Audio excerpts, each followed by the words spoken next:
All right, kia ora, welcome here to Rongomai Park here. 2024 is home for the NZAFF Grand Finals, Flag Football National Championships. I'm James Lisman here. I'll be here with you for 5 games today, along with a rotating cast of commentators as we bring you all the action here, right here, Sky Sport Next. We've got an expanded competition this year, 2024. It was up from 2 days last couple of years to 3 days now, as we've got a 25% increase in teams, and that means we have teams now all the way down from Dunedin in the deep south up to Harbour here in the north. They've travelled all the way to compete in this. It's not just players and teams though, we've also got officials all throughout the country. They've come around here to make sure these games happen, 131 of them in total, and as well as that we have 2 officials that have come over from Australia to help us get through this huge amount of games here. I'll have a rotating cast of commentators here joining me throughout the day. We'll talk you through all the fantastic action here. First game's kicking off at about 11:50. Last one, we should have the grand final for the men's wrapping up around about 5:30, 5:45. So enjoy the day here of action right here live at Sky Sport Next.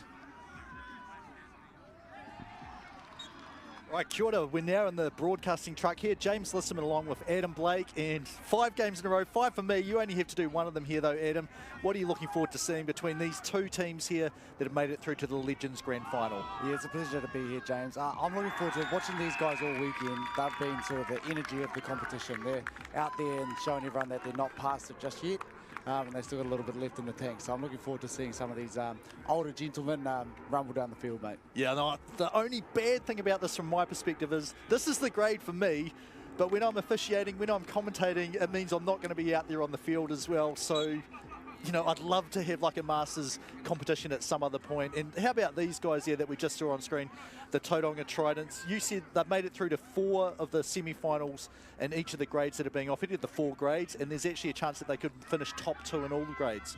Yeah, they've had an outstanding tournament. So the Tauranga Tridents, they're definitely confirmed in 3 of the finals, youth, men's, and the Legends here. We're just waiting confirmation on the women's.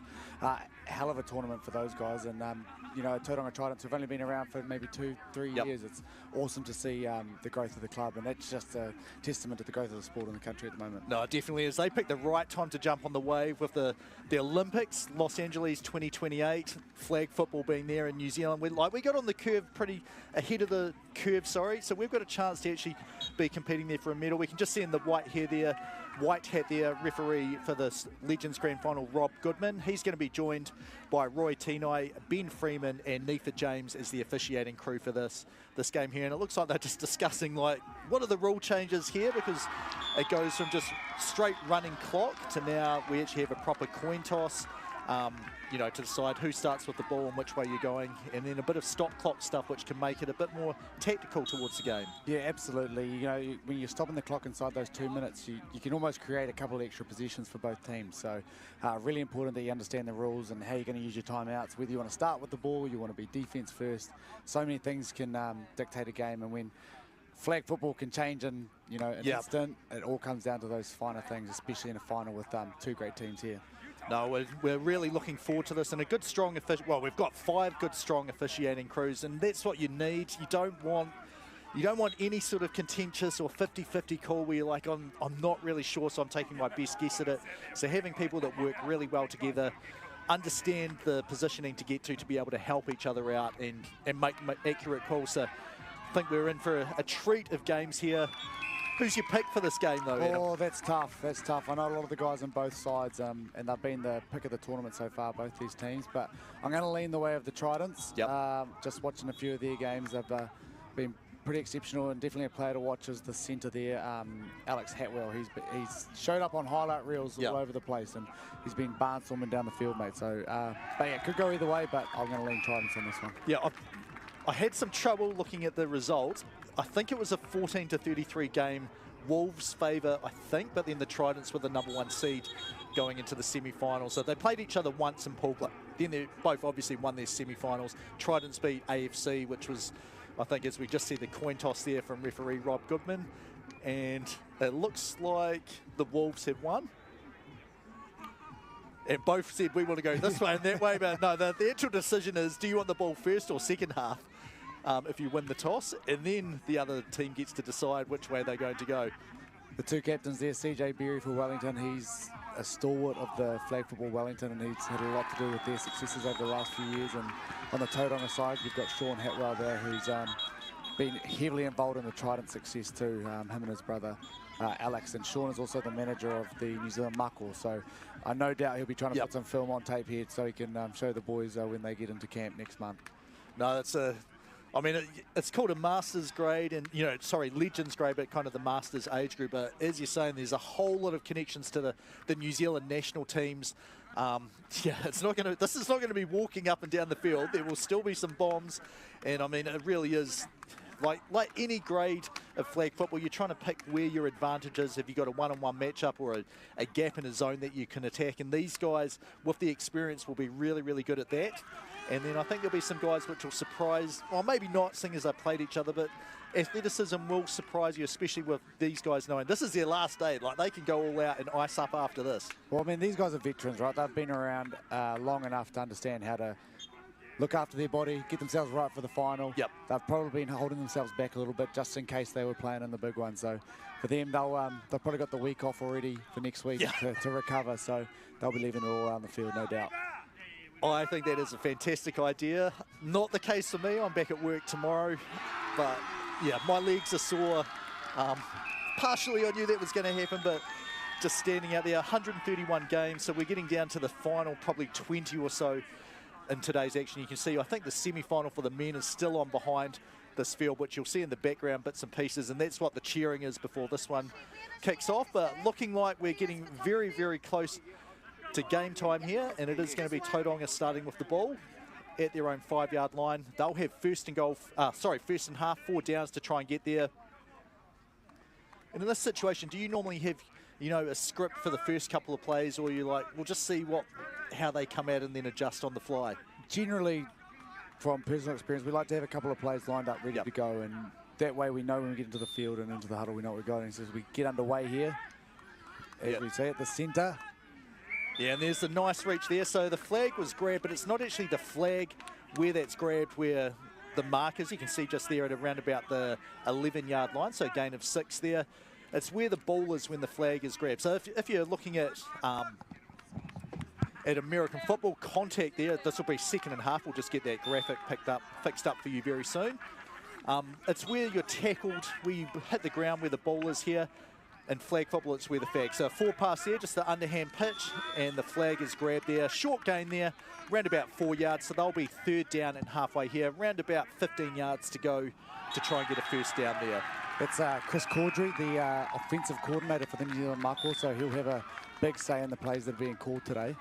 And Tauranga have been very sort of methodical as they've played offense over the weekend, so taking 5-yard to 7-yard chunks as they go. And you can see the rusher there, almost got great jumping catch there.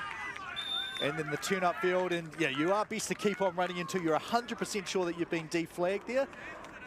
So pass score over halfway, that brings up 1st and goal now for the Tridents. Yeah, big catch there from Ryan Piddington, number 31, absolutely making me look like a fool after I've just said they go 5 to 7 yards and they toss one good 15 yards downfield. Great play there from the Tridents. Well, maybe that was the looking at where we've got an advantage. This guy's around about half a foot taller, so let's throw it up high and see if he can just catch it in space. It's a quick drop back. I thought that was going to go to the centre there, just out of bounds there. Incomplete pass, 2nd down and goal brought up for the Tridents. Yeah, number 2, the quarterback there, Travis Stull, he does like to show off his arm. He does have quite a good arm there, so he will look to show it off when he gets the opportunity. It just depends whether Chris and Alex let him do that as the game goes on. Yeah, so I feel like we are going to see a sack at some point in this game. Not sure, it's going to take a while, but if you continually keep the quarterback under pressure, and if your defense starts creeping up a little bit, you can also go for an interception. So there's the quick pass rush under control there, and that did force a bad pass there due to the pressure. And this is where you can tell it's Legends a little bit slower getting up off the ground than, or maybe this is because it's day 3 of a tournament. Yeah, hard to know. Maybe it's a tactic. Let's slow the game down. Let's just play it at our pace. Let's not go any harder than we need to early doors. As we're looking at 3rd down here. Yeah, 3rd down and goal. We'll try and get the graphic fixed up for you as soon as we can, but you can see they're around about 16 yards to go. Bunch formation again. Quick drop back and short pass, and that's knocked down. And I've seen him around for, I think, every single year that the Flag Football Nationals has been on. Great job there, dropping in, knocking that pass away, first pass deflection of the game. Yeah, number 3, Gordon Burns, he's been around a long time playing flag and definitely knows his way around the defensive side of the ball. So a big key play here. Well, that was a key play, but this is the more important one. 4th down and goal, so they're going to have to go the whole way. And there's a lot of celebration there behind as one of the teams has just booked their way into the men's grand final championship, and I believe it's Metro from the celebration there. Looks like it. We've got 4th down here, Stull in the back. Popping back, looking deep. Got to go to the end zone. Tosses it up and overthrown. Good defense from the Wolves. Great Yeah, it was. Yeah, they had 2 guys there. They just sort of cut off the angle and said, well, we could pick this off or knock it down, but it's going to go out of bounds. We're going to get the ball back anyway. 1st and half for us from our own 5-yard as they have a bit of an interchange here. I imagine not many players will be playing both ways in this game, but you may need to pull it out when you need to. I just want to give a quick shout out to the Wolves' new uniforms this year. Yep. Looking very, very sharp. That's across all the teams they've got here today. So quick shout out to the design team there. There you go. Good job there just to move off the spot after the snap. And oh, look at those hips. Yes. Well, I think he was like, oh, I'm going to get flagged anyway, so I'll just run out of bounds, and then realise, actually, he missed. I should have stayed in bounds and got a little bit more. Have a look here. The quick drop, rolling out to the side. And there's that underneath pass. And then, yeah, a bit more yardage than probably initially thought he'd get. Up to the 15-yard, it looks like there. Yeah, great reception there from Richard Slater. So 2nd down and half here, about 10 yards to go. 2 people had their hands up. Ooh. And we'll see what's... There is a flag thrown there. We'll try and show you that. So this will be the discussion. Did the player have the hand up to have right of way? Did they legitimately try to avoid contact here? So here's the run there. Yeah, Andrew Hiscox, the pass rusher there, may have milked a little bit, but he does have right of way. He does. Any sort of opportunity as a pass rusher, you're going to probably take it. So we got the shielding call there, and we'll see if it's a loss of down as well, but definitely lost 5 yards there. Yeah, it should be 5 yards, just the replay, the down there. Yep. So Alex Kinsey, I think what the Tridents did, you can see 49. Actually, no, they've got 3 players with their hands up, so that's actually illegal. Illegal, yeah. So I was going to say before they had 2 up, so that could have been where the confusion was. Oh, he's away again, the centre. Oh, working the washing machine down the sideline. He is. I think Brad Fraser's the one that I've seen the most. He had one probably spinning about 5 times in a row. Didn't actually realise he dodged them all on the first spin and could have just run straight after that, but I think he was so used to it. So 3rd down and half here, round about 3 yards to go for this one. Yeah, that's something that the referees will have to key in on there, because you are allowed to have 2 rushers with their hands up. 3 is illegal, so whether that was just a mishap on that last play, and looks like they've corrected it now. Yeah, and you do need it for around about a second beforehand. Oh, so catch. Yeah, well, I mean, this one here, I'd love to see a replay of this because knee was down, so he definitely was over the halfway point of the halfway line with the ball, but if his knee was down and he actually caught it behind, it would actually be a 4th down. Let's have a look here. See, there's the quick, just a stop pass here. Yeah, I'll probably just say, like, that point in time, I'd say I'm going to give them a 1st down right at the line, but yeah, you don't want to have your knees down and reaching back for the ball if you need to get over a particular line. Got a deep shot and out of bounds there, looking for number 32. Yeah, it could just, I guess, take a little bit of time to get into the flow of, like, how is the defense playing? Like, is the safety sprinting over on the first look that I make and I need to sort of hold a little bit and then send to the opposite corner? Yeah, and definitely the first few drives of any game, both teams are feeling out who are the good defenders, how far across the field can the safety get, how much speed does my receiver have on the DB. So it's not like you can just come out and know what's going on straight away. So we're officially 2nd down and goal here. So, he did catch that. Bobble pass there, so got around 5.5 yards. It'll be 3rd down and goal. They've got about 19 to go here, so you may see a bomb here. It's 2 plays, but you want to get at least around about 10 yards here if you can't get the whole way. Yeah, absolutely. I think you want to get half of that and give yourself one good shot there on 4th down rather than maybe 2 long bombs here. But Slater getting his hands on the ball early in this one. He looks to be the favourite target for the quarterback so far. Yeah, Tridents have 2 people with their hands up, so passes completed there. Yeah, exactly what we thought. Around about 10 yards. So 4th down and goal here at about the 9.5-yard line. And it's pretty good tempo for this game. And this is, in all honesty, this is probably going to be the slowest tempo of the games here today. And even then, you can see like this is a nice quick pace of the game between plays. They're getting in and out quickly and all know what they need to be doing. Absolutely. And the Legends, you know, it is an over 35 grade, but they are here to play.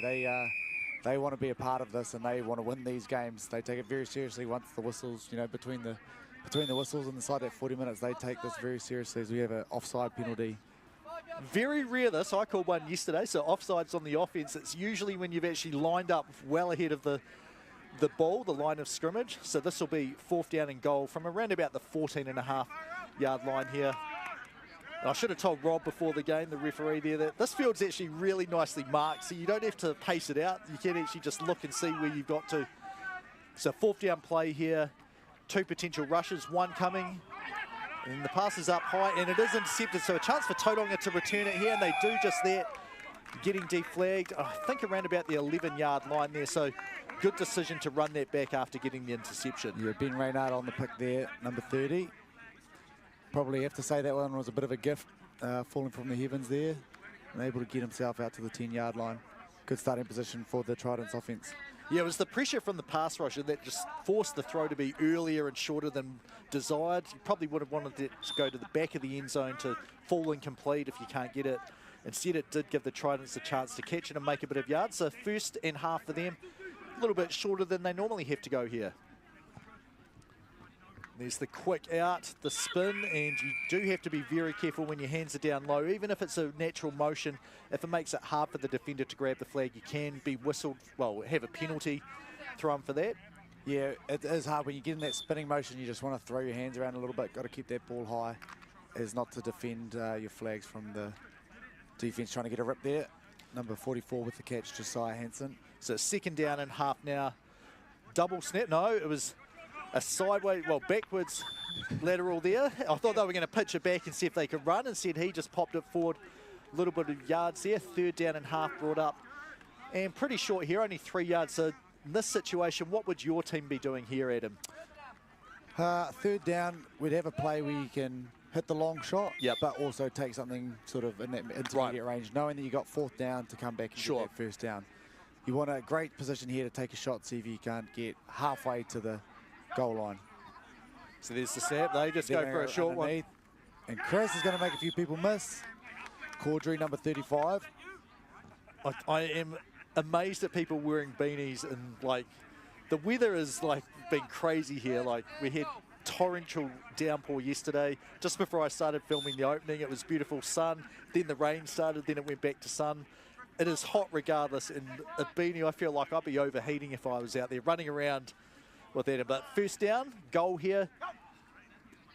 There's a nice snap there, good pass rush, and there we go. I said earlier, I expected we'd probably get a sack there. David Pitt there.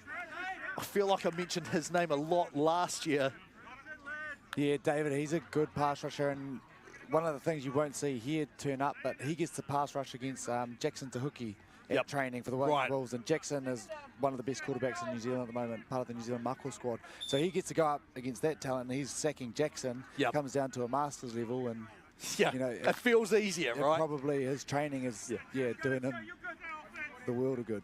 Now, I do remember we did mention possibly 3 sacks. They were called pit stops last year. So first pit stop of the day.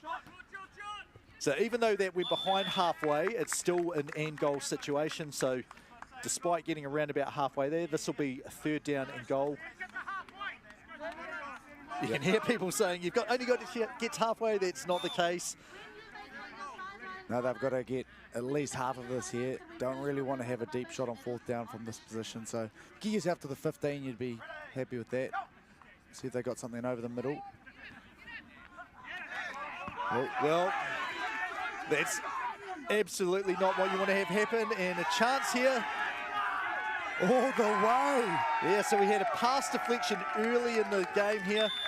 And that is ideal there. The pit stop before that, forced up deep situation to get into. Interception return, that's first blood there for the Wolves. Yeah, Travis Stoll just feeling the pressure a little bit from that pass rush and off the back foot. A little bit of a miscommunication. He probably wanted his receiver to sit down, and he's just thrown it straight to the Wolves there, and they're happy to oblige and take it all the way for a pick six. Those are the best ones when you just like standing there and the passes coming. Well, I suppose you're like, is there someone behind me? And then you realise, no, actually, this is just coming straight to me. So Wolves here, as we see the final run into the end zone, first blood there. So they are going for a 1-point conversion here from the 5-yard line. This means it does have to be a forward pass. Is just that, and into the end zone. 7-0 here, Wellington Wolves.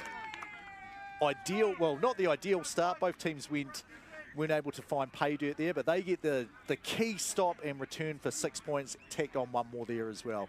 Yeah, it's amazing what you know, a defensive pick six can do for a team as well. It really lifts the energy, and maybe your offense is sputtering a little bit if your defense can get in the end zone, and all of a sudden things start to work out. So unlucky for Tauranga there, but Wolves happy to get on the board, I'm sure. Yeah, well, I mean, if they can manage the clock okay here, if they can go down, they want to either score here, yeah, and then basically leave no time for the Wolves left after this, and then they know they have to stop the Wolves to start off the second half as well. But that'll put them right back in the game here. You don't really want to give Wolves the opportunity to go up by 2 touchdowns.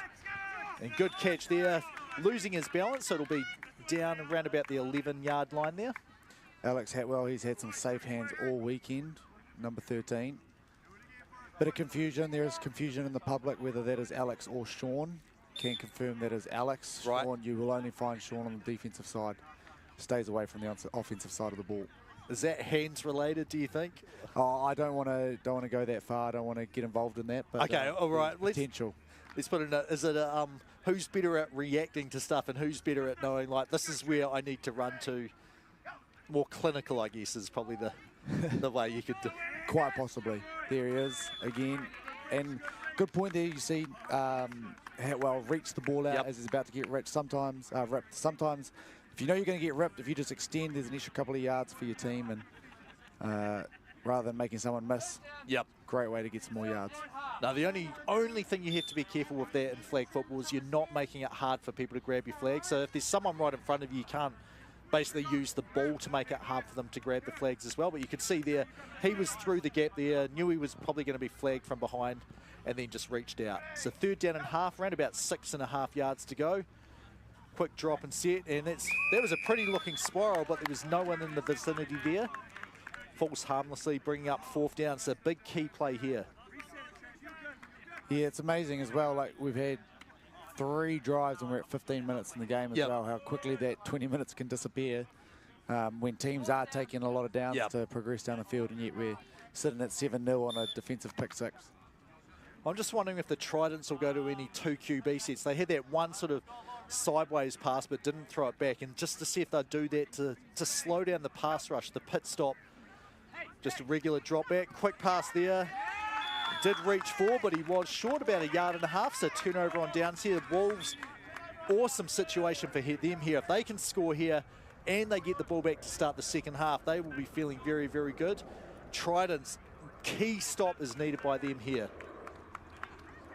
Absolutely. These are the moments in games just before half, and you got like situation where you could get the ball back, you know, get double possession. If you can go up 2 scores, then you're in control of the game.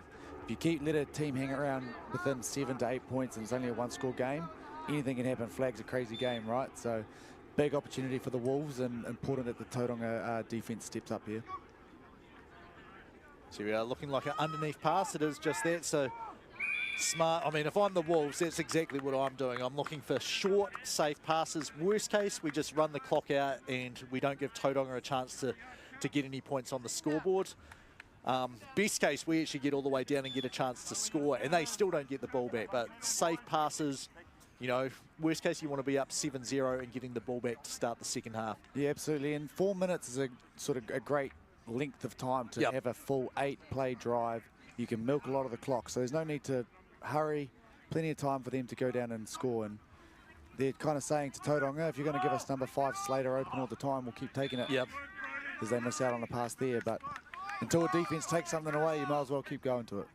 No, the pass rush there. So Tauranga is doing a good job. They've got the 2 players now, just 2 with their hands up, who get the right of way. Well, one of them gets the right of way when they actually start. I suppose they can blitz both of them if they want, but then you're leaving a 4-on-3 on the backside, so that's desperation time if you're going to do that.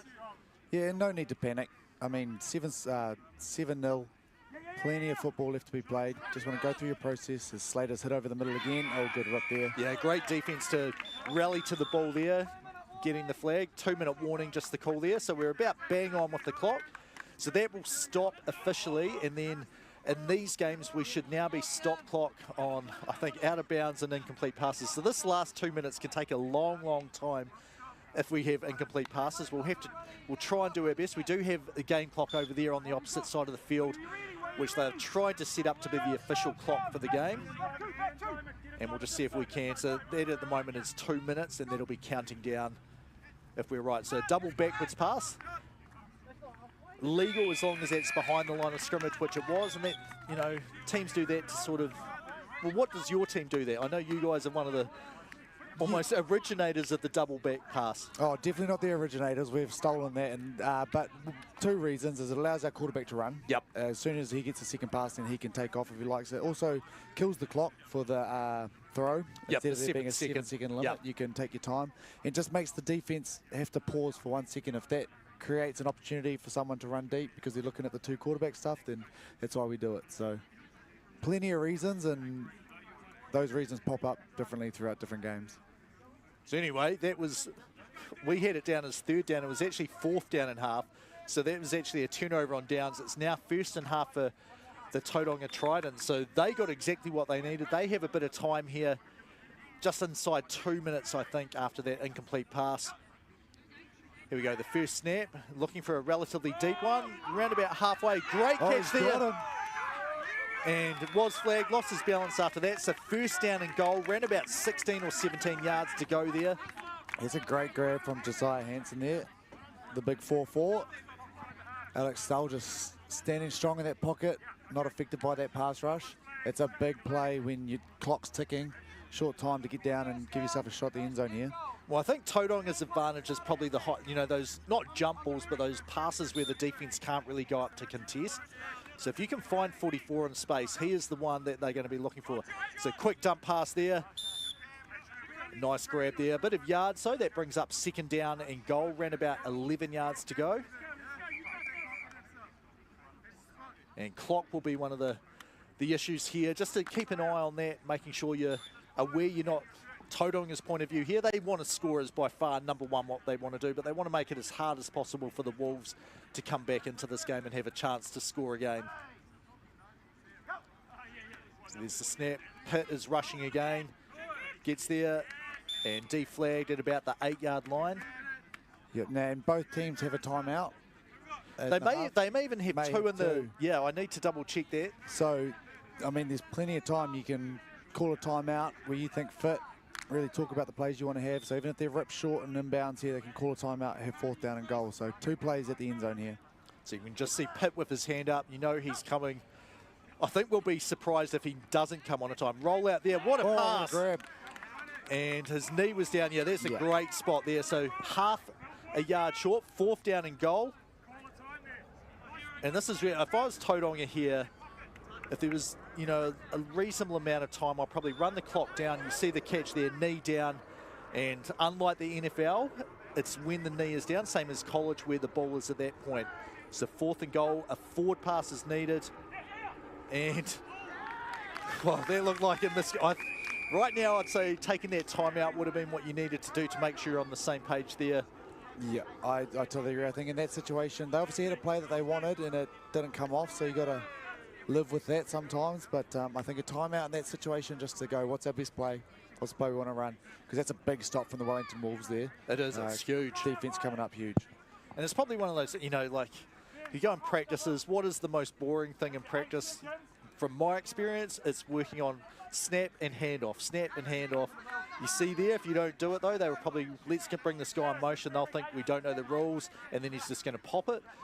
And instead they muck up the handoff, throws off the timing, and then easy stop there for the Wolves. So 1st and half for the Wolves. And Tauranga is way deep here as they just don't want to let a big play happen. And that's exactly what does happen. Flag is ripped just over halfway. That was the last play. That was, okay. Yeah, So they're lucky there. That's a great run from number 19. So yeah, apart from the Tridents failing to score with a second or two left, but that was a great play there. Big run, and you can see desperation there.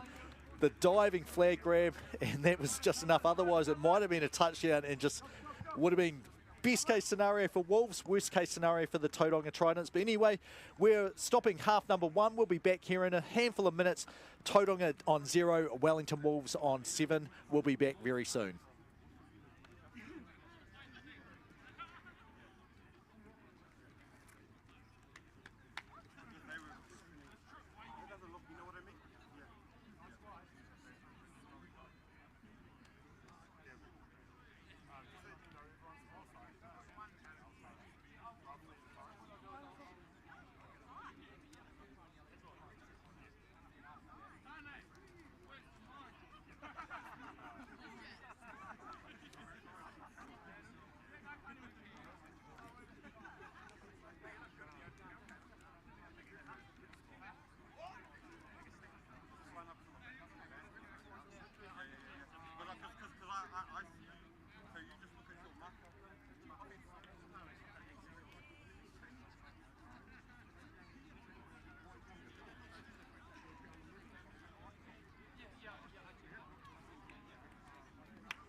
Right, kia ora, welcome back. Second half of action here for the Legends Grand Final. Tauranga Tridents on 0, Wellington Wolves on 7. They're in yellow. James Lisserman along with Adam Blake. We're going to bring you this game here, the second half of it. I'm hoping for overtime here, and we're still in the space where only one score between the teams.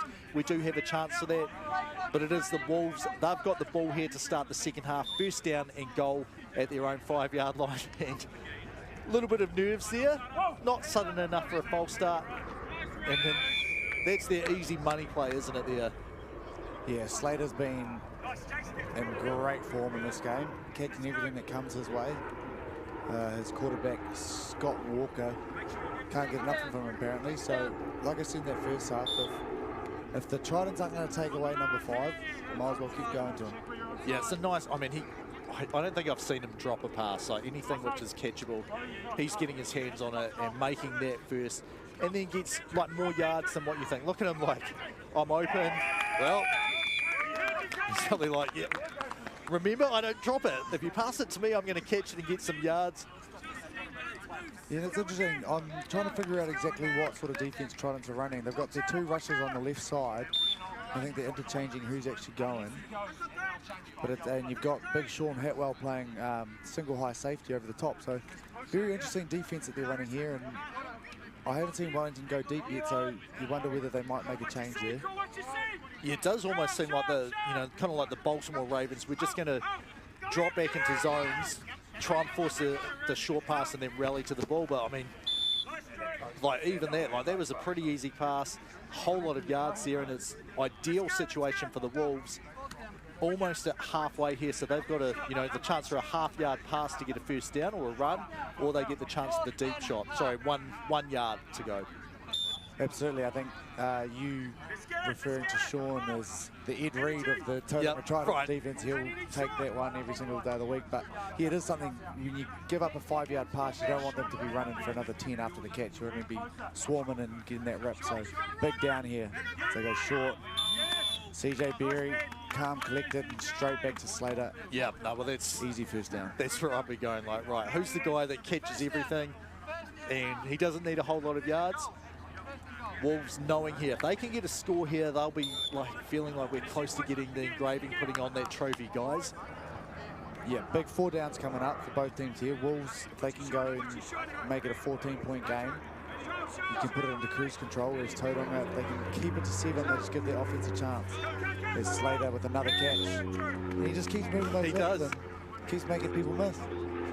There we go. Bit of good-natured ribbing there saying, look, you were flat back there, like the 5-yard spin didn't do anything. You already grabbed there. So I'm feeling pretty confident. You just saw it in the background there that it was Ethan Clark on the clock duties there. So I'm pretty confident that is going to be the official game clock. They didn't have it up running for the first half of action until about the 2-minute warning. So you can see it's 17:07 counting down there. So we'll keep an eye on that. And we'll be able to say, yes, that's 100% how much time's left in the game, which makes it a lot easier when you're getting down to those really important situations near the end of the game or near the end of the half. You've got a deep shot. Oh, great snag in the back of the end zone there. Might have pulled up with cramp, we hope not. No, I think that was toe drag swag there.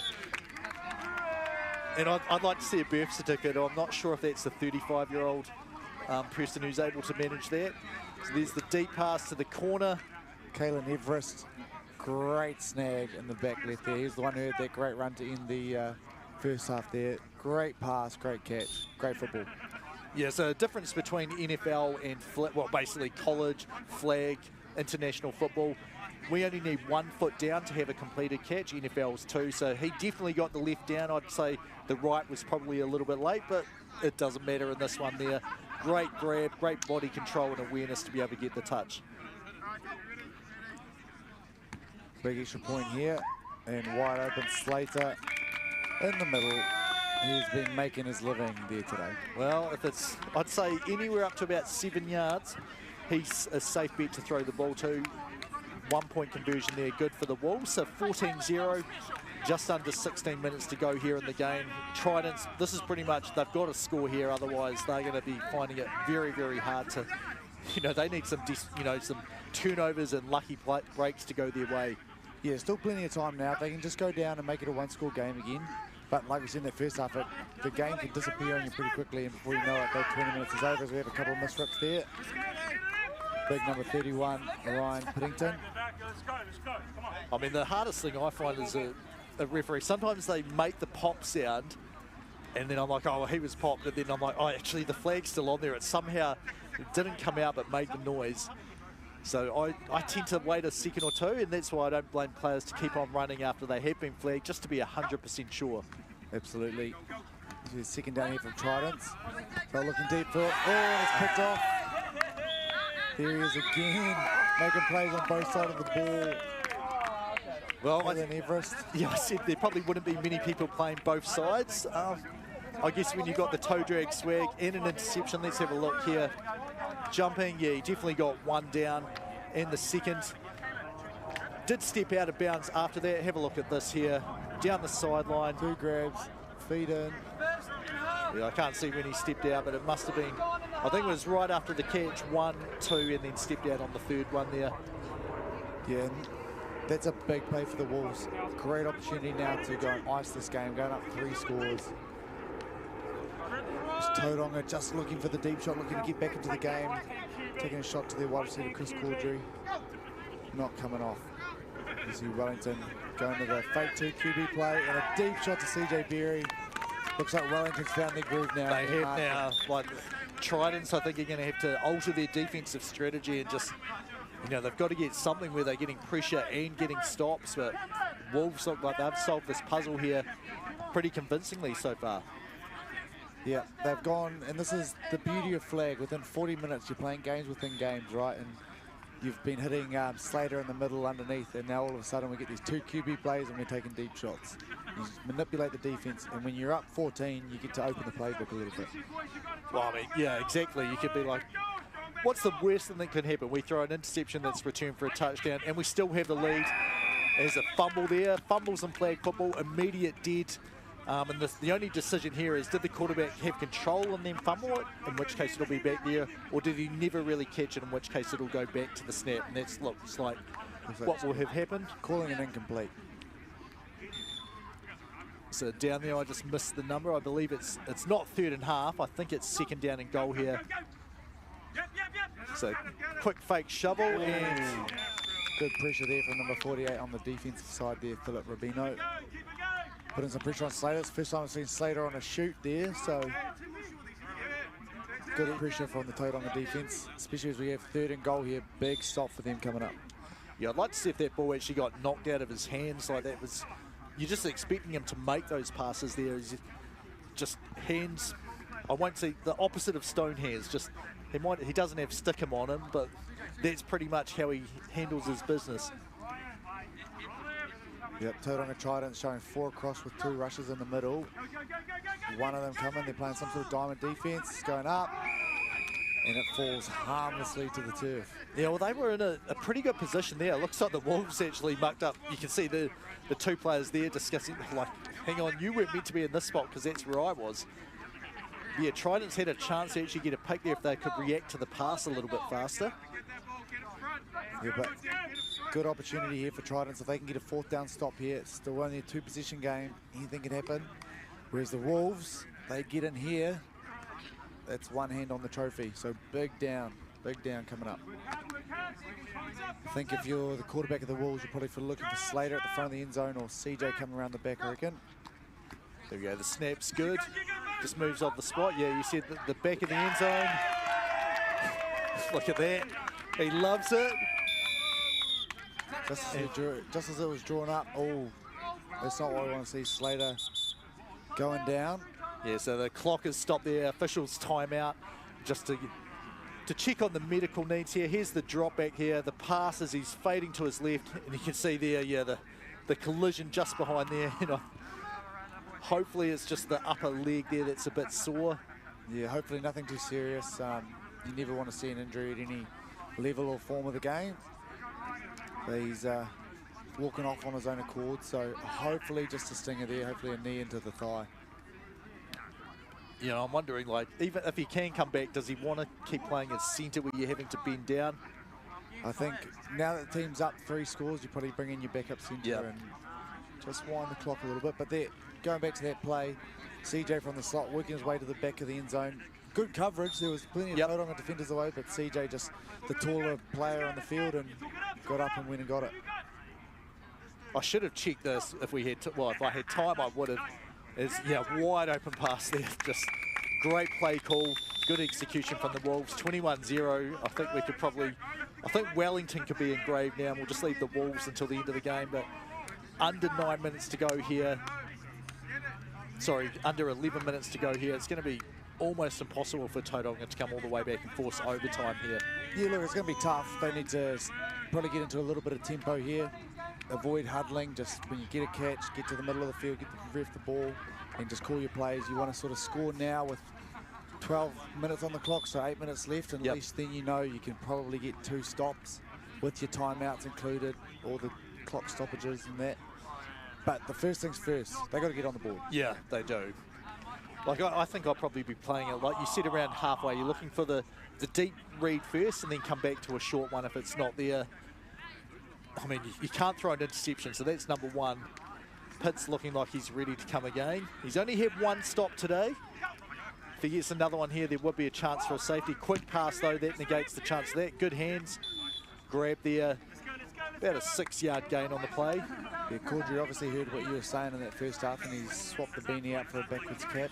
I have to say the Tauranga Tridents, the best hat game probably in the comp. We've got a bucket hat, we've got a backwards cap, and we've got a headband as well. Yeah. Fantastic stuff from them. Here we go, deep drop here. Man, just a little bit of indecision, and Pitt almost got there. Forces the rush pass and completes the 3rd down and half. Yeah, do we see some trick plays from the Wolves if they do force the stop? Yeah, I think we've got to see something different from the Tridents. The Wolves' defense has been playing excellent, and they're shutting down, obviously, the way the Tauranga are trying to play. So they might need to go to the back of the playbook and pull out some of those plays that will catch the Wellington Wolves off guard. So this is pretty much desperation time here. 3rd down and half, just under 15 yards to go. So quick shovel pass to their second QB and drop pass there. I mean, they wouldn't have got much anyway. You can see the flag was grabbed almost immediately. That would have been a 1-yard gain, even if successful.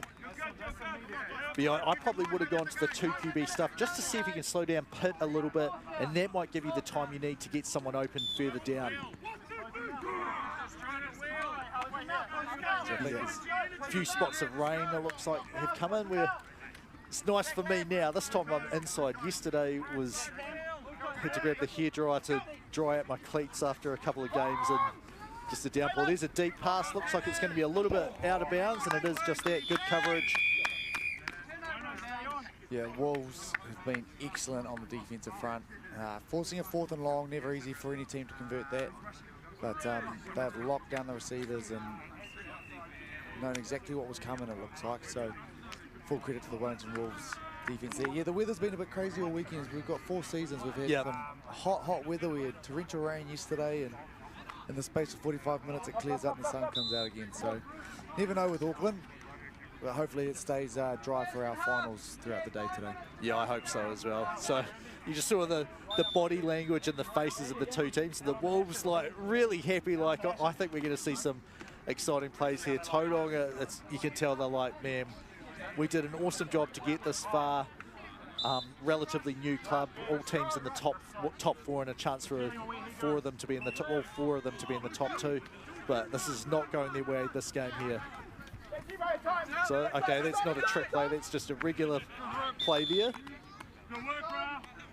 Yeah, and what we're seeing is the quarterback, he's moving his feet a little bit, biding time, having a look, and the centre just sneaks out, rolls with him, easy completion. I think if you're Tauranga in this situation, what do you got to lose? I'd like to see them play a little bit more down, a bit more press coverage, and see if they can force a mistake rather than just giving them those easy throws underneath. Yeah, I agree. Like, to your experience, do you see more zone, like in just regular down in situations, more zone or more man-to-man defense? Absolutely, a lot of zone, but within zone you can still play a lot of pressure situations. So we see a deep shot, he's wide open, number 19 makes a move, and he's in for his second of the day. Well, I mean, he's had that interception, that big run at the big run at the end of the first half. That pretty much got him going here. And yeah, Wolves is like, it's easier here. You're up by 3 touchdowns now. You're up by 4. You can afford to make mistakes, but they aren't making any mistakes. They're getting everything they want. They're up by 27 points here. Yeah, and if you're the Tridents, you'd rather see them make a play like that on you than they bleed the clock and you're giving yourself a chance to get the ball back. Didn't go your way and hasn't gone their way in this game, but at least you want to give yourself a chance with a bit more pressure defense. But great pitch and catch there from the Wolves. So you go 1-point conversion here from the 5-yard line. So 4 pass needed, back of the end zone, and he just perfectly weighted, dropped over the top. Celebration is there. You can hear the crowd cheering, or the sideline cheering. 28-0 here. Looks like the cup's going to be coming down to Wellington. Yeah, Cameron Ross with the great grab over the top of Sean Hatwell. That's a very, very pretty throw though. Put it where only his receiver could grab it. So let's say, I mean, here's the silver lining for the Tridents. A pretty quick score, so now you have more of a chance to actually get yourself on the board. You're probably looking for consolation points here. And I just feel like with Pitt, you know he's coming every single time. I feel like I'll be trying to do something just to get a bit more time to force that defense to move into a bind or cover 4 people with 4. Yeah, and look, we're under 5 minutes now. It's going to be tough to get it going. As we've seen a quarterback change, Chris Cordry is going to move into the quarterback position. You saw even that, like a nice simple pass there. Wolves still had 3 guys there rallying to the ball to make sure there wasn't any excess yardage grabbed after the catch. Yeah, and you know, football is based on that. Is offense is all pretty and, you know, can get you excited, but it's defense that wins your championships, and it's defense that wins the big games. In defense for the Wellington Wolves, they've swarmed. You see Pitts put some pressure on. Nice grab there. Great grab. And good job to reach out as well, so getting the ball round about the 18-yard line. Josiah Hansen, he's had strong hands all game when the ball's come his way. Let's have a look at that. Just nice grab, and then great awareness there to reach up with the left hand inside the field of play. So it's where it crosses the line of where the ball is when your foot goes out of bounds there. It's a 3rd down and half. This is probably apart from that end of half 1, this is about the best that the Tridents have looked this game here. There's a deep pass there, just a little bit too high and too strong. 4th down and half brought up now. Now you can see, right, these guys do look like they're in the... They're like, yeah, I'm pretty happy that this is the last game of the competition for us. Yeah, I think the point of these sort of games is that they want to still be playing football. Yep. They might not be able to play the contact side or play at the level with the men's grade, but yep. they want to be out on the field, they want to be enjoying themselves, yep. and that's what flags football is all about. It's good to see. But it's an awesome game. Like, I'm so happy to see this just grow year on year. So 30 ways, so we see another interception, chance to be returned. You're going to make a miss. He does. Stop. Or was he out there? A big funnel wave to finish it off. You love to see it. Well, this has been the Wolves. It's just been, everything has gone their way. You see just rolling, and they just, you know, pick the spot there. The different patterns here from the Tridents were all at about the same depth, so that's why the defense was all able to stay in the same spot. And there we go, celebration. And I mean, the game, play by play, it hasn't been that big a difference between the two teams, but the Wolves certainly, they've done everything they needed to, and well-deserving champions here. Not officially, unofficially at the moment, but very soon it will be officially. Absolutely, and Chris will know that it's a cardinal sin as a quarterback to throw it over the middle late and without any zip. So great play there from the Wellington Wolves to get that one in there, as they're looking to add the icing with an extra point. And CJ Berry, and that's clinical. 47 on the offense for the Wolves. Scott Walker, he's been sharp all day. Yeah, he's done a really good job, just moving the pocket a little bit to slow down the rush just as much as he needed. I mean, that also negates the right of way if you move off that initial spot, so smart for that aspect as well. But yeah, 35-0, I think we're going to be at the 2-minute warning. It may just keep on rolling here given the scoreline of this game though. Yeah, and if you're Tridents, you want to try and see if you can find a way to get yourself in the end zone here. Last 2 minutes of the game. Got a little underneath run. Yeah, the catch is, again, the Wolves just rallying to the ball. Nothing easy, you know, no extra yardage is gained easily this game. And that's a staple of all grades, all levels, is flag pulling. Yep. It's an underrated aspect of the game, is if you can give people the catch but rip them straight away, not give them the extra yards, goes a long way to getting yourself a W at the end of the day. So 2nd and half, about 15 yards, good catch there. And Bounds got around about half of what they need, so 7 or 8 yards to go here, 3rd down. As the clock's winding down, it's getting closer, and yeah, I feel like you almost want to be like, if you want to desperately try and score, there we go, there's the 2-minute warning there. Sorry, I can't see the clock in the background, so that is going to be the official time for us. Yeah, we had that little injury in the middle of the game there that we'll have our clock slightly off, but that's all right. As we see Kishkoshi open it up, and a Moss, oh, what a grab. You love to see that. Well, that was great placement of the ball there. Even better job to go up and fight for the ball, even though it was bobbled. Maintain focus there. What a catch there. That's Brody Lawrence, hasn't had a target all game, finally gets his opportunity and comes up with an absolute barnstormer. What a grab. You see Chris open it up. Great challenge in the air, great concentration. Yep, nice job there to come down with that. So 1st and goal here. Tauranga, nice zip on the pass there. There we go. They're on the board now, so, you know, just a subdued celebration. 35-6 or 7 or 8 looks a whole lot better than 35-0. So you should feel happy about that. Here we see just bunch formation, cutting out one underneath. Out early, one over the top to the corner late, and nice read there by the quarterback. Yeah, great read, great play call, great design. 41 has been coming open, but that pressure from Pitt has been tough for the quarterbacks for Tauranga to handle today. It hasn't given them the time, but a bit of time there, great grab. See the extra point now. So here comes Pitt, he's rushing hard, and catch. Well, I mean, this is what they needed earlier in the game. Make the 1-point conversion, 35-7. It is going to be too little too late, but you can feel, you know, a bit better about how you performed it towards the end of the game there. Yeah, it's always nice getting in the end zone and completing your drives. And it's funny, you know, you make one big play, one person on your team makes a big catch like that, and all of a sudden everyone's got the hands. Yeah. Everything feels like it's coming together, and it's just a shame it's come in the 19th minute. Yes. So Wolves, we'll see how they play. They're keeping pretty similar to their regular lineup. Just the change of centre, as you said, was probably likely to be something that we saw. And are they lining up with 4 people in the backfield? No, they're not. They were just going to line up on the end zone. There's the quick rugby pass forward. And quick flag grab there. So defence is looking a little bit better for Tauranga as well.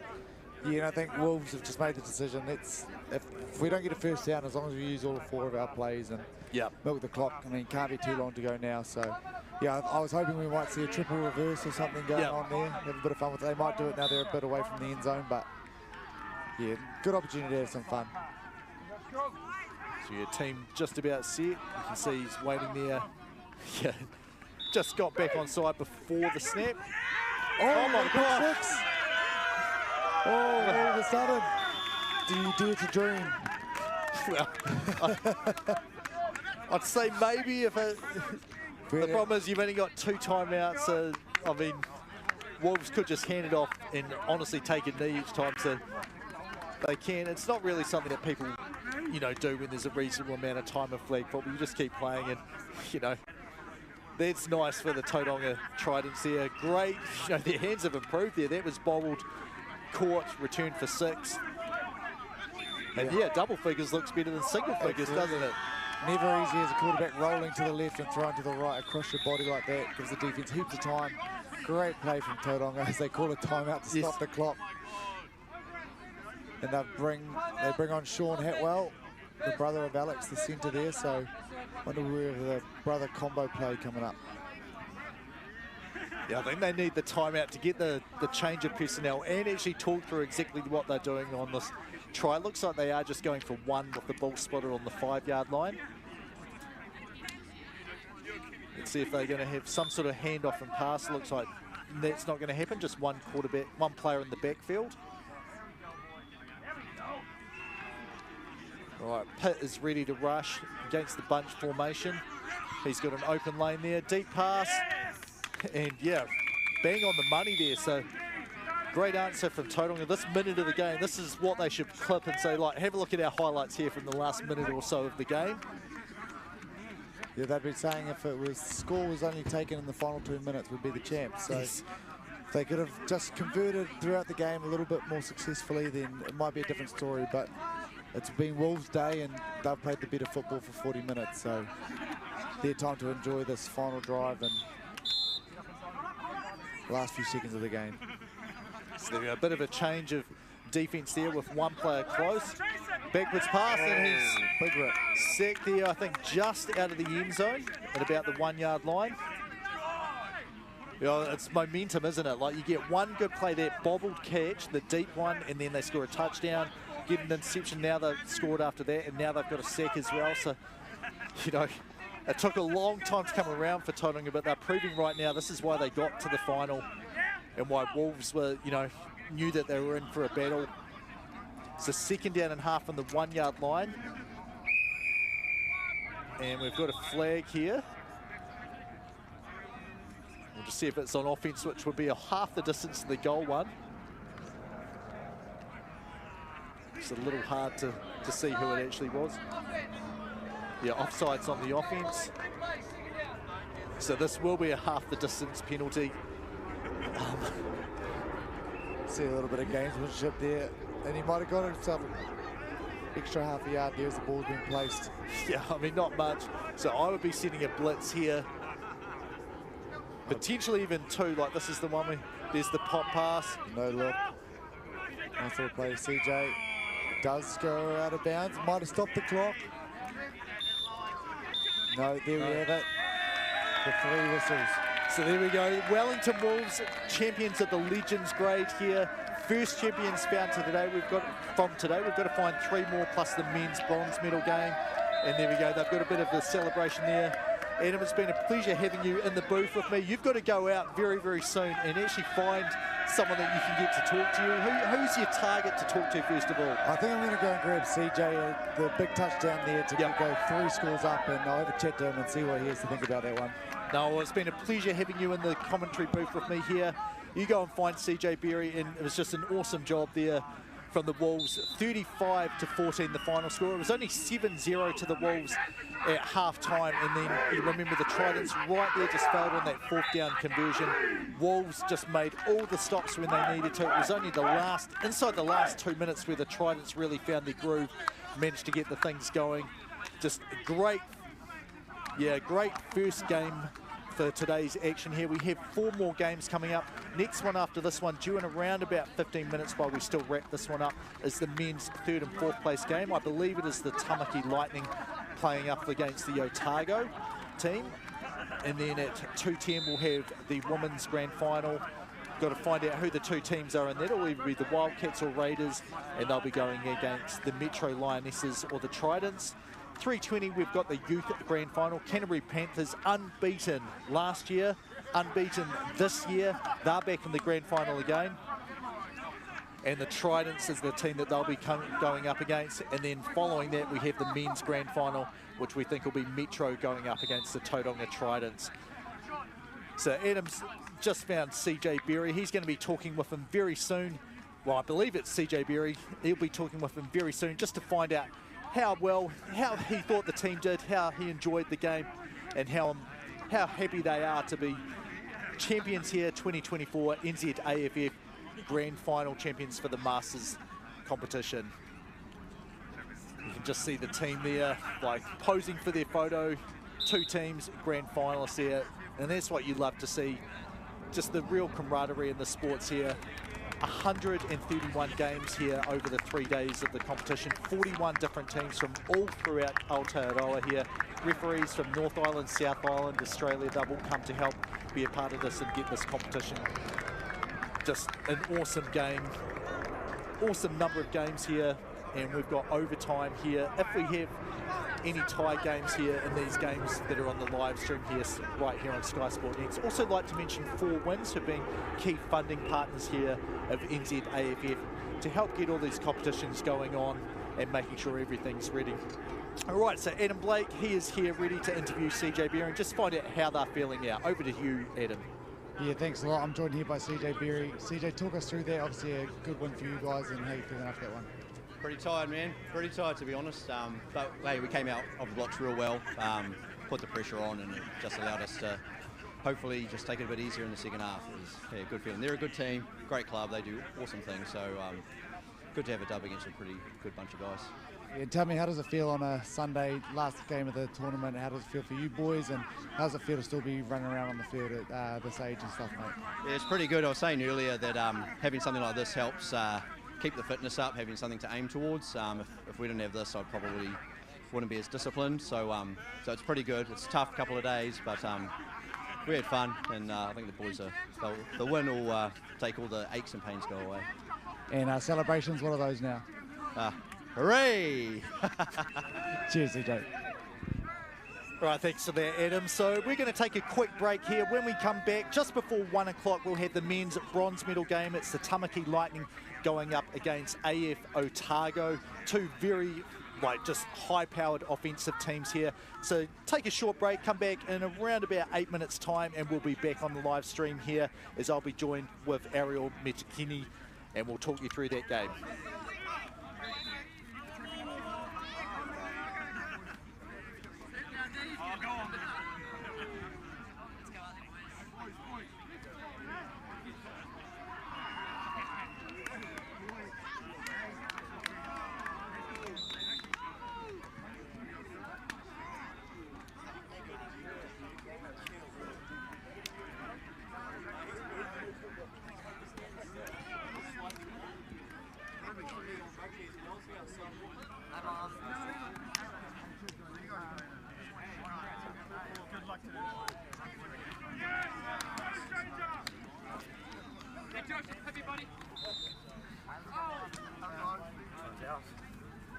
It really should be the biggest one, right? But it's probably put the one over there.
Tom, there's a toss.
Right, kia ora, welcome to game number 2, NZAFF Grand Final Day. This is the only game which we're streaming which is not a Grand Final, but we still get a medal out of this one. It's the men's 3rd and 4th playoff game.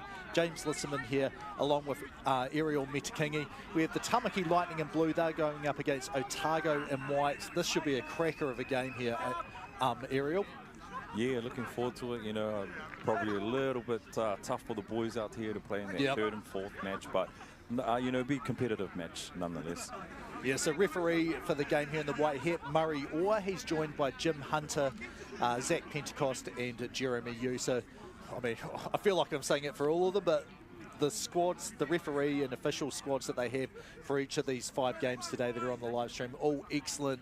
And they've been sort of pieced together, which, you know, what makes the most sense at which position is you do not want, like, a game decided, especially a championship one, on a 50-50 call where you're not in the right position. So people that know where they should be standing and what they should be looking at is key for this. So games here, so we know that Otago, like they're probably going to be the happiest 3rd place playoff game team ever, is this is their highest standings in nationals. You know, they've played in a couple, I think they were under the AFC banner the last 2 years and haven't made the playoffs until this year, and now in the top 4 of the competition. Yeah, absolutely. The boys have been they're brand new to the national scene, and they've had a couple of years now, and this experience here, absolutely, like you said there, James, they're going to be super excited just to be a part of this 3rd and 4th and going for a high placing here in nationals.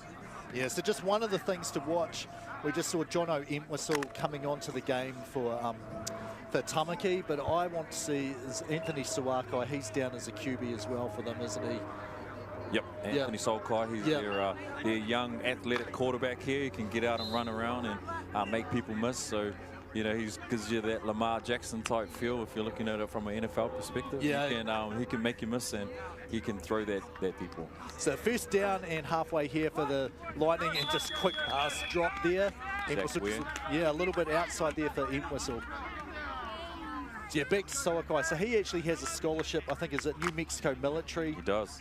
So yeah, really interesting to see how he'll do there, because you know the New Zealanders which have gone over to play American football have generally been either on one side of the line or the other side of the line, and he's got a chance to go over as a sort of skill position. Yeah, for sure. We're usually linemen over there. Second down. So Entwistle sets, fires out to the outside. Good, well, I was going to say good defense to close the gap, but we are able to spin past and get some extra yardage after that. So this will bring up third down and half here. See the quick pass there, nice placement of the ball there around the rusher, and then good run after the catch there for Weir.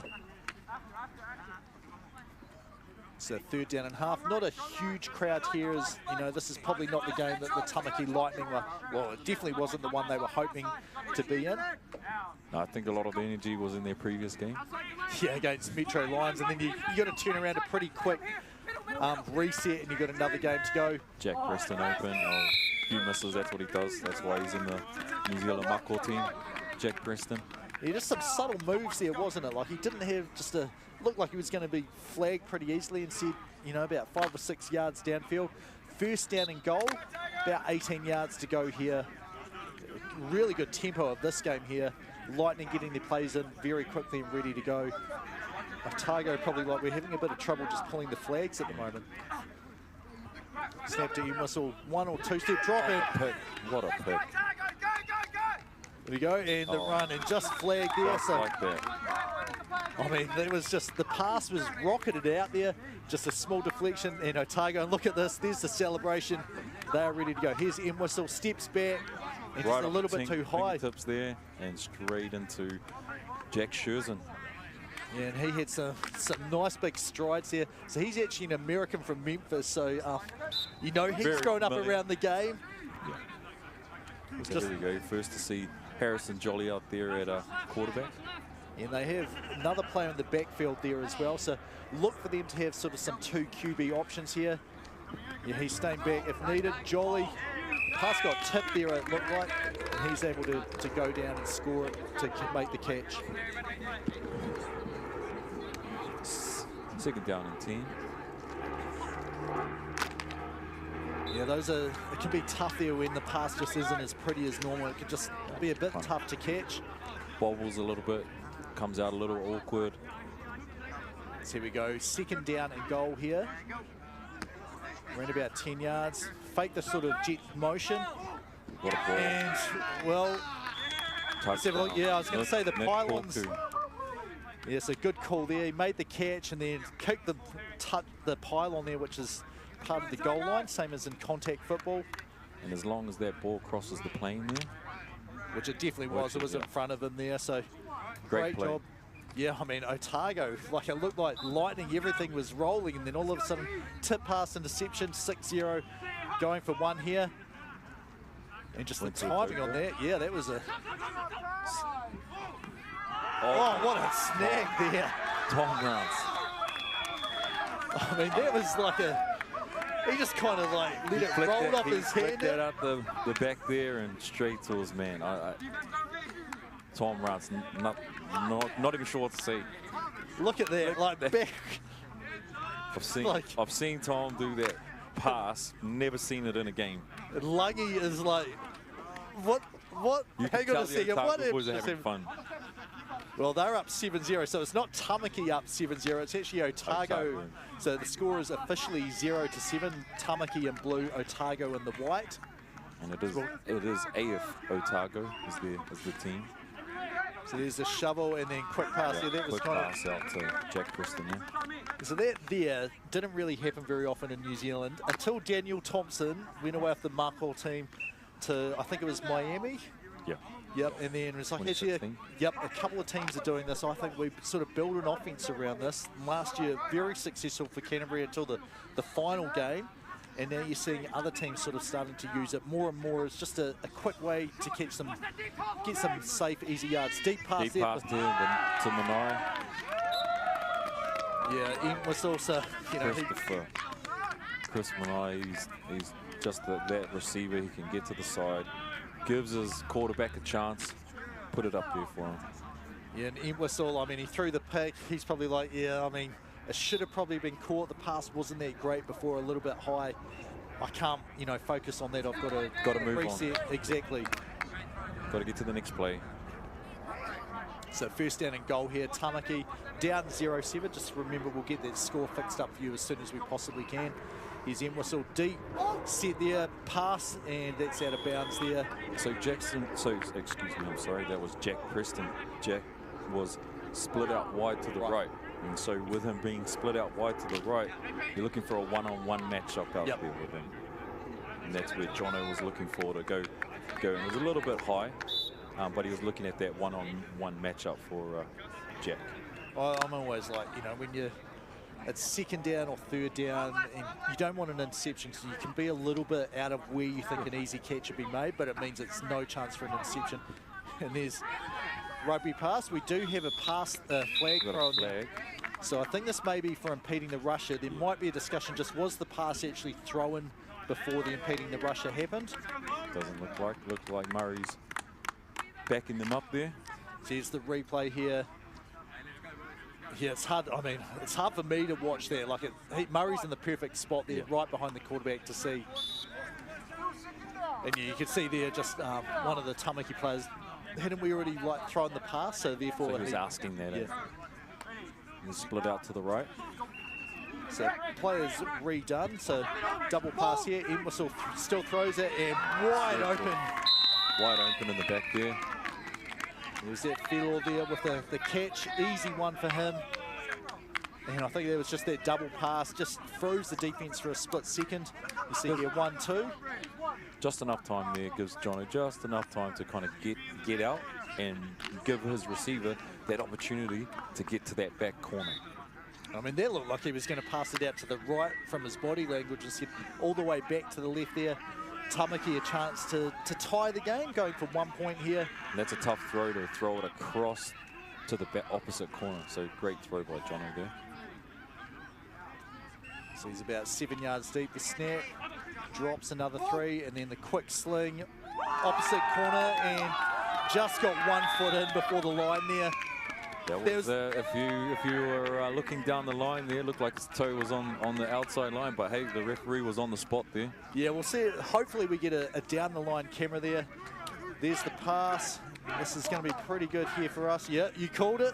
So, I mean, referee, it is hard, like when it's so close, you've got to kind of be on the line so you can see it, but you want to step off as well to give yourself a better angle. So Tamaki get a little bit of luck on their side there, tie the game up at 7 points apiece. So first down for Otago here. Jolly, the quick pass, about 4 yards gain there. And just a speed out there by a centre, just to kind of give him some. What you want to do is you just kind of want to get into a rhythm, right? That's what you see there. It just gives Harrison some time to say, okay, let's get something going here, and we can throw in a couple of bigger plays. In terms of defense, like, will you be looking at stuff and saying, like, this is how they're playing stuff, and then bring it back in the second half, or it's this is our bread and butter and we try to do this? That's exactly what you do. So you try to so you had Harrison taking off there, and that's what he can do for you. He's taking it to the house. I mean, I don't think that play call was made to be like, let's get a 35-yard touchdown round here. But hey, when it presents itself, we'll take it. And you said that sometimes. The Michael Jackson there, like you said, there's got to be a little bit of luck there. But look at this. He moves the rusher, so the rusher has to step to the side, and then he's gone. Look at that. That's just great hip movement there, just to make it a little bit harder. The layup at the finish there. And then the Michael Jackson. Yeah, that was good. So, yeah, as you said, he's been in the NZHPU program as well, and he's actually the American Football Otago MVP last 2 years running, and with plays like that, I can see why he's been selected as that. False start, looks like. Must have moved the ball. Yeah, they'll redo the try here, so they'll be from 10 yards out, which means they can have a running play here, but it is still only for 1 point. Yeah, so Harrison, as you say, he was the opportunity to go to HPU 1 this year. and that experience really helped him to get that confidence that he can play at this level here. And you see that. You can see how that helps the Otago FC boys. So we go bunch formation here, and I think there's going to be a flag, and there is. And so this would be impeding the rusher. And didn't score a touchdown anyway, so yeah, they'll just say we'll decline it. Try is no good. 13-7 the score. We'll get that fixed. Tamaki is not winning 13-7 if you're just joining us here. They are actually losing 7-13 with Otago scoring that runaway touchdown there for Jolly. And that's not a touchdown you see very often in a flag football. No. I shouldn't say never, but you very rarely see a touchdown from inside that 10 and on your 10, and you run it all the way. So that's a great touchdown. No, it's pretty much deep passes. You catch it in space and catch it, or it's a turnover at your 10, and then everyone who's on defense is on defense now after the turnover has overrun you. Yeah.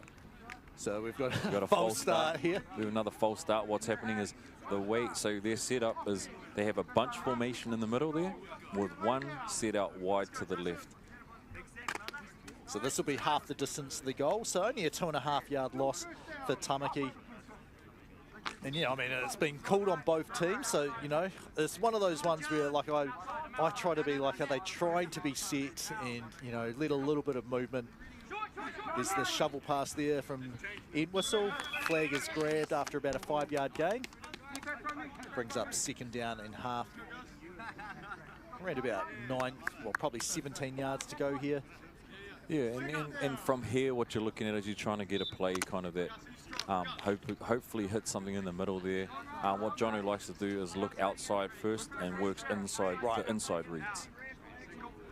Well, it makes sense to me. The safety's usually in the middle. Great grab there. And then the Otago defense, they had that probably one missed grab against Weir, and then apart from that, they've been really good with their flag grabs and got that interception as well.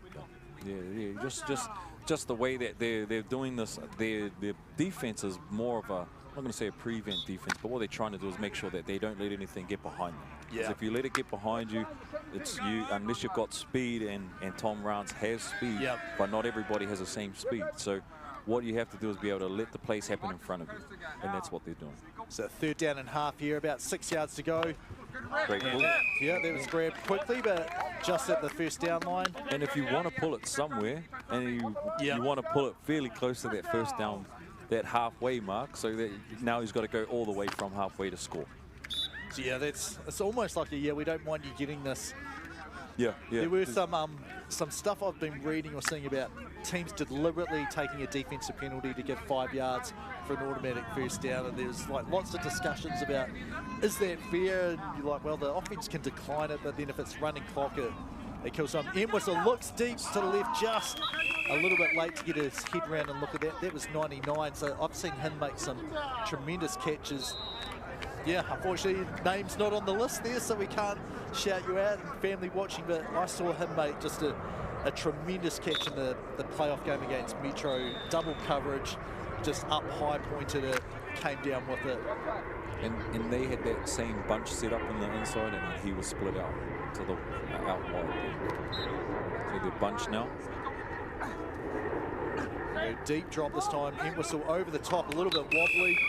And I think the rusher just, he didn't get the right angle where he wanted to throw that one.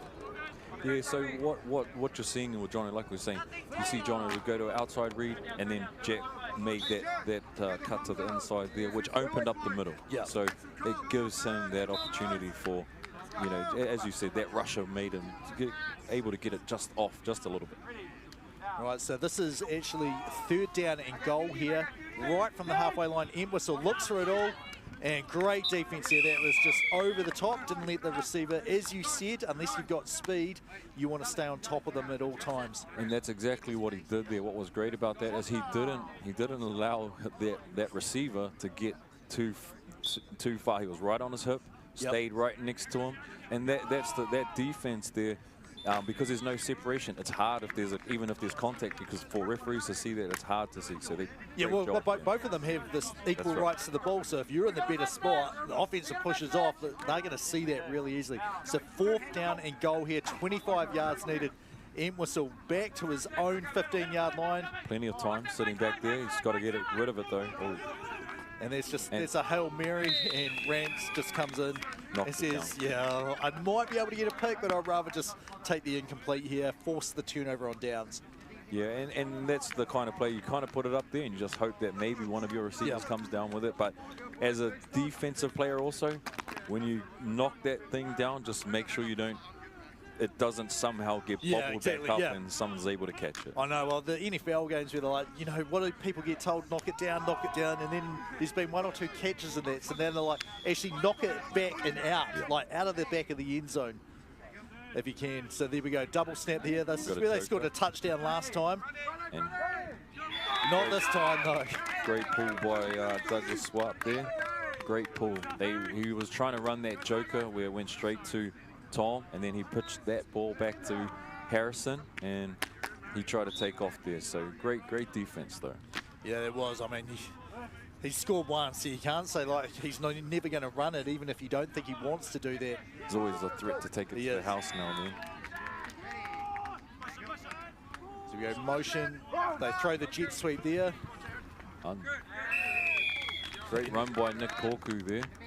Yeah, a bit of an aggressive run. Like, you know, you've got to be careful when the defense sets up like that. You can't run through and initiate contact as an offensive player. As soon as you got the ball, you're in control. You have to basically allow the defense to act predictably, and you can't go through them. Avoid that contact. You do. You know, so even though he's running, you've got a spread with another QB possibly in the backfield there as Tom's kind of set up next to Harrison. So they get one rusher back to Rance. So Tom's gonna let it go. That was the pick there. That was almost a pick there. Yeah, Lungy just driving in on that ball there. Really good recognition there. I don't know how he's so fast when he's been wearing long pants the entire weekend. He's a great defensive player though. Look at there. Like, it looked like there was no chance, and then he almost got there, knocking that away. So that brings up 4th down and half, about 6 yards to go for Otago now. So we got 2. So there's 2 wing backs there with Harrison. So he's got 2 quarterbacks possibles. So fake both and a pick. Oh, that was Lungy, right place, right time. I think it was Swart that had the initial deflection. I mean, when you see that player, you know, there's all a misdirection, trying to move the defense to certain places, but didn't work. And then Harrison just let it go with Tristan and the deflection there. Yeah, no, I mean, it looked like he came across on the initial handoff and then dropped back into cover, like reset and said, right, what's my next job now? Jolly didn't recognise that he wasn't faked out. Entwistle, quick passes. Quick slant there, and it was right in his hands there. And you know, those are the catches as a quarterback you want to have your receivers make. I mean, that's just experience, right? Like if you've grown up and played years and years of flag, which you have, I have, but not recently. 22 years of flag football there, James. I'm only a little bit above you, only I think 24 or 25 for me, but you're still playing here, I'm not, so you just get used to catching it away from your body. But like awesome rugby players or in league players coming in so used to catching it on their chest, and you've got to get out of the habit, because it's not as bad in flag, but when contact with pads, it'll just bounce off. Hands, you want to use the hands to make those catches. Jack Preston there got a few yards off that the little dump off pass there. So we're inside the 2-minute warning here. We do have official game clock down on the sideline there. Entwistle, and good defense there. The signal, that is incomplete. The same thing happened there. We splits him out wide. What if Otago makes an adjustment here is that if Jack splits out to the wide, and just what they've been doing, the defense has been working. They know the ball is usually going to go towards Jack's direction. So great job there by the defense to be able to deflect that pass. Right, 4th down and goal here is the official count, so not 1st and goal that you can see, but the score is right, 7-13. So Entwistle needs a touchdown here to grab the lead. And right off the hands there of Terrell Peak. Yeah, he's been slinging it this drive here, and just, you know, they'll have to half-time probably say we need to get our hands ready. Like, we can't be dropping those ones if we want to to come out here and finish the last game with a win. Yeah, that was that was pretty routine for those Tamaki boys there. Meaning those are catches they make probably 9 times out of 10, and it's just one of those things there that as we're kind of into the. Yeah, so here we go. Otago, first down and half. We'll try and get a look at the official clock as soon as we can. It's Jolly, short pass underneath, and that's grabbed pretty quickly there. Yeah, what you look at Otago, what they're doing is they have that outside receiver will come in, they'll motion him through. Yep. And they might fake it off, might hand it off to him, but. So you've got Jolly, he's got Rance behind him. So the danger here is you don't want to get a safety. And you don't want to throw a pick. So we can see the clock there. There was around about 7 or 8 seconds on the clock in this half here.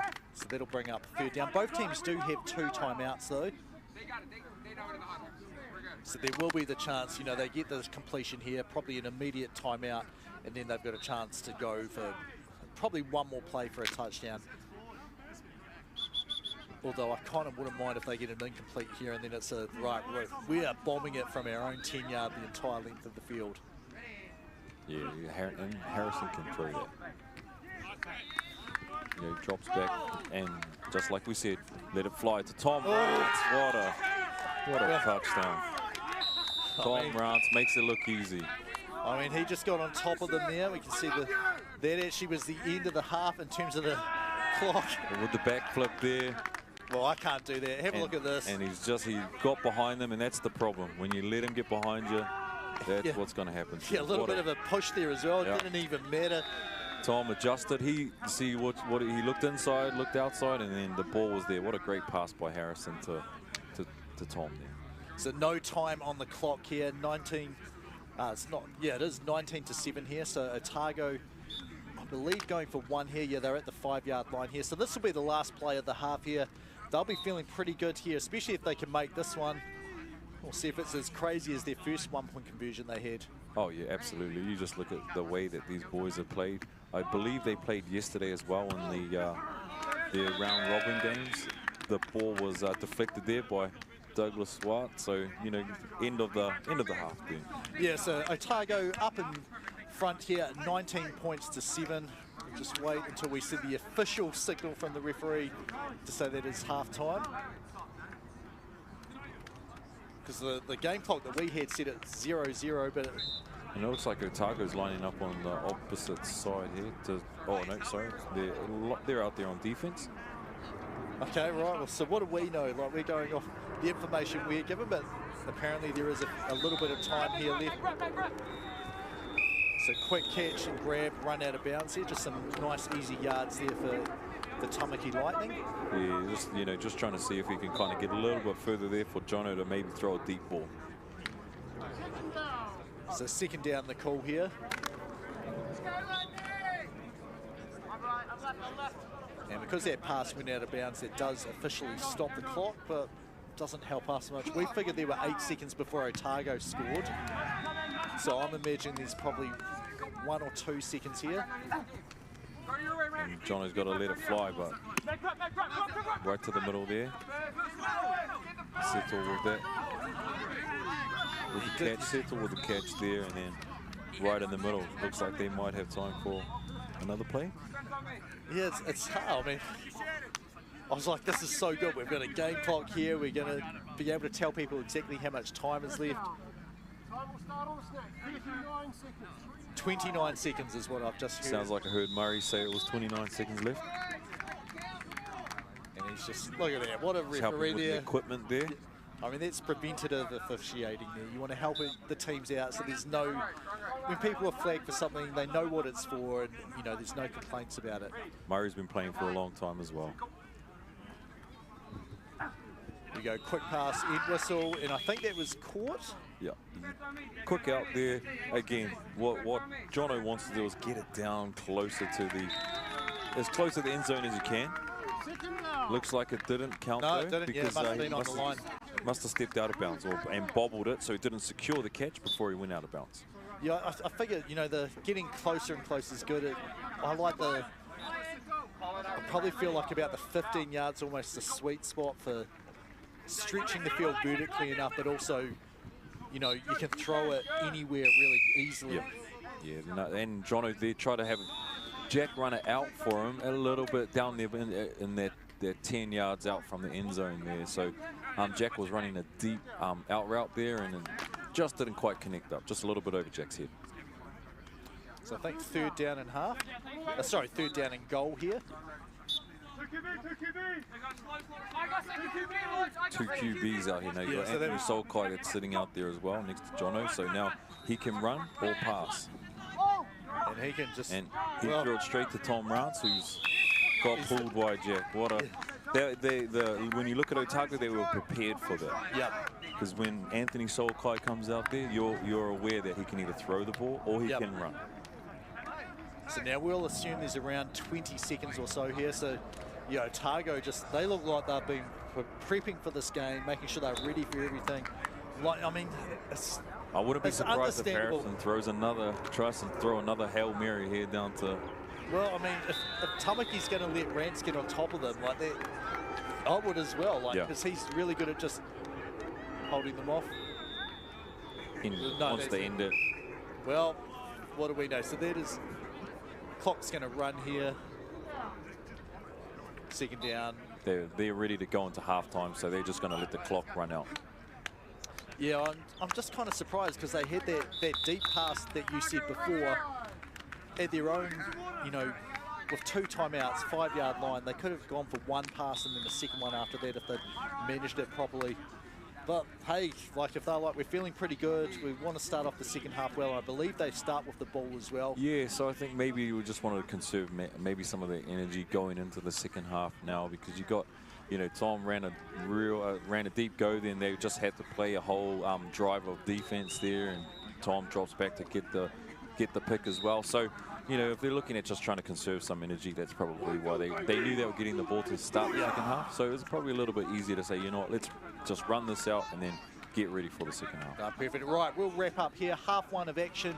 Otago up 19 points. Tamaki Lightning on 7 points. We'll be back in around about 2 minutes, maybe a little bit less as we start the second half.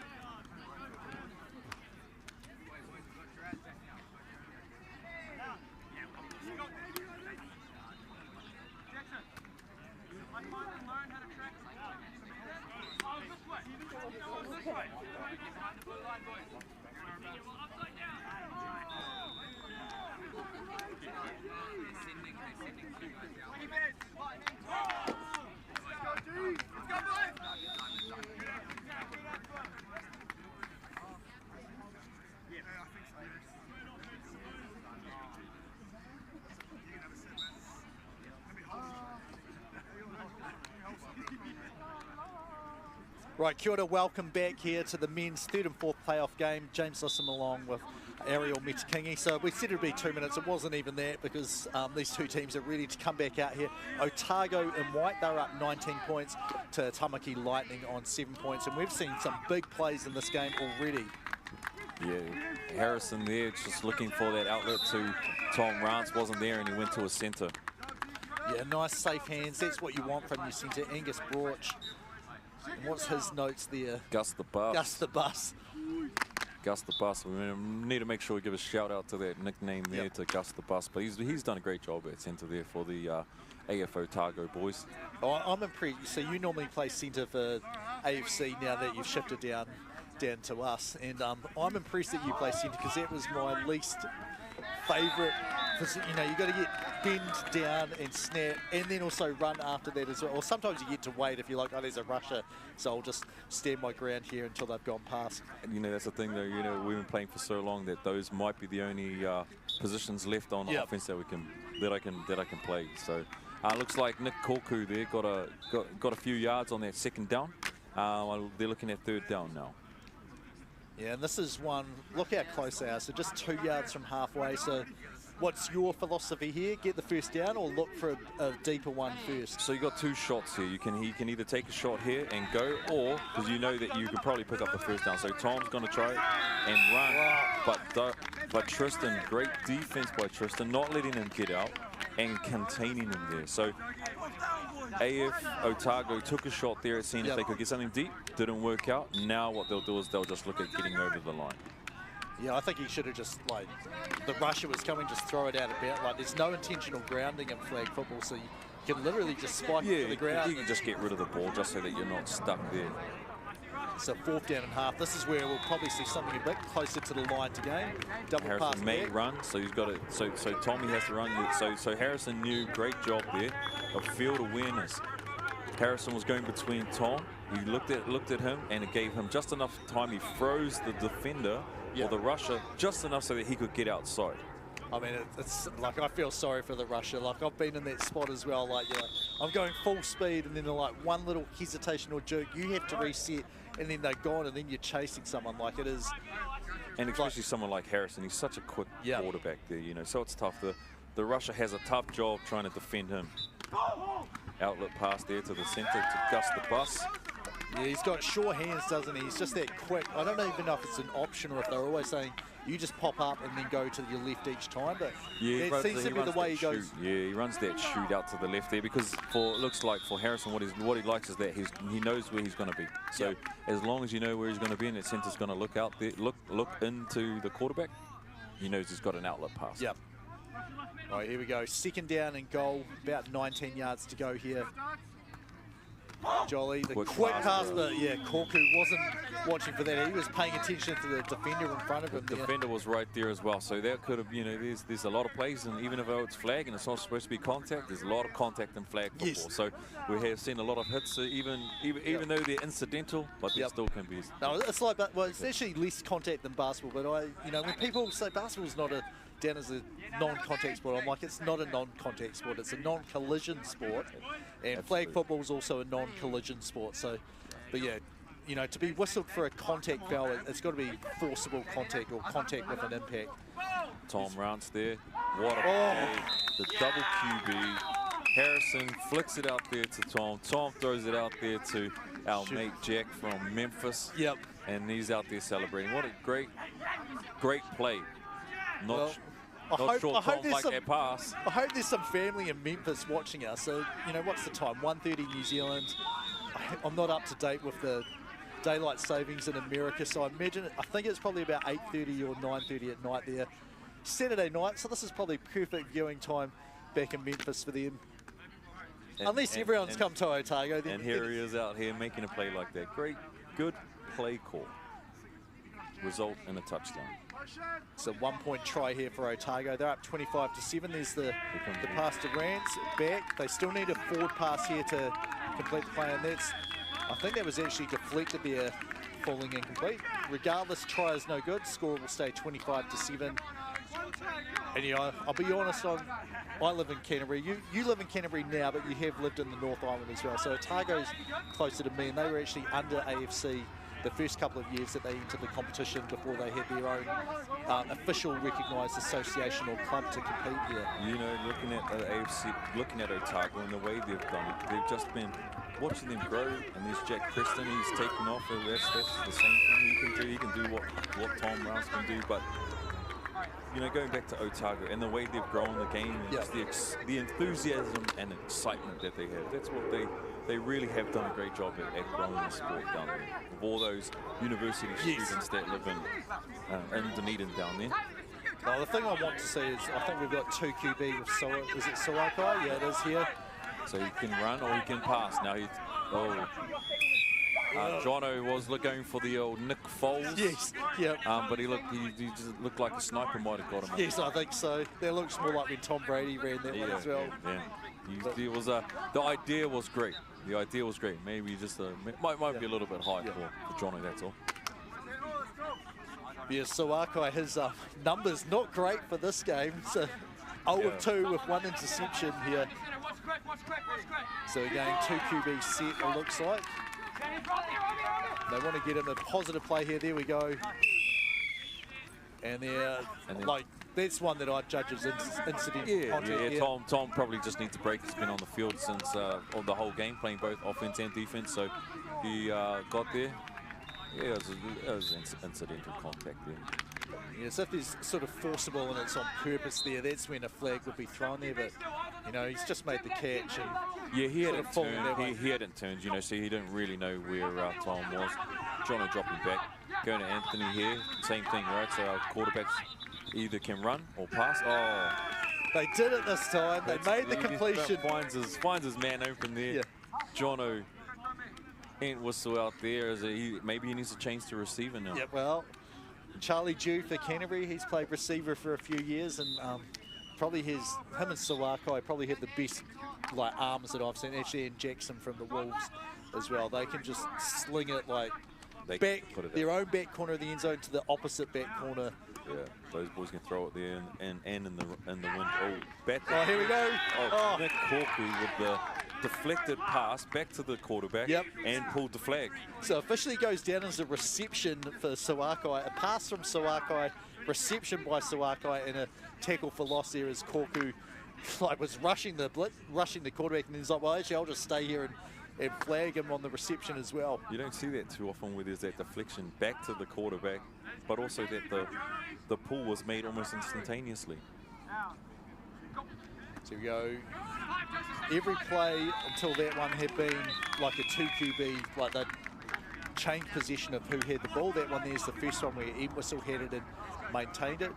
Yeah, they're trying to change it now because they just weren't having any success with the way that they were running their offense. So they did have just Jono there. Throw the ball there to Jack just a little bit off. That's all. Threw it just a little bit in front of him, and Jack couldn't make that catch. Yeah, I mean, he may look back and say it might have been sore, but a dive was really the only way I could get to that. It might have had a chance for it. To Whistle, back to Sawakai. And Sawakai's with the sack. Nick Corku, he's fast, and that's what you need when you're rushing.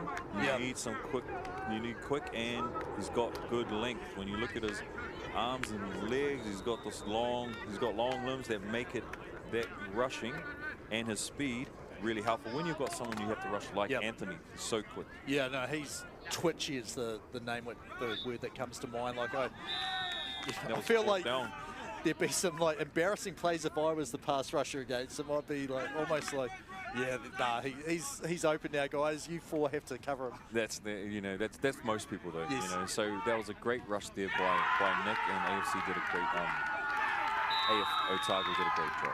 All right, first down and half. Otago here. Here's Rance, and see just the mini dip there. Did step out of bounds. And you can't jump, you can't dive to avoid, it's basically flag guarding, jumping or diving by changing where the flags are. So dipping and spinning is sort of the only thing that you can do. And that's an example of what Tom did there. He dipped and they missed the flags initially. And then as he was progressing in that run, he just happened to step out of bounds there. See there, Gus the Bus just checking his play call to hang on. So what do I do? Shoot left. Okay, sweet. That's his go-to move. Everybody has one, and Gus the Bus does a quick shoot. There you go. And he's off. Harrison there got just enough, just outside of Doug Swart there who was rushing. And you could see him just trying to keep his hips just in front so that he couldn't pull his flags. Yeah, they're playing extremely well, these Otago guys. Just the different play. Probably the only one was the wing-back one where they threw the interception. That's been their only real mistake. Everything else has been okay, what's Tamaki doing here? Okay, cool, here's what we want to do to attack it. Yeah, what you see from Harrison, he does a great job here at actually just whatever's available to him. You're not trying to force throws. And like you say, we're outside of that wing-back one. You just saw there, so I think that was meant to be a backwards pass. It actually went forward, so Harrison, really astutely saying, actually, you need to go now, just run. That was our full pass. You could throw it back to him behind the line of scrimmage, but couldn't throw it forward again. Yeah, so once the ball does go forward, then you've got to take off there. Yeah, the only exception behind the line of scrimmage, you can still throw a lateral backwards. Right. But yeah, whoever's got the ball past the line of scrimmage, that's the person that's going to go. Yeah. You've got Tom standing there in the back. Harrison. With that quick slant play there, or quick look, what he wants to do is he just wants to see maybe his guy can make the defense miss. Yep. So if you do that and he runs that very quickly and you give your guy an opportunity to make a play. Yeah, no, I mean, it can be, you know, you've got everyone matched up, almost, you know, one blitzer on the quarterback, man on man, basically, if it's that quick a play. If that flag gets missed, like there's no one else there, you're going to be gone getting through. We're back to this two wing backs there. Fake. They don't throw to the middle. This time he makes the read. You see Swart there just down on the right side of our screen there. He'd gone back to the middle, which is where he got that pick last time. Yeah. They were kind of looking for what that would that play kind of develop. They already knew what it was going to be, but great job there by Harrison to get it out to Nick Corcoran. So 4th down and goal is I've actually lost track of what Murray's been signalling. So we're close. We're in the red zone here, inside that 10, and they're in a bunch formation. So one rusher, he comes through under control here, and the catch is made. I'm not sure if he was inbound or not. They're just double checking. Jim Hunter is checking along with Zach. Confirming Ollie. Oh, the touchdown. What a touchdown. What a pass. Look at this great pass by Harrison, and the drag. You have the toe drag swag. Yeah, I mean, the right foot was out by about a yard there. His left foot, he had his left foot down and it was dragging across in the end zone. Great awareness there. Yep. I mean, it's like, I've got to make the catch, but I've also got to keep one part of my body inside the field, the playing field. And great pass there by Harrison. Defender, the only place his receiver could get it. Going for the extra point. Yeah, good defense there. 89 just diving in front. He had a really good game yesterday as well on defense. Josh, is that Martinek? Yeah, that was a what he had. Ollie run there was a quick what they call a whip route or an Edelman route. So he quickly takes a couple of steps inside and then shoots back out to that pylon. And he was trying to hit him real quickly, but it was great defense there as well. No, I'd listened to a podcast with him. Was it Edelman or who followed Edelman at the Patriots? And they were talking about, you know, the keys are there. He was talking about his foot placement. Yeah, Amendola, that's it. He was talking about his foot placement. And if you didn't have your feet facing the right way, I think it was towards the sideline is for one of them and the other one back towards the quarterback. You just couldn't spin as quick to get back into it. And I was like, oh, that's coaching point. I'm nowhere near that level of coach because, you know, I'm sort of with the 10 to 14-year-old. So it's, okay, this is what a slant is. This is what an out is. Yeah. Now we can combine them. This is what it looks like. It's all footwork at that point. That was Anthony Solkai. Got a new quarterback out there. Anthony just threw a nice pass out there to Seto, who was in and outside there, and then Tom Rance missing a couple of flags, and he got over the first down marker. So first and goal now. Yeah, so and they're down by 24 points, so, you know, anything can happen. It's inside about 5.5 minutes, so it is going to be tough to score 3 touchdowns, 3 conversions, but not impossible. Got a flag here. Looks like we may have maybe a delay of game. Maybe. And it's going to be on the defense here. So all the indications is that defense is done. So I think it's an unsportsmanlike. So I think it was like trying to communication or like simulate the snap. So an unsportsmanlike. Yep. So that's what that penalty would be. And so that's why they moved it up, first and goal still, but they marched the ball closer to that end zone. Says Suakai, and that's where we saw. Look at that, Jack Kirsten across. That's a throw that not many quarterbacks can make. You have to have a strong arm and be able to be moving one way. His whole body's moving to his left, and he threw it right to the opposite corner. That throw, not many can make. And Anthony can do that. Great pass. Yeah, that just looked awesome. Like he evaded the rusher there. Look at this. And he's just got his shoulders. He looks where Jack is, and he knows he's there. And Jack has great awareness on the field as well, so he knows he's got space as well to make that play. Great job. So we go under centre here. They're only going for one, not for the 2-point conversion. So a little bit of a surprise there. Sawakai, he was actually past the line there, so it should have been an illegal run there. Doesn't matter anyway. Incomplete pass. Try's no good, but yeah, surprising they only went for one. Yeah, you know, I'm just, yeah, as you kind of look at it, maybe they wanted to maybe get into a rhythm. They're not really sure why. No. If you're down by as many as you are, just, yeah, going for two. All right, so Otago here, 3:36 on our unofficial clock. Hopefully, well, it might be official by now. Hopefully it is. So they can pretty much short passes, simple plays, and just bleed over half of this time remaining here. Yeah, absolutely. They don't have to do anything, and if you do too much, then what happens is you can turn the ball over. So there's Gus out there running that left shoot. Yep. And it's, as we say, that's a bread and butter play for them, because Harrison just gave him a rugby pass and it was easy for him to catch. Now, I'm wondering if he, you know, when he checked his wrist, coach just said he was doing, I wonder if it wasn't actually him, if he was checking everyone else just to see, like, you know, making sure there's no one suddenly going into my area. Yeah, that's probably what he's doing. So bobbled snap there, back to Jolly. He can take off if he wants. And Dougie was right on them there, but, you know, and Harrison's got good awareness and steps out of bounds. Yeah, so third down here, about, I think, around 10 yards to go, 5 or 10 to halfway. Yeah, 10 yards to halfway. Team. What do you find? Like, easier, everyone have their own risk coach and they're all checking at the same time, or going in and listening to the quarterback, or everyone should know what they're meant to be doing? No, I think having the risk coach is really beneficial to everybody, because, you know, you know what color on, and the wristbands usually have color coordinations, so you know what position you're playing.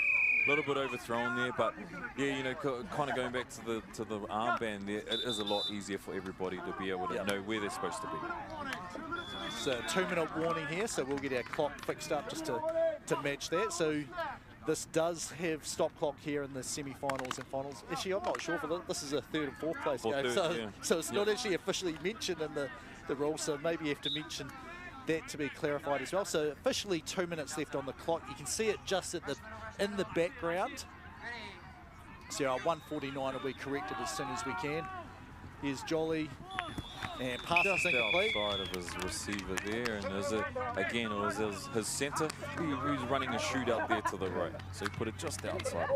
So Tamaki will have the ball, but they're down by 18 points, so you can't really see how they're going to make up 18 points. They need at least 3 touchdowns. We have seen some things, you know, and yes, this is difficult, but you know, it's right now. I think what Tamaki needs to do is just trying to maybe salvage a few things here, maybe put some plays together and see some other guys out there. Okay, so 1 minute 53 on the clock. It's stopped here and it'll start on this first snap. First down and half for Tamaki.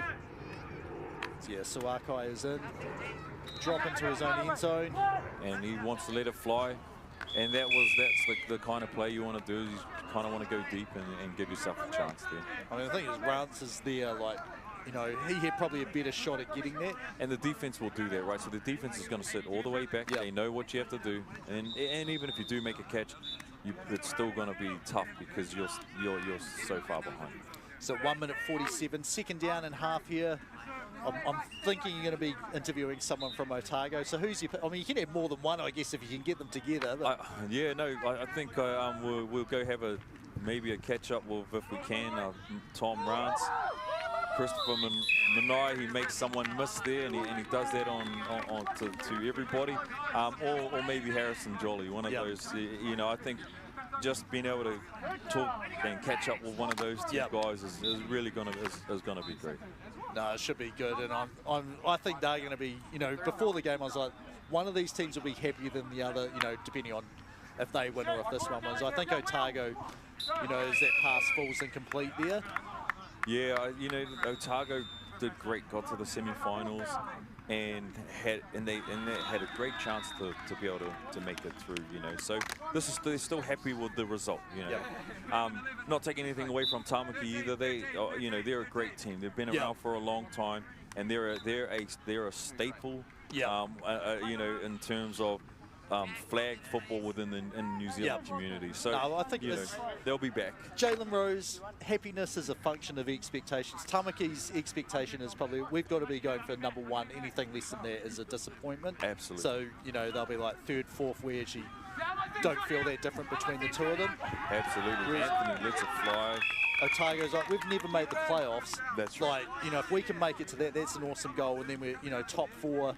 And then obviously we want to finish third. So I think they'll be like, you know, we are moving up and up. Oh, absolutely. What they'll do is they'll take this experience right here, from being here in the at the Nationals and playing for this third and fourth, and they can build on that. They've got this team that has some confidence, and I'm happy for them because they'll be able to do more. You might get more people who are excited. So really happy for the Otago boys to be here. They worked really hard.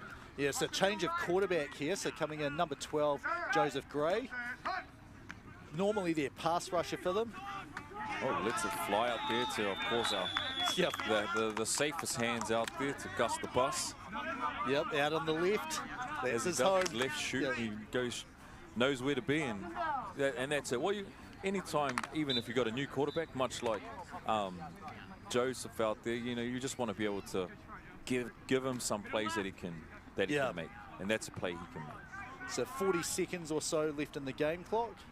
You know he wants a touchdown. Yeah, well, you should. Like, you come into the game, they are bleeding the clock here, though. So inside 30 seconds now. Gets the snap back to Rance.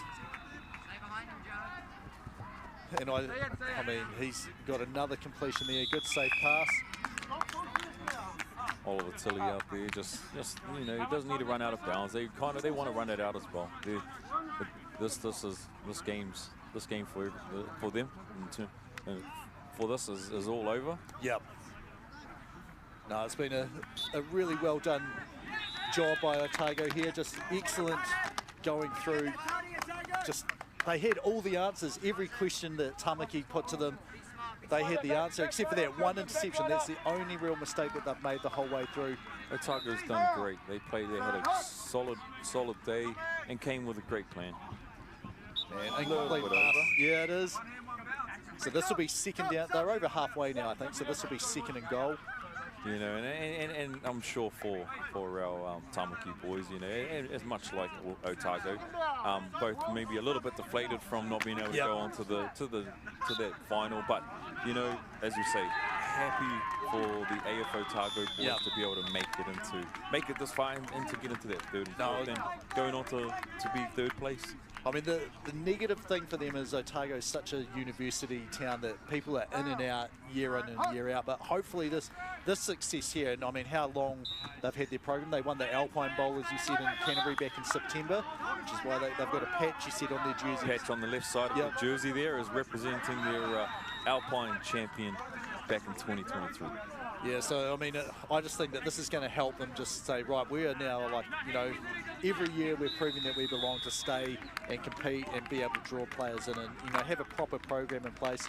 And this is going to help them just cement that even further, make the foundation stronger. Absolutely. They even have a lot of their guys that don't live in Otago in the region. You know, some of them live in Auckland and all over. But as you say, you know, it's a little tough sometimes. And Joe wants to go for that touchdown. So incomplete there. And this even going to bring up fourth down or end of the game. That looks like it's the end of the game.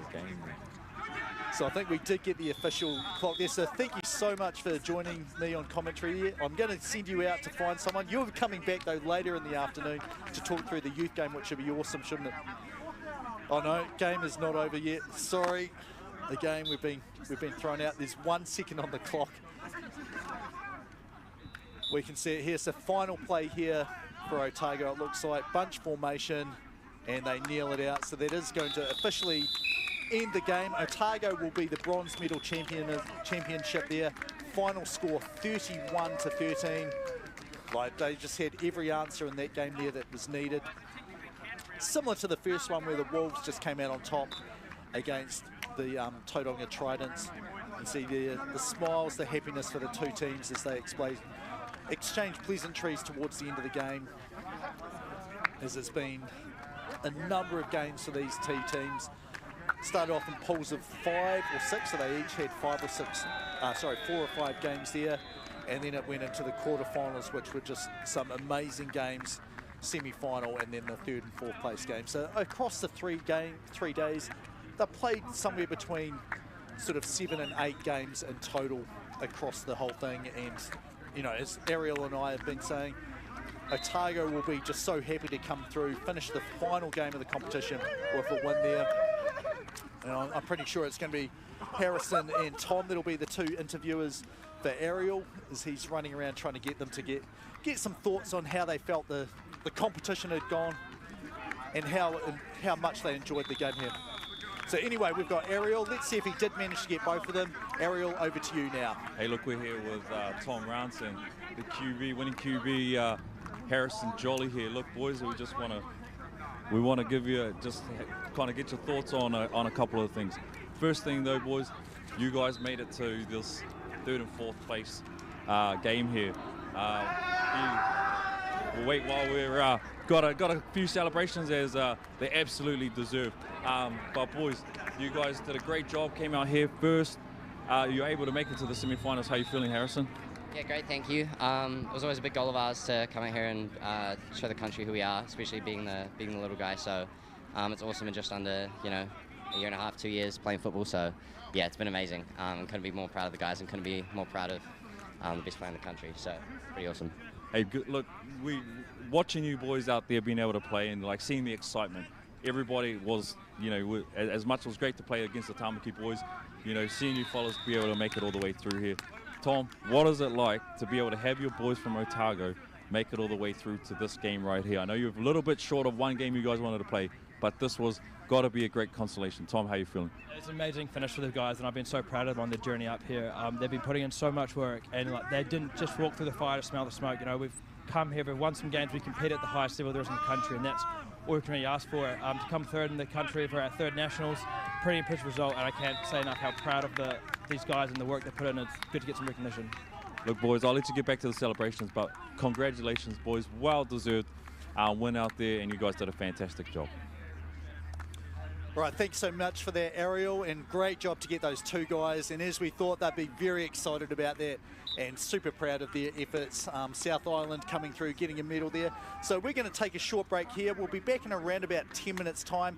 Coming up then at 2:10 for kickoff, the women's grand final. We have the South Auckland Raiders. They're going up against the Metro Lionesses. I'll be here again.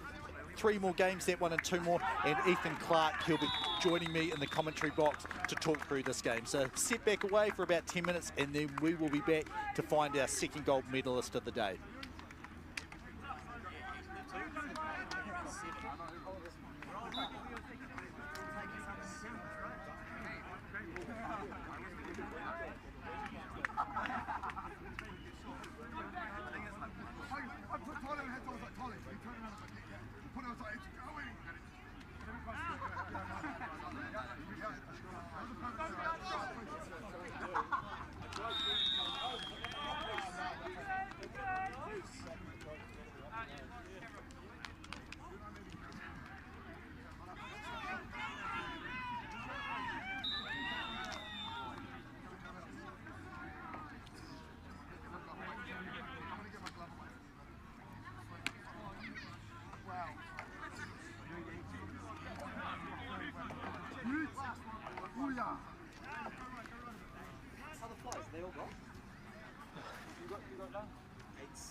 Right, kia ora, welcome back. Game number 3 here, the NZAFF Grand Finals Day. This time we've got the Women's Grand Final about to kick off very soon. James Lisserman here along with Ethan Clark.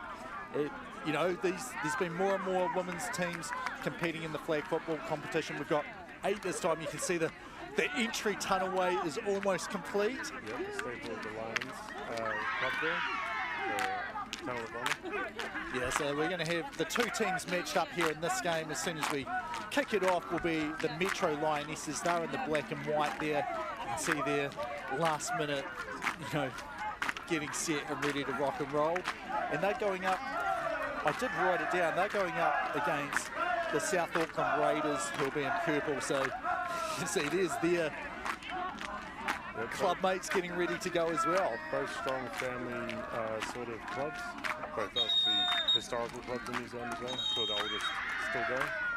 So big family vibes out of it. I'm a big fan of the South Auckland Raiders canteen shop. I'm a regular,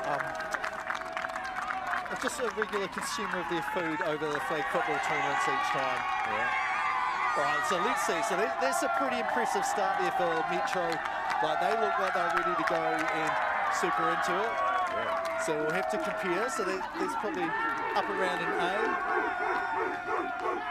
That's pretty good as well. I'm going to say they're around about even, maybe a tiny edge.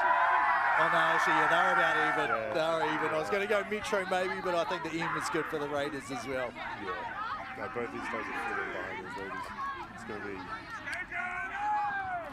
Yeah, so officials for this game here, we have in the white hat Bridget Carrington. She'll be joined by Jane Tuingamala, Nathan Wakefield, he's one of the two referees officials that have come over from Australia to help us out here, and then Thea Manuel is the fourth official on the field here for the game. So just referees coin toss here. Actually, sorry, Jane won't be an official because she's playing in the game now. So Yeah. sorry. I believe she's playing corner on defense. Sorry, so Paul Brown has actually come into the game and he'll be replacing Jane. So Jane, you're definitely in this game one way or the other. You now as a player as opposed to being part of Team Zebra. Which, well, we've both refereed games, but I think we'd both agree that playing's more exciting than refereeing when it comes to finals. Yes, yeah, not yeah. So coin toss there. That's the actual board chairperson, isn't it? Yes, it's Stephanie. So she's handling the honours for that. And teams, I mean, we haven't had coin tosses until the semi-final and finals of the 3 games worth of days here. So, you know, it's a little bit of a change here. So this time the winner of the coin toss gets to either have the ball first half or second half. The loser gets to choose the direction of play there.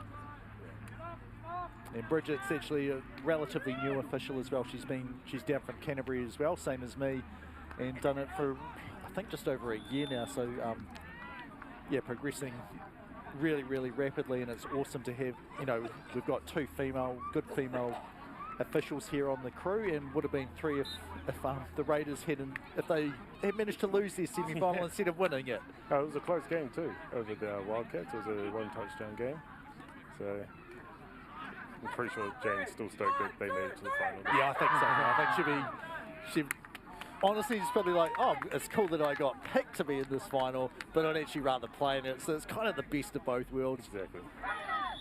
Anyway, so getting really, really close to beginning here. So do you have any idea of who your thought is of which team will win this game? Because I think they have played each other once this competition as well. Yeah, well, on paper, the Lions team is really strong. There's a good 8 or 9 of them in the women's HBU program. Yep. Basically, their starting defense is HBU players. But they are going up against a strong team of players in the Raiders, in that they've been together 3 or 4 years now. So there's a lot of chemistry there. I think there's only 1 new player from last season in that squad. So it's the pass rusher. You can see just a couple of insects flying around there as Paul Brown is just doing last-minute checks. This reminds me, I saw a baseball game, it's probably about 15 years ago. I think it was in Cleveland after a huge amount of rain. We've had a reasonable amount of rain and just so many insects. It's not at this level like it is here. It just looks probably a bit worse on screen than what it actually is here on Sky Sport Next.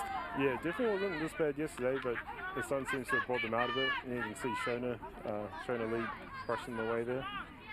Yeah, well, we had torrential downpour for about half of the games yesterday. So anyway, first snap here for the Raiders.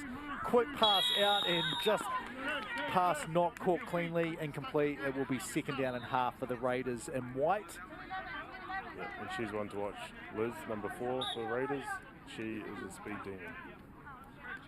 So looking at this, so Raiders versus Metro Lionesses did play back on Saturday at around about the same time, 1 o'clock in the afternoon. Metro came out on top 33-20 in that game there. And they both obviously won their semi-finals to make it through to this one here. Yeah. And the Lions had a really strong game in their semi-final versus the Tridents. I think it was 42-7 was the final score. And so just initially here, the first couple of plays, it looks like the Lionesses are a little bit quicker sort of rallying and moving to get around the field and clamping down on those pass holes there. So Yeah. Raiders, I guess, what's the strength of their game plan that you see for them? Dee's got a really strong arm, so anything fast in the middle or deep down the sides is her go-to. Goes there, yep, bullet pass. I mean, you know, that pass was absolutely on point. It was Maybe low, that- which is that not, one. yeah, Yeah. it's not that easy to catch, but it's also basically impossible to be intercepted there. Yeah, exactly. So turnover on downs, that was actually 4th down. But yeah, the Lions athleticism is next level. We had trials the other day for the Flag Ferns, and the speed of some of those girls is incredible. Do you put yourself in the races to be like, right, if you can beat me, then you're up to this level here, and then No, the other.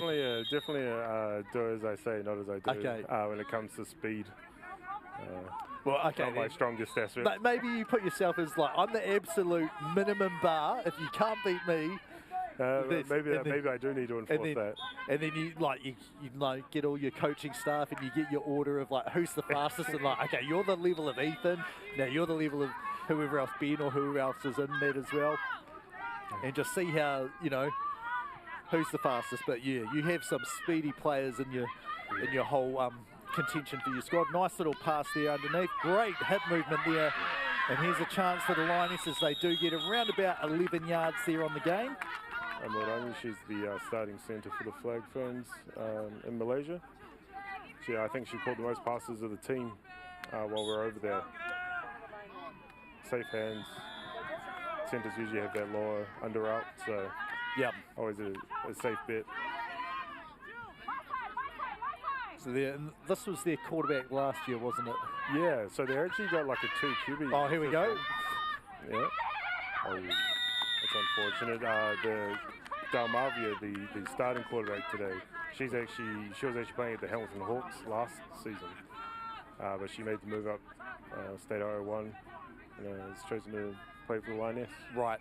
So that pass, the second one was actually a backwards pass. So the initial snap is fine. The second one was a backwards pass. So it'll officially go down as a fumble. So it's dead from the spot where that pass was thrown. So a loss of yardage as well as the loss of down. So 4th down and half here, around about 9 yards to go here. Yeah, Taylor dropping in. Oh, good work. Well, nice job to try and spin to try and keep that play alive, but you know, you can't give up when you're a pass rusher. You've got to stay there. If you don't get the first one, reset, try and regather yourself and go back for the flags again. Yeah, and that was the new player I was talking about. She has had a phenomenal weekend at pass rush. And I've also seen her on some slot receiver routes as well, and she's speedy. So Raiders super quick here, getting their offense on the field here. Pass just popped over the top. Good quick grab there, about 6 or 7 yards on the game. And that's probably what you want if you're the Raiders. Like, you had virtually nothing the first drive, so just tried to get some easy completions, making a little bit of yardage. Yeah, you want to build that confidence up. Get a couple easy first downs, 5-yard catches, get everyone's confidence up, get in the rhythm. There goes another 10. Yeah, so now they're starting to move. The passes, as you said, like those quarterback passes are just directly where they need to go. And now that they're being caught, everything looks a whole much better. Like the first drive, it didn't look so good when they're not being caught. Yeah, everyone wants to win it on the first play of the game, right? Got to have these sustainable drives. Yes. Yes, you do. It is nice to get those, like, just those the demoralising plays, like, oh, like, we're stopping them, and then just bomb, it's a touchdown, and we did everything right except for this, and they made us pay for it. So, like, I can understand it, but yeah, like, you're not going to be able to score them, like, just one play touchdown drives every single drive. Yeah, Oh, what a good catch catch, there, right? look at that. Tuck and run as well.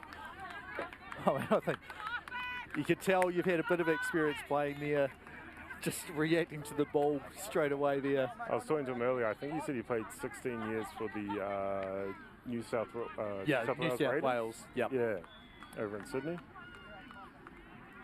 Yeah, Nathan, and I mean, you know, there was no chance of that being caught by a player, so normally as an official, they're like, you know, you've got to make sure it's definitely out of bounds so no one can say, like, hey, you interfered, I had a chance to catch that.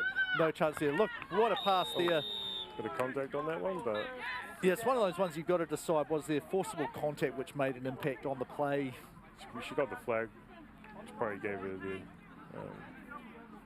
you know, benefit of the doubt on the contact, but in fact she got the flag. Yeah, it was kind of almost like a cover two, the hole there, just throwing between the press corner if there was one and before the safety could get over. It's a good read there, nice ball placement by the quarterback. So second down and half, about 6 yards to go here. Roll out, there's the 2 QB system that you said to watch for. Yep, this one can move. And I was going to say, I can hear a lot of whistles, but no one's reacting to it. So I assumed they were from another field, but they were actually from this one. So it's going to be a penalty on the offense. We'll just see what the announcement is.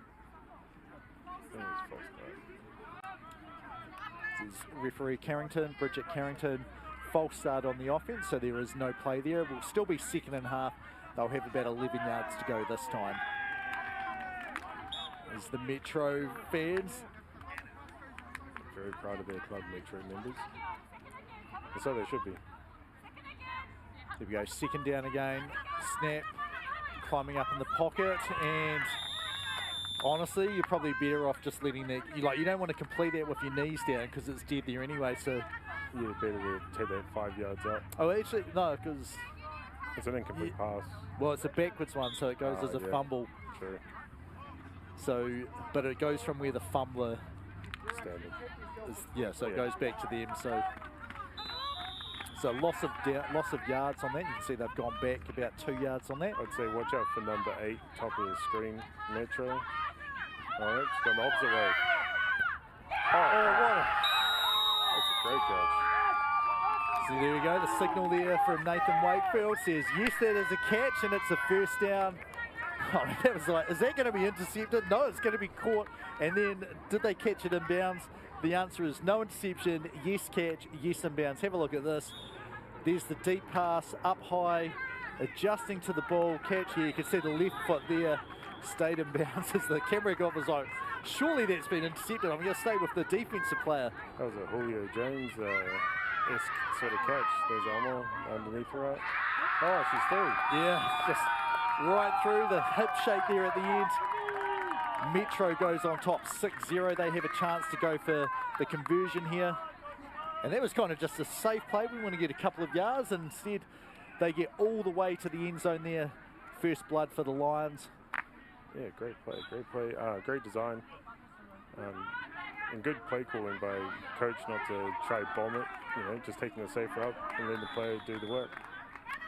There you go, 1 point conversion from the 5. Needs a 4 pass here. Opposite corner. Oh, she in? Yep.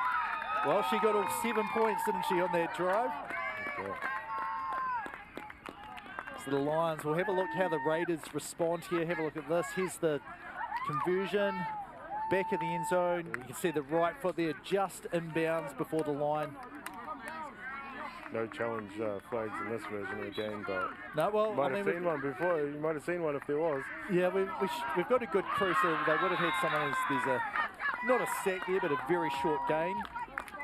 Yeah, we would have had an official on that back line to make the call there if the ball, the foot was in or not. So second down, only a 2 yard gain there. Still need to get to halfway for the Raiders. And a bit of trickeration here. And Lionesses are up to the task there. Maybe 1 yard on the ground. Yeah, the Lions clamping down on these run plays. So this brings up third down and half here. You probably need to feel like you're getting something here, sort of a 2-1-2 defensive shell there for the Lions. Well, one of them is blitzing. Pass not caught there. And is this where you look for a deep one, Ethan? I mean, you have to, right? 4th and half. I'd like to say you have to, but I have seen teams not do what I think is, like the last game, Tamaki was down 24 points. I'm like, if they score a touchdown, they'll go for 2, because you need 3 touchdowns, 3 2-point conversions. They didn't. They went for 1. I'm like, it doesn't really help whatever happens. Yeah. This is true. But this big spread formation, this does look like they are going to try and go deep. There it is, right. I mean, there was a good read. Just, as he said, a little bit overthrown. And she was able to get past the defender there. That's number 1 there on the left-hand side. It's probably a little bit of adjustment period for today as well, since yesterday was so windy and now there's practically no wind going on. Yeah, you just having to throw into that wind, and now it's just sailing on you. Well, maybe now you're like, there's a few bugs, so I've got to adjust for them, like bouncing off the ball. The spiral's not as pretty now. Lions here, well, Lionesses here. First down and half from their own 5. Fake handoff. And then short pass there, good hip swivel. 10-yard gain there, so second down and half from about the 15. So Isabel was actually our pass rush in Malaysia. Very fast. She's making her point that she wants to play on offense, that's for sure. I think she played offense for them last year, I think, and then she was kind of the deep threat. Had a couple of bombs attempted. I cannot remember who won the game. Last season it was the Wildcats. It was Wildcats versus Lions, wasn't it? Yep. Well, there you go. Now she's showing some toe drag swag for you as well. Yeah. So makes the catch there. That brings up third down. No, brings up first down. Wait, it brings up first down, sorry. So clock there, you can see we've got 2 clocks there. Scoreboard graphic and in the background there, both showing the same thing, which is exactly what we want. The Lionesses up 7 points to 0. It's a deep snap here. Pass goes on the scoreboard. So second down and half here. Where are the flags? That's the question. I believe she caught the balls, so it's just where she caught it from, right? Yeah, if you don't have the flags, it's basically it's assumed to be you catch it and you did immediately where the flag was. That's what the quick discussion here is about. So the rules are rolling clock until the last 2 minutes? Correct, yeah. So the changes for semi-final and grand finals obviously is stop clock inside the 2 minutes of each half, and both teams have 2 timeouts per half rather than 1. We go, second down and goal here. Deep pass to the right corner, and that just to be got intercepted not by 1 but by 2 players, and then almost completed anyway. Yeah, it's that's showing trust in your receiver. Putting it up in between 2 defenders.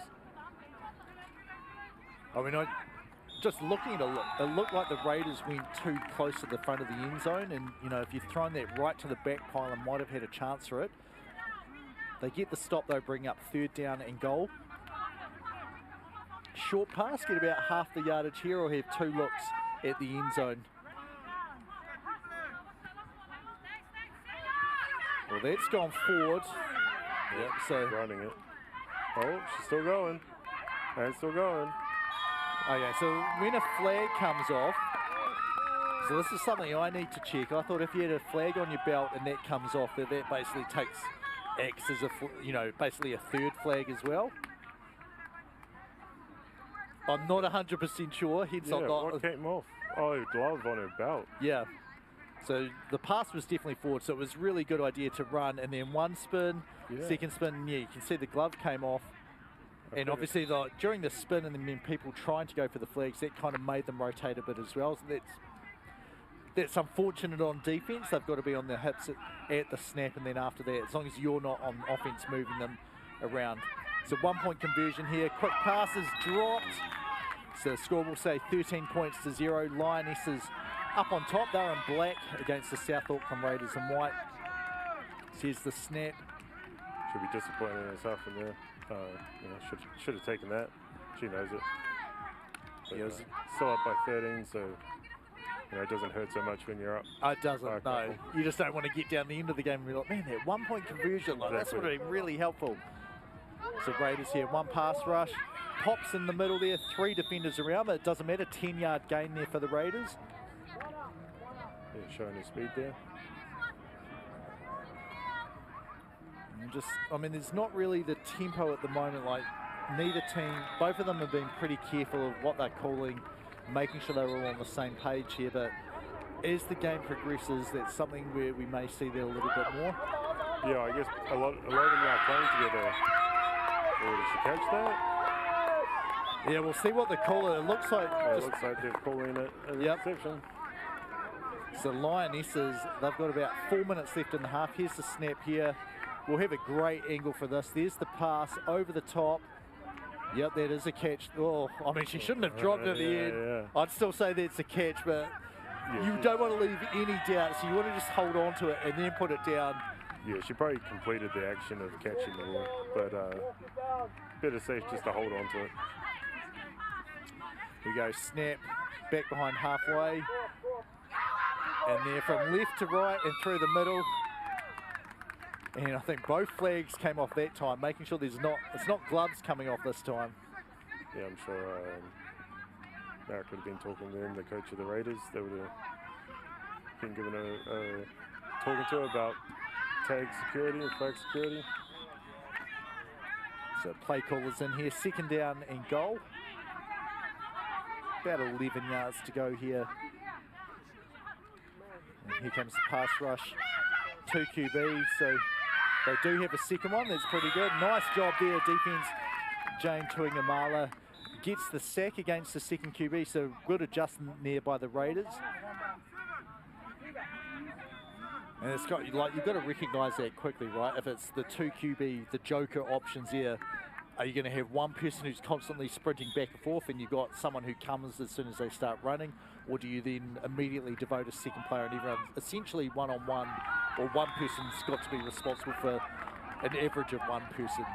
Yeah, and that all just comes down to chemistry and communication, what you can do and what you can't do. There you go, good grab there.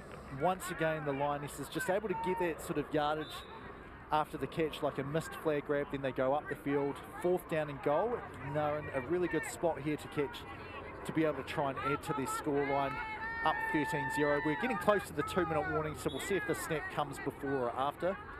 Yeah, it's been a really clean game so far. It's been good. Nice quick pace to it.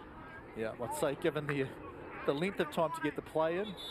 There we go, 2-minute warning, so our official clock has just stopped now, which is perfect. I did have that conversation, like, please have the clock that we can see as the official clock, because it's hard for us. So there's a handoff. This can be running for a touchdown, and great job there. Raiders get the stop, turnover on downs. Clock will stop here, so just about 1:53 or so left in the half. Raiders, if they can get a score here, this means they can close the gap. No, there's not going to be a whole lot of time for Metro to come back and answer as well. Yeah, a very important drive, this one. And most importantly, they don't want to turn it back and give it back to the Lions to put another score on before the half as well. Yeah, they'll want to take as much time as they can, but also score. Yeah, I mean, you've got the perfect thing here. Almost 2 minutes, 2 timeouts. So just a catch and bounds. You know, it's only if you get an incomplete pass or run out of bounds that it'll stop. Oh, instead they're like, let's go for the whole thing, and that was almost picked. Like, well, what do we know here? Like, we're like, you know, safe plays, move it down the field. It's always tempting to go downfield, but you got plenty of time. It doesn't seem like a lot of time, 1:44 or more. Yeah, we're roughly about 1:44. But it's plenty of time. As you said, 2 timeouts, run out of bounds, you know, clock stops when you go over halfway. So we go second down and halfway here, so 20 yards to go. There's a short safe pass, and she can keep going, 10-yard gain there. So the clock that we have that you can all see on screen says 1:38. It's going to be rolling here, so we're just a little bit below that now. We can see the official clock, which is very close to what you can see on the screen as well. So 3rd down and half here. The Raiders desperately wanting to avoid Metro from scoring again, but trying to get a first down here and then be able to get some points before halftime. And 2 players, same position on the field. Metro get the interception there. Turnover on downs, which will stop the clock here. Just around 1:18 or so here to go in the first half. And that's exactly what you don't want as the Raiders, is it? Yeah, exactly. Didn't seem risky. You could see that she was looking and no one was following her, but didn't see the player cutting across from the right zone. Yeah, I mean, it's hard, isn't it? Well, it's not. it's what happens. That's what defenders try to do. I want to look like I'm guarding here, but I'm actually ready to break on this. Yeah. So Lionesses first down and goal, about 20 yards. That passes backwards. So now they've got a third QB in. And, I mean... That's exactly what you didn't want for the Raiders. Yeah, turnover, one play later, another 6 points, 19-0, and it's looking like this trophy might be going to have Metro inscribed on it. The only good thing about that for Raiders is there's still a minute on the clock. Yes, yeah, that took you might have hardly a any chance time. Might have a chance to take it downfield. But once again, you don't want to throw another interception, right? So they'll be careful, I'm sure. So the conversion here, the clock won't run for this. So essentially an untimed down here. And just drop there. So score will stay at 19-0. Lions with the 6 points, 2 6 points, 1 6 point and a conversion here on 19. Raiders a chance here. So they used about half of the time, gave up 6 points. It won't look as good as if they scored and it was 13-6 or 13-7, but they still want to try and get on the board here. Exactly. And Raiders do start with the ball in the second half, I believe. So if they can score something here and then back it up with the starting drive of the second half, you know, yeah, back exactly. In the ball game. Yeah, then you only need one stop after that. Yeah. So if you can score, then stop, then score, then this game has a chance to be tied. Like 3 touchdowns depends on the conversions after that. Exactly. Go. So they're looking short. I mean, the thing that the good read there is we've got a flag there. We'll stop the clock and see what the call is on that. The good thing about that is Metro had all their interceptions in the middle of the field. So now Raiders are starting to look there, pull them to the middle, and then hit the outside. Yeah, and they got speed on the outside, so I wouldn't be surprised if they start looking more to that. You're obviously seeing some deep balls. You know, first play of the game, saw that deep ball to the outside, but I wouldn't be surprised if we see a bit more of it in the second half, especially as they play catch-up ball. Right, so that was the call with was relatively quickly, but it was called holding on the defense. So it's 10 yards and an automatic first down. It went over halfway anyway, so it is first and goal now. Metro, the pop pass. Oh, 4 yards there, and we're going to have a flag. Decision will be, was this offense going into the defensive player or defensive player going into the offensive player? We've generally been calling it that the offensive player is responsible for contact. Yes, they are. Avoiding contact, but I don't know if she had time to turn around and... No, I mean, you can turn around in, like, where you are is the spot you're allowed to, but it's if you can't turn around and go forward. Yeah. Because contact has been called against offense, so that'll be a loss of down. So this will be second down, 10 yards from the spot of the contact. Number 13, Courtney, is a good basketball player, so she'll be used to taking those sort of charges. She'll be fine with getting that penalty. So it is behind halfway, but this is still second down and goal. And looking to go the whole way to the goal. Off the shoulders, and you can see there no one knew where the ball was after the deflection. Bringing up third down and long here, about 40-something seconds or so here in the half.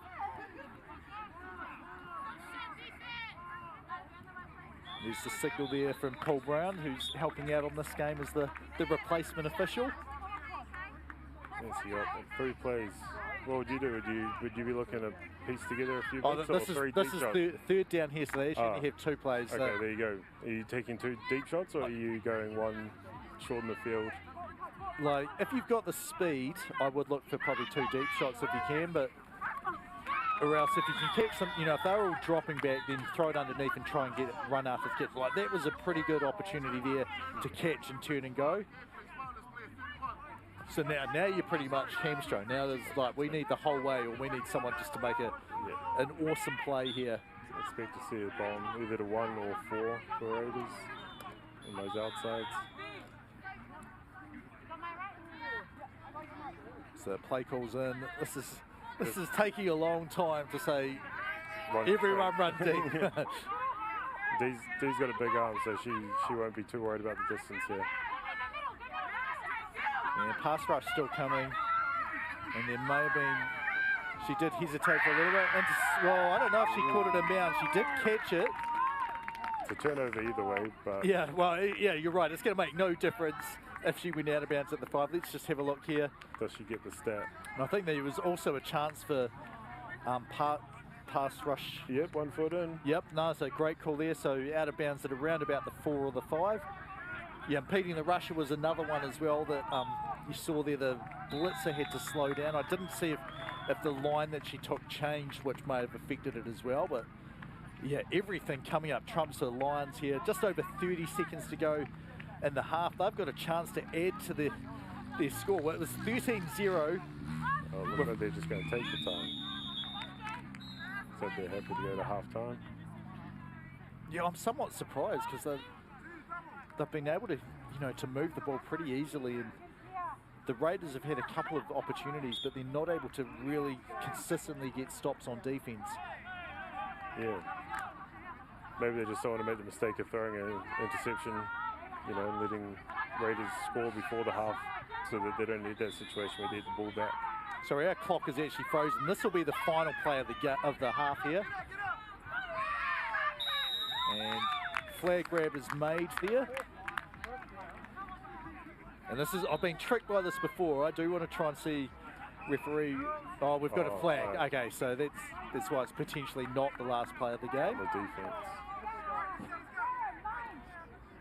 Well, Metro could say we're going to decline the penalty and go into the half. I don't think they will. No, I don't. I think they should take the penalty. It gets tacked on to the end of the run, and then it'll be automatic first down. I mean, it's going to be first down by yardage or by penalty. It doesn't matter. So here we go. Just see what the signal is here. Lions QB Taylor, she's got an arm as well, so she can definitely put it into the end zone especially from here. So the signal was for contact, and just judging by the way everyone's going, it was against the Raiders. So this will be an untimed down here. 1 down to try and score a touchdown. Well, I guess you could have more flags, but 1 down to score a touchdown. There's the snap. They have 2 QBs. You just have to make sure they're definitely behind. Pass. Another one. So there you go. Yep, it's starting to look pretty. The second half is going to be pretty tough for the Raiders. I hope they have a good halftime talk to sort out their issues here. I mean, there's not much more space that you can give up than that. That was a great read, easy read, and good throw there to the outside corner. Knowing you need a touchdown, so you have to get down to the end zone. Raiders, you probably want to put that pressure on the quarterback and then drop the other 4 because they've got to go to the end zone. 1-point try here for the Raiders. Untimed, there's the throw. They make it this time. They ran their play before. This time they make it again. So halftime, Metro Lionesses are up 26. And then the Raiders, they're in trouble on 0 points. We'll be back in a couple of minutes here to join you for the second half of action on Sky Sport Next.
Right, kia ora, welcome back here to Rongomai Park here. NZAFF Grand Finals Day. This is the Women's Grand Final, and it looks like it's probably going to be the Metro Lionesses who are up 26-0.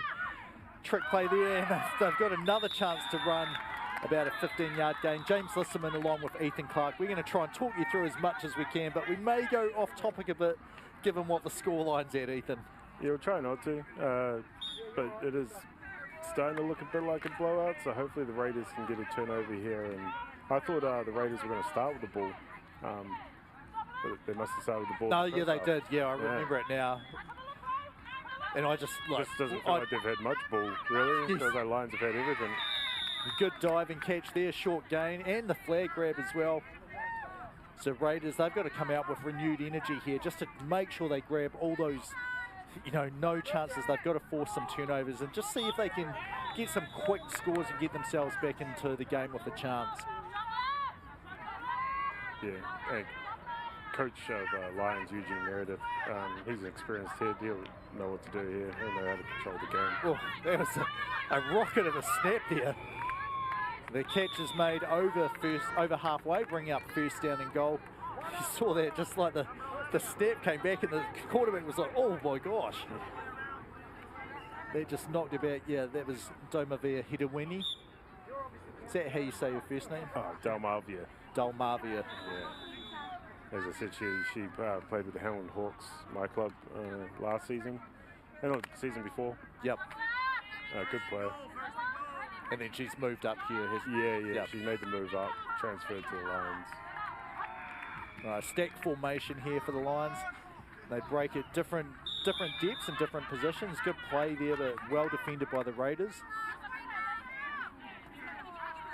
Second down and goal, and you can see they're right over halfway. Look at that. We've got a down counter now. Like, all the stuff's coming out there.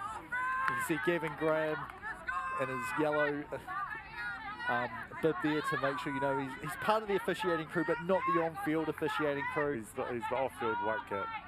No, I do definitely appreciate, like, he's been on the clock and doing a great job. It makes it a whole lot easier for us to know how the game's going. Great defense there. Tuingamala grabs the flag.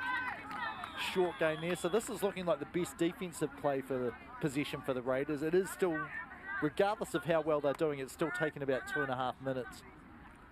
Yeah, the Lions will just be looking at milk the clock anytime they've got it now. Yeah, they'll be feeling pretty safe.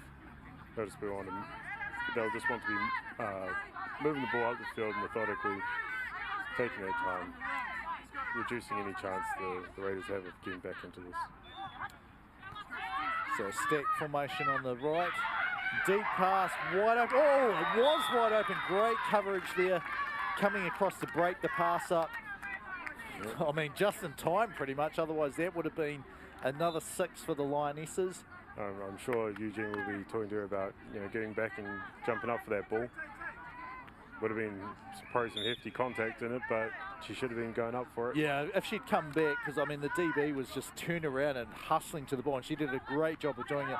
The offensive player, if you'd come back, you would have had that position sooner, and then, yeah, you're right, I think could have drawn a flag if you had done that.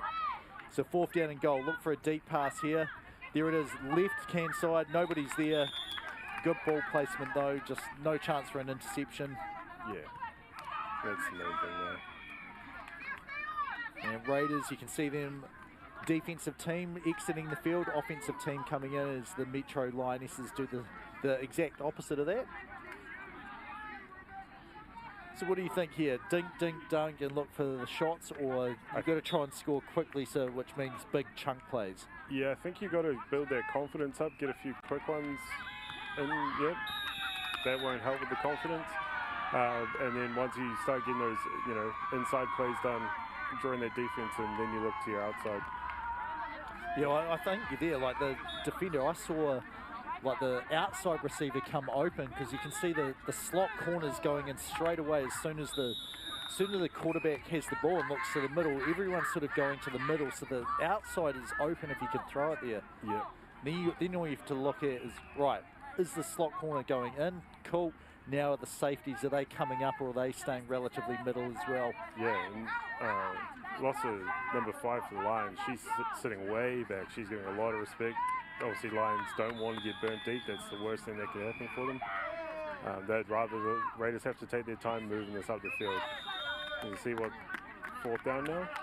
Yeah, I mean, they've made 2 yards. Yeah, and I mean, and that was hard, those 2 yards. That was probably about a... And there's another 2.5 minutes off the clock. So this is exactly what the Lions want. The Raiders are going to have to start throwing this into, you know, double coverage. Well, the thing that the Lionesses are doing, like they're blitzing every time, sending a pass rusher, and that just means, like, that speeds up the clock. We go, catch, rip, the entire belt comes off.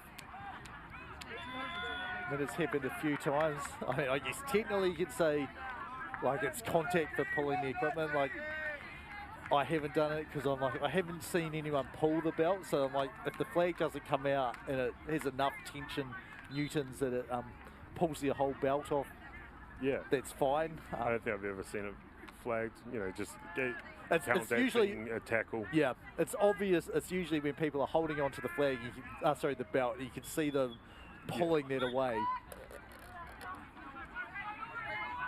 So yeah, about 6 minutes has gone from the second half here.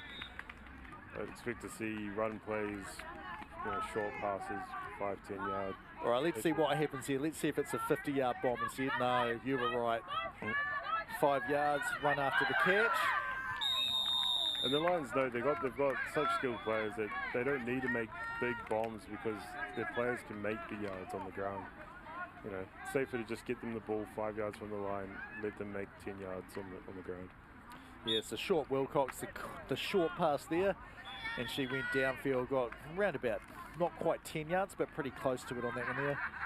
About 7-yard gain in the end, so that brings up second down. And yeah, you can see how deep the Raiders are. Like, this should be a short pass. It's a backwards pass, and now it's a deep one. And short Wilcox. I think that's number 3 for her today. Yeah, I think that is. Well, you're going to have a conversation with her about, yeah, you know what? Maybe there is a spot for you to know some offensive plays as well. So just deep downfield. I mean, about the only thing you could say there is, like, she jumped and met the ball at the high point. You could maybe take a step back to cut off that angle there, but that's nitpicking at this point in time. Yeah, exactly. They're putting on a clinic here. So 1-point conversion. 32-0 the score at the moment. We'll have that sorted in a moment. And now it is 33-0 Metro Lionesses. That's basically the conversion dance, isn't it, that one? Yeah, the wiggle. There you go, Taylor getting in on the action. The wiggle. So lineup changes for both teams, offense out, defense in, and then flip that around for the other team. Raiders, first downs have been pretty hard to come by, let alone a touchdown. Yeah, that's got to be number 1 thing that they need to have happen here. You see them pick up some energy. It seemed pretty flat out there. You can see Liz on the outside's not covered at all on the left. There we go. Bit of the ball, let him make some plays. Some grabbing going on. There we go, keep going. That's what you want. There you go. Well, you said she had the speed, didn't you? You were thinking like it's going to be deep passes and looks for her. Instead, uncovered, simple pass out to the sideline, and then... Sometimes you just want to get the ball in the hands of your you know, fastest player as fast as possible. Let them do the work.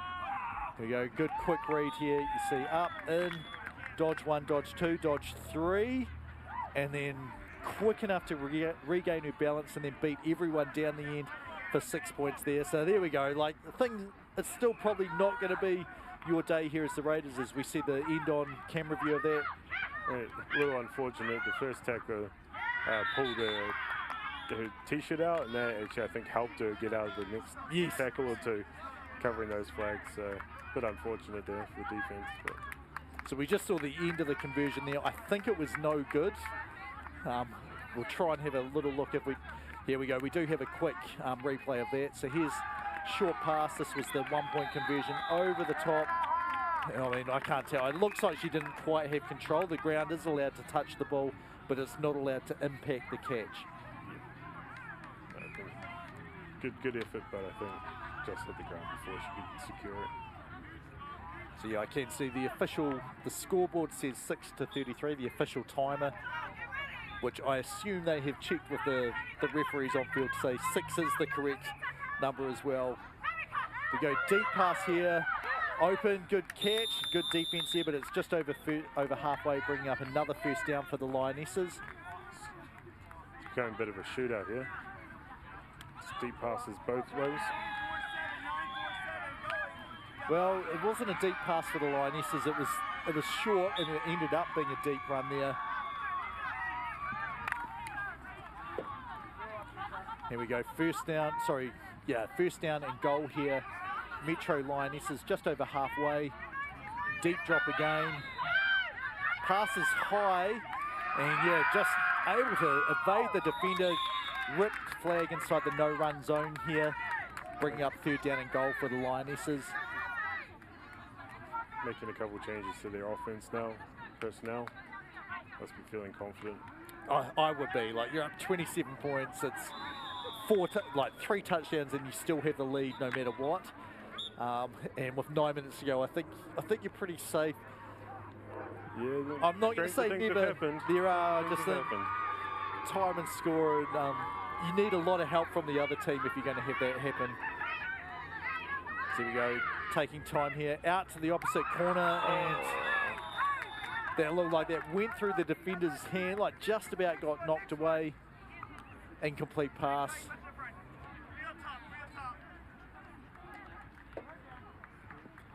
Should be looking to make up for that in the next play. So 4th down here. Not the end of the world for the Lionesses, as they have a pretty sizable lead, but there hasn't almost been anything which has gone wrong for them here on offense. So set, roll out to the left. She's still looking left, now to the middle, and great defensive play there. Flashing through the middle to knock that away. Raiders get the defensive stop. That was number 11. And there's Amarangi Nata Atkins. And that brings up... Oh, now this is a 4th and goal. Sorry, I had the wrong team there, sorry. Tessa Pomari, sorry, was on defense there. Good spawning there. Is Nata Atkins, she's the centre here, and this is normally when she pops out to the right, this time to the left. Oh, and can't catch them all. Yeah, just not able to hold on to that one there. 7 minutes 30 to go as the Raiders, well, they scored last time they had the ball. They'll see if they can do that again, get into double figures here, and just close the gap a little bit. I'm sure the Lions will probably pay more respect to the speed on the outside of the Raiders here. You'll just see, I mean, they've had a lot of success sort of funneling everything towards the middle. I mean, they're not even funneling them. On the left there, it's got a bit of space. Have a look at, yeah, see, they're dropping this time. They are still in the middle. Yeah, like, I think I'm with you. I think I'll be, like, looking to the outside and either throwing it if it's open, or at the very least trying to pull everyone on defense over. Yeah, I think Pan, sitting here in this linebacker position, number 10, her freezing there for a second just stopped deep from passing that to the outside. Oh, contact. Yep. Drawing that charge again.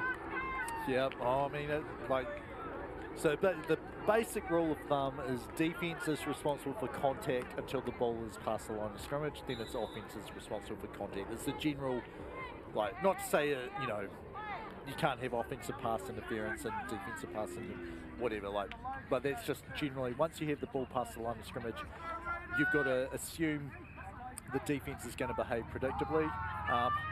So this shouldn't actually be a 10-yard penalty. It should be a half the distance to the goal. Yeah, I don't think that penalty works because they're in their end zone. Yes, yeah. So just getting that reset, Paul Brown to say, no, yes, the normal penalty would be 10 yards, but they weren't far enough for us to actually administer 10, so we'll only give them 7. So down does still count, so 3rd down and halfway. Deep bomb here, and just about, they're almost dropped in the bucket there. Did fall incomplete, bring up 4th down and half, so expect another bomb here, I think. Yep. You concur. Unless they're going to leave, you know, one of those speedsters on the outside open short, they might give it to them and let them do the work. But otherwise, you're expecting a deep pass. Have they got a hook and ladder play? Because I was reading. No. Oh. you can't land in hook and ladder. So you can, You can hook and ladder deflect while it. you're in the air. You can catch it, and it's not a completed pass till you touch the ground. So you can, that would be something like, hey, if this comes out next year, you heard it here first, 5:03 remaining in the Women's Grand Final 2024 NZAFF Grand Finals. Just put some sort of IP on that. Yeah, well, Charge it's, people no, for I mean, usage. read the rule book and the interpretations that's in there. Like, are you allowed to do this? Yes, you are, because it's not a completed catch. Therefore, possession hasn't been gained until you hit the ground. Yeah, I'm sure someone's put it up, got penalised for it, and been like, hey, doesn't say I can't do this. I think you can possibly bat it forward. Yeah, I don't think you can catch it and throw it forward, but you can catch it and throw it back. But I think you can bat it forward off a forward pass. You can't bat it off a backwards pass. So, Okay. so therefore, like, that would basically be like a Hail Mary. Everyone's jumping up for it, and you just, on offense, you just knock the ball in whatever direction, and it gets caught for a touch. So that's sort of why that. It should be hard to prove you did it intentionally anyway. Yes, yeah. A lot of times. So second down and half, deep pass here. Wobbly pass is caught, not by the Lions, it's caught by the Raiders. Their side of halfway, so they'll have first down and half. So this is where you'd like the scoreline to be closer, but this is one of the best places on the field to be, isn't it, Ethan? Yeah, it was an interesting decision by the quarterback to challenge deep when they didn't need to. Probably could have comfortably run this clock all the way down to at least the 2-minute warning, but hey, let's see what the Raiders can do with it. So here we go, first and half, 2 yards to get a first down. Now what's your choice, deep or short? Oh, you have 3 chances to get it deep, and then you go. Well, that was a good play. So you saw there, they had the open receiver on the right. She ran the slant, well, basically a mesh concept, so 2, shallow crosses, Yeah. one over, one underneath, and that held the defenders on the top. So wide open underneath, probably, I think, should have been a nice, safe, easy pass, Yeah. and a lot of yards after catch. So let's see if they run the same concept here again. Personally, I'd be this close to the halfway. You can take it. That's not what you want to do. Well, they did run the same concept. They didn't throw it to the open person. Well, they did throw it to an open person. They didn't throw it to the open person in white. Yeah, and I think that's Courtney's 2nd or 3rd interception for the game. Definitely second, because it was the first one where I was like, you've got to. Actually, I'm pretty I'll sure do she it. did do it, but she went so quickly to putting the ball on the ground that you could have said, actually, I'm not sure if she did have it. Yeah. So first down, and I think it's first and goal here based on where they are on the field. Yeah, it is. So about 21 yards to go. Well, we're seeing deep passes to QB. That one's gone back. And pass, great defense here, just sliding in number 1 from the Raiders. That was Tia Tommy, who was able to knock that away. Brings up second down and goal. We're almost at the 2-minute warning here. Which, I mean, I guess it's under 30 points. So I think we will still have stop clock officially. So officially the 2-minute warning, it'll stop, the clock will stop on incomplete passes run out of bounds and then scoring plays or turnovers. So there's a catch, short Wilcox again, she's deflagged inbound, so clock will continue to run here, bringing up second down and goal. I should have said it, and it'll stop on penalties while they're discussed and administered. Yeah, they'll just be looking to wind down the clock as much as possible. This one, I'm sure the celebrations on the sideline will be starting any second now. Is this where you bring out a trick play if you like? Okay, like, Ethan said stranger things have happened with about 3 minutes to go, about 1:30. Can we bring out our trick play now? By the Lions or the Raiders? The Lions, the team with the ball. Oh, they go. Maybe they've got a double quarterback situation. Oh. And they score a touchdown off it. So And that's what you'd call a dagger, wouldn't you, in basketball? I think it's past the dagger. I think this is probably the nails are like you're now screwing in the coffin. Like, Yeah. it's something a little bit more comprehensive than just a regular finishing off the game. But great respect between the two teams. Like they'll, Raiders, the scoreline's going to look bad for them. They did score though, and hopefully, by giving up one here, they get a bit of time here where they can come back as well. Yeah. So untimed here, 1-point conversion, handoff. They can't run. That one was a backwards pass, and that's what they need. I've seen that play before, Metro Lions men's team versus the Canterbury AFC team in the overtime period that was played a day later than ideally would have liked to. That's the play that the Raiders men ran to win the game in overtime there, the double handoff forward pass there towards the end. Yeah, it's a tricky one to defend against because obviously you're drawn by the motion and the pass. Yep. So everyone's just focused on where that ball is and you kind of get lost behind. Yep, sorry, we just got a bit of interference here, but I think we've got that sorted. So first down and half, double handoff here for the Raiders. There's the spot which has been open for them nearly all game, just that right-hand corner. Brings up second down for them. Clock is continuing to run, so inside a minute here, this is second down for the Raiders.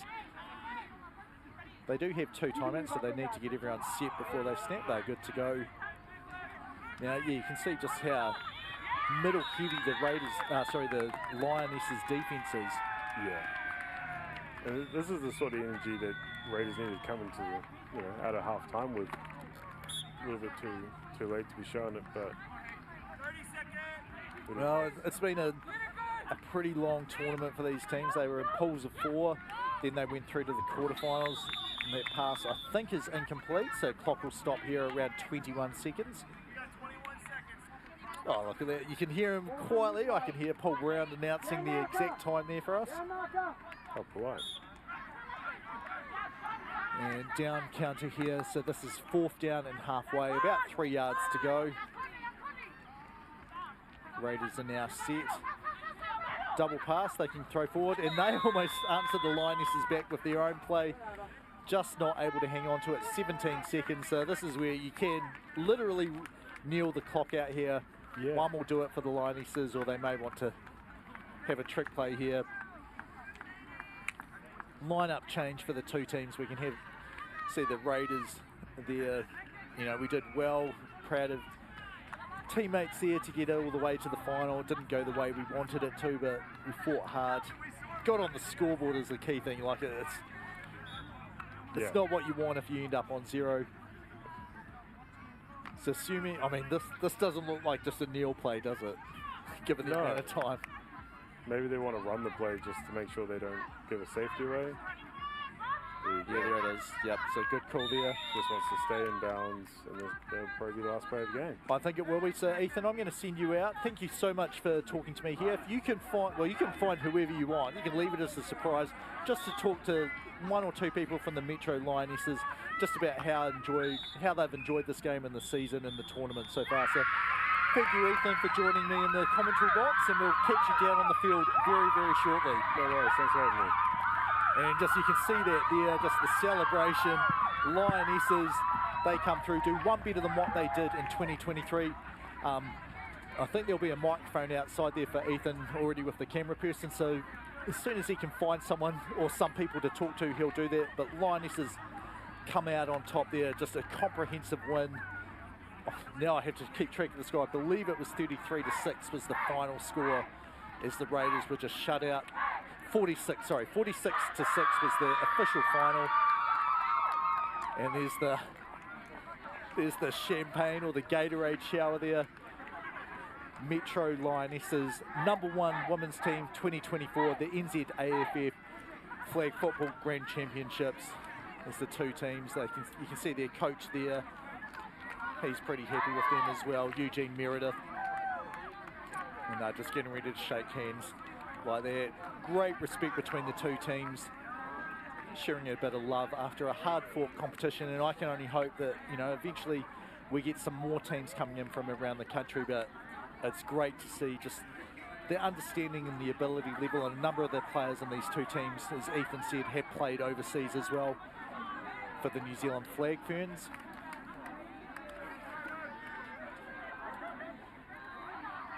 And you can see there like a lot of happiness between the 2 teams. Even the Raiders coming out second best. Metro Lionesses get the win. We do have 2 more grand finals coming up for you today. So coming up next one at around about 3:20 for kickoff, we have the youth grand final. That'll be the undefeated AFC Canterbury Panthers, who undefeated champions in 2023. As you can just hear the Raiders celebrating. We'll try and get a a little bit of a look at them celebrating now. The Canterbury Panthers, though, the Redbacks last year, undefeated 2023, so far undefeated 2024 as they look to try and go back-to-back, and they'll be facing off against the Tridents team, which will be a really tough one for them, as they were a super close game between the two teams, 25-18. The Panthers had a very close win right at the end of the game. As you can see there, all the Lions faithful, club cohesion there, and a great amount of just support for each other as the teams really enjoy seeing each other do well. So Ethan has, I think, just about found some people to talk to, just to see how they've gone over with the grand final there, and we'll get some words from him very, very shortly. We've got the Tridents, you can just see in the background there, that's the youth Tridents, ready to go as soon as the field's cleared. Their game's scheduled to tip off in about 10 minutes time. Sorry, we've just got an issue with Ethan, so we're still not quite ready for him to go down, but all right, so here he is, Ethan. We'll see who he's got just to talk through how happy they are with their Women's Grand Championship win. I've actually got D Masters from the Raiders first. D, how did you find the competition? Overall, it was amazing to see like different teams come through from outside of Auckland, and just seeing the game was a good sight to see. Awesome. What do you think went wrong for you in the final there? In the finals, everything went wrong, and for us, it was trying to fix that on the spot with all that pressure. But big ups to our ladies for staying on the field and trying. Things went well. Yeah, good work up there. And what are you looking forward to next? Just seeing the game grow. Like we've started off with the Raiders from when it first started, and now we have teams from outside of Auckland coming in, and looking forward to seeing it grow even more. Awesome, thank you very much, Steve. Right, thanks, Ethan. We'll see if we can get someone from Metro as well. Obviously, he's a brave man to go down there and get someone from the losing team to talk to. Like, not what I do. I find that you generally want the happy people that are talking to you after the game. So, really good job by Ethan to actually get some comments there from the Raiders team. And you could see, even though they came out second best, they were still very, very happy with just seeing the overall growth of the game and just the standard of play improving, and more teams coming into this competition from outside of Auckland. So I think we're pretty close to having Ethan with the Lionesses. I'm not sure who he's got, so that'll be a nice surprise for us as well. So very close. Here we go. So Ethan, let's see who you've got here from the winning team. Hey, I've got Taylor here from the Metro. How do you feel, Taylor? I feel great. That was a great final. Our girls put out everything in the final. But to be honest, I wasn't really shocked with the outcome. They put in the work the whole weekend. I was away yesterday, and then they held it down just the whole day. But yeah, not shocking. The girls did amazing. Awesome. What are you looking forward to in the future of football in New Zealand? Definitely the growth of the game. We've had quite a few new players come into the game, especially our team. So the growth, and then obviously Worlds in Finland. Awesome. All right, I'll let you go celebrate with your team. All right. Awesome, kia ora for that, Ethan. Great job wrapping that up. So we're going to close off here and come back in a couple of minutes where it is the youth grand final. Ariel Metakingi is back here with me to call it Tauranga Tridents versus AFC Panthers.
We're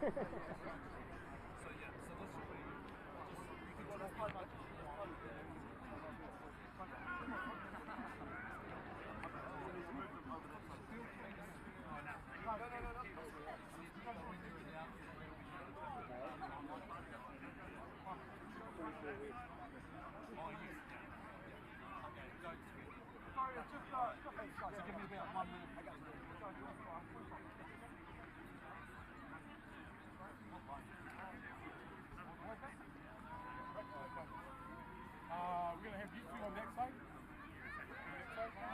And ref's going to bring you in. We're going to have you two on this side. Yep, and then the ref's going to bring you in. That's it. You guys.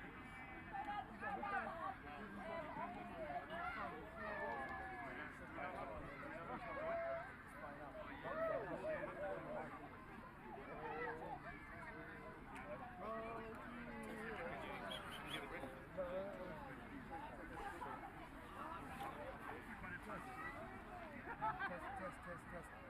Who's home, who's away? Lonnie, I didn't know.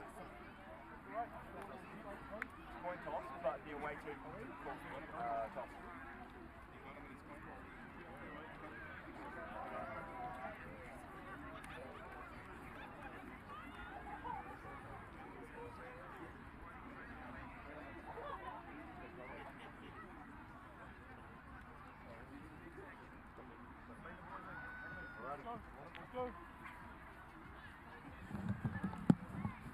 Right, kia ora, welcome here. Game number 4, NZAFF Grand Final Championships here. We have the youth grand final here, James Lisserman along with Ariel Metakingi. We can just hear in the background there that referee Anthony Baker is just going through the coin toss here. So we'll just go over to him here. What's called? Tails it is. You win the toss. What do you want? Defense. They want defense. What do you guys? Which direction you want to go? All right. Hey boys. All right, so ready to go. So you can see Tridents, I think they won the ball. Sorry. Yeah, Tridents are starting with the ball. That's not usual, is it, Ariel? No, usually if you're got the opportunity to go on offense or defense, sometimes you choose to go on defense. So yeah, we will actually try to get the...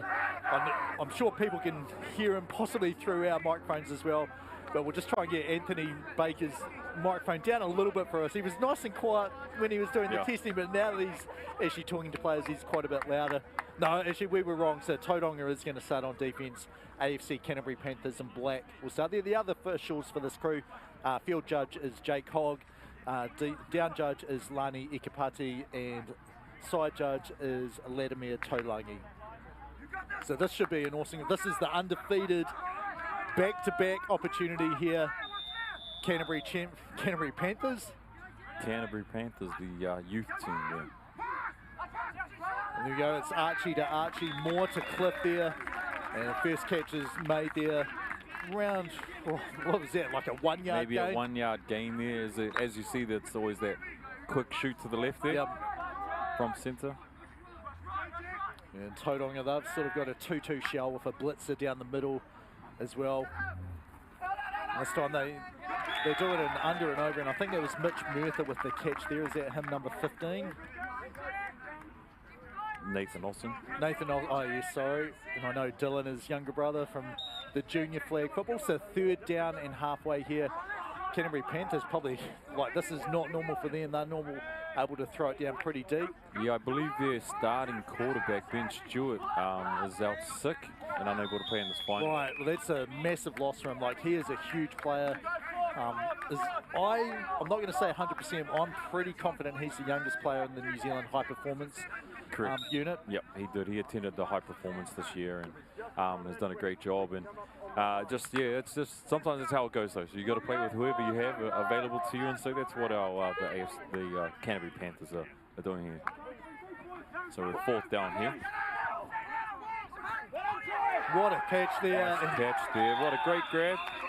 Great grab. You know, it was Archie had to put it up there just to hope that his receiver could go get it, and his receiver did the job. Well, he's done a really good job. That's Troy, I think. Yeah, Troy Morgan with the catch there, and able to get just over halfway. He has some great hands, and I mean the thing which Canterbury has, even with their number 1 offensive weapon, Ben Stewart, out. They've still got Archie Moore, and then they have Archie Cliff as a part-time sort of joker quarterback as well. So they still have two capable, very competent. Yeah, absolutely. They've got capable quarterbacks that are out there, and all of these boys have a lot of experience that are playing on the receiving side as well. So it should be a good battle for between Canterbury and Totem. Yeah, I think actually like these are probably like it's really good as we can see Cliff into the backfield along with Moore. So this is the 2 QB option here. Cliff bombs it. And what a great grab. Yeah. What a catch by Troy. Yeah, Morgan went up there, he put the ball up there and hoped his receiver could do it, and the receiver did the job, went up and grabbed the ball. So no run zone. As you were saying, like we did talk to you about the number of like risk coaches. You can see all the Panthers have it there so that they're all on the same page. So no run zone here. This has to be a forward pass which crosses the line of scrimmage. There it is, and super quick. So and no matter what, as long as it's where the ball is, not where the flag is pulled. So we can just hear Anthony Baker, sorry, just asking for 1 or 2. I think they'll go for 1 here.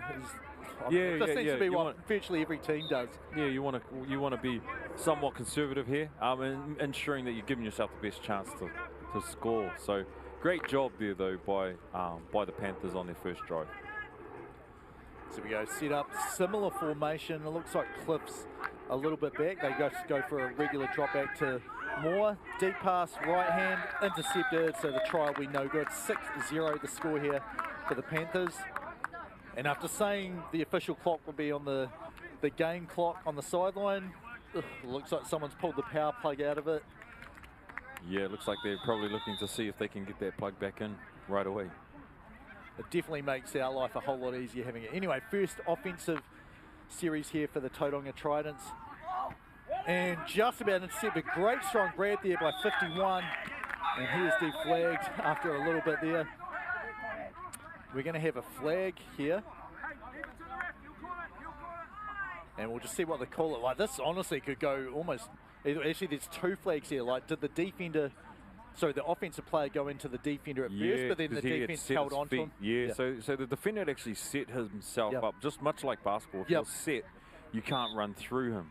So the defense was set, and now he may have reversed the call. Yeah, it looks like they've called it on defense. I'd like to see the replay of that. So we've got an unsportsmanlike. So we did have another penalty, but the unsportsmanlike penalty may have overruled the contact. So, okay, so the call, so it's after that, so it's unsportsmanlike conduct for throwing the flag. So the initial call, they said it was actually the defensive player. I think it was probably for the holding on. We'll go back and have a look at it. But for us, we're just trying to do the best we can. Tauranga, a great grab there at about the 15-yard line, brings up 2nd down and goal. They got their quarterback here out there, James Walker. He's been playing for a couple of years, and they've been trying to get him in there to play quarterback. He's actually got a great arm. A lot of just some good reps as well with that Trident's men's team. So there's a bit of a hold there on the jersey. Yeah, I mean that's one of those ones where I'm like, I would not throw, like you see it, but it was an immediate let go. So I'm like, he hasn't actually done anything to affect the play. So that's good officiating there to say like, oh, okay, sorry, you called it. So he did throw the flag, and well, I don't think he did. I think it looked like they spotted the ball at the end of the play. So I think they might have did what you exactly said there, which was, he didn't hold on. He let go as soon as he didn't have the flag. Yeah, no, that's exactly what I'd like to see there. Like, if you hold on, then an advantage for sure. But yeah, we'll wait until this drive. Then I'll talk about why I like seeing these two teams here. 3rd down and goal, the count now. And reset. And what a touchdown there. The rusher was right in there, but what a great job there by James to be able to avoid that rush and wait till his receiver got set in the back there. Yeah, look at avoid the rush and then let his receiver sit down there's a hole, there's a space there, and that receiver was able to sit down in there, and nice find there by James. Yeah, it was a great job, just resetting as he said. Pump, here we go, 1-point try, so this is for the lead. right corner there. Wow. Good Oh, defense. the deflection right to him. Got to be in the right. Sometimes got to be in the right place at the right time, and that was a great job there. I mean, that was great defense, except you knocked it up inbounds, and then. And that's what we were saying before, right? Try and knock it down. Yep. Yeah. So yeah, you know what though? Sometimes you got to be lucky. And that's great job there though. So yeah, these two teams very evenly matched, and I think it was only decided in the final minute or so of regular. Well, I guess it was the top 4 pool game for these two teams. So Canterbury with the ball again here. There's the snap. Moore rolls out to his right. Just waited. And it centers away there. That was a great play too. See, he avoided that, and we thought you thought they might be able to pull flag, but that's what you're able to do. If you can make someone miss, you get some really good yards after the catch. Well, I mean, Moore here waited ages. Look how close he was at about the 1 yard line, almost sacked way back there. And then good job there, just the other Canterbury player, just to stand still to set that stationary screen. There's the underpass to Cliff. It's not a mesh concept when you're the only guy going under. It's more like the jet motion, kind of. Yeah, you know, look when you're seeing kind of that setup there, you know, like Archie's looking to the outsides there. You know, just because those are typically open because your outside cornerbacks there are usually dropping back. Yes. So it should give you some, and that gives you some ability to make a few plays underneath there. Joker Reed, there's Morgan, and he is shifty. Second time he's got a catch inside the 5 yard no run zone, so 4 pass needed here for Canterbury. Very lucky last year. They scored a touchdown, which should not have counted. Like they had one that was, I think they either caught the ball behind the line of scrimmage or they didn't throw it forward. But whatever happened, like they've definitely been saying like we can't. That's right. Rely on something. That's right. You can't have those kind of plays. You got to be able to make those plays, as long as you got that forward motion. Here we go, third down, back to Cliff. This is like what they did, backwards here, so... Yeah, I mean, he went to the one player that was double covered. They had 2 guys in the front and one defender to the left. We got a flag here too. Looks like it might be a roughing the passer call. Well, that's big. Look. Yeah, so we just heard it there, Anthony Baker. Yeah, so the yardage isn't a major thing, but having that automatic first down, so now you can be like... Got another 4 downs to be able to score, you know, and that's the thing. It's tough to defend for 4 downs. It's even harder to do it for another 4 downs.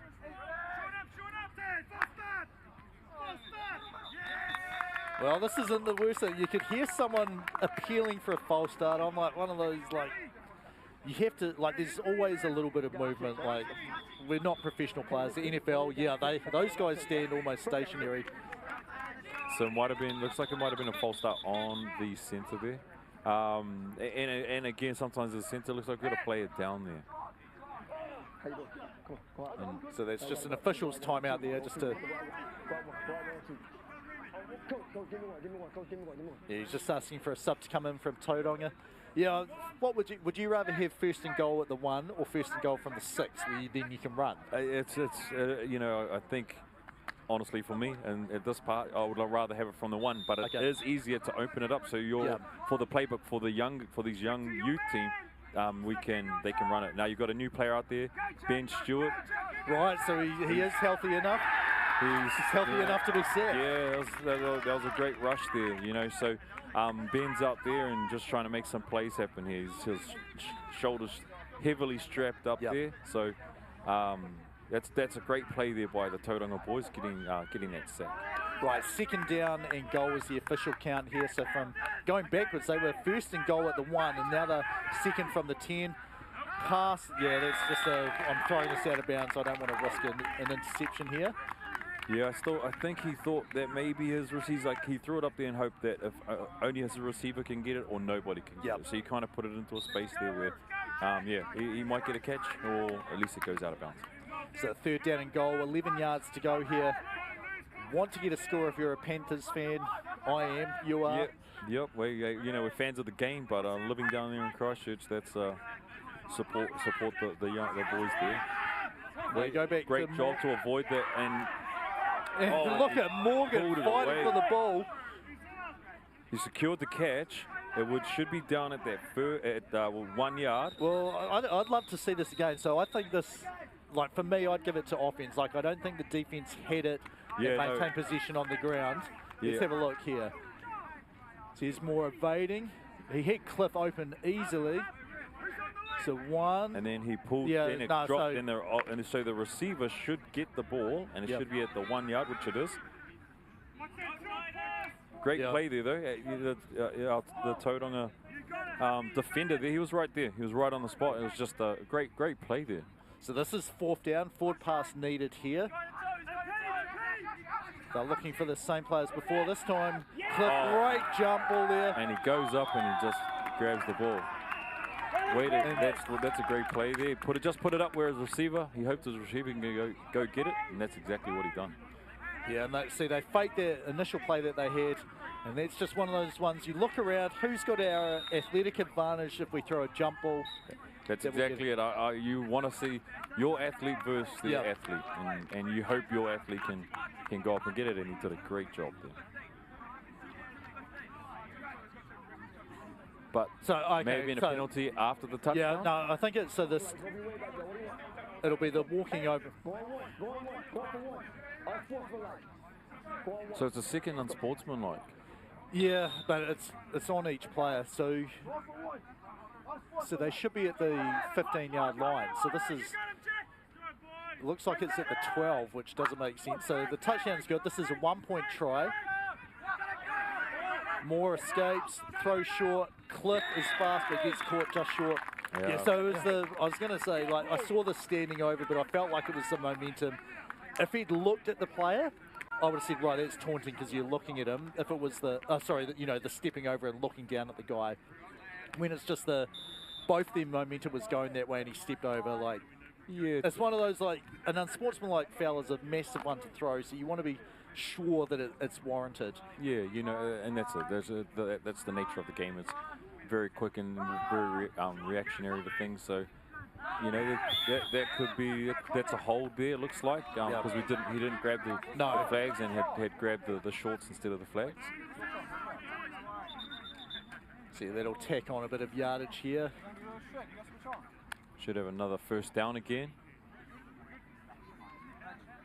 Wait for the announcement. So there was a hold instead of being able to pull the flags, and what happens there? Of course, then you get a few extra yards there. Right, so they've got first down, I think about 5 yards tacked on for that. So sure, but that was a bit risky there. Didn't realise there was a defender right there sitting ready. Nice throw there though. James did a nice ball out there to looks like Taylor Groves. Nice grab, really good route, just very quick, trying to make sure he hits him. Yeah, no, they've done a good job. I was just thinking about these two regions. So Canterbury have Craig Cowles and Tim Cliff, and then Jeremy Bars in the past. They've done so much work with the youth and really working through and having a competition which makes sense in the program. Then Kevin Palalangi up in Tauranga as well. So these two regions heavily invest in flag and making sure there's good programs. And I'm honestly not surprised to see these two teams in the grand final. Look, they've done a great job of building their youth programs and really, they've got the right supports going in there too. And so both Canterbury and Tauranga. Nice ball there by James, just a little bit outside of his receiver there, but nice pass there. There you go, deep drop here, 3rd down and halfway. Fakes him, looks back. Oh, great defense. That was really good defense. He was right on the spot there. And I think if anything, he probably wants his receiver to work back just a little bit there to be able to go back and secure that ball. So you have a look at number 6, Tommy Henry. Sorry, not number 5. Here he is, Tommy Henry. Number 6 there, just breaking on the ball. Able to disrupt it just enough. I mean, if he got 2 hands, that was a pick 6 for sure the other way. Here we go, deep drop here. They need about 7 yards. Good Great catch play. over far. He ran the same play on the opposite side of the field. They just went to that play right before that, and he went back to that same play. That shows the way that his receivers, that's some resilience there from these young boys. So 1st down and goal, that brings up new set of downs just over halfway here. Tauranga trying to answer as we've had no one fail to score here. Like, the only failures we've had have been the tries. Here we are, flag is grabbed pretty quickly there.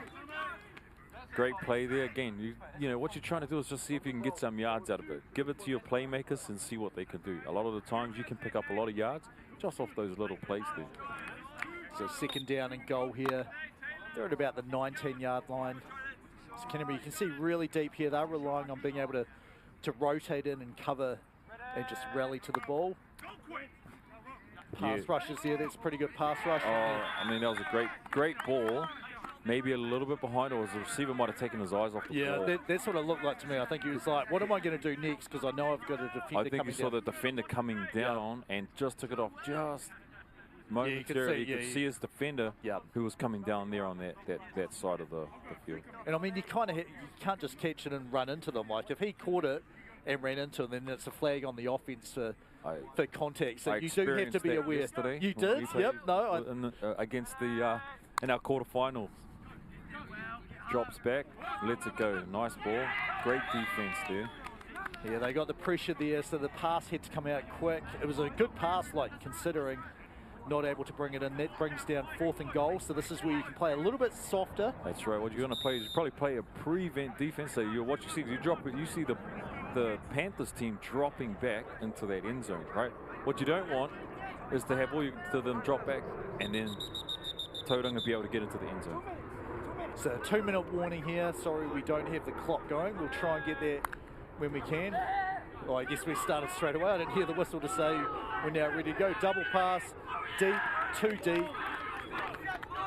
I felt like I should say deep beneath the sea itself, but Tauranga can't come up with that one there. Just a little bit too much air under that, and a little bit further than he wanted to. So, great defense by the Panther boys there, and another turnover on downs and first down. Yeah, so 12-7 the score here. Clock is stopped in here, so we'll try and just get the time as often as we can from Anthony. Hopefully he calls it out to us a few times. Without the on-field one, it makes it life a lot harder for us. Archie Cliff catches and runs. He says, I was out of bounds. I want the clock to stop, please. Yeah. And what you heard there was that you heard Archie went on 2, and what they did, so that froze the rusher and he couldn't go. So gives them more time to be able to throw. So around about 1:25 here and counting in the first half here. Second and goal, just got that ball at one time. Split the spin. That was a great spin there. Be able to move away from his defender. So the clock's running.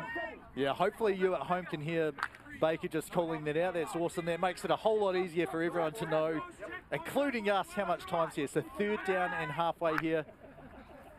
Pass rush is coming again. Moore finds Cliff again.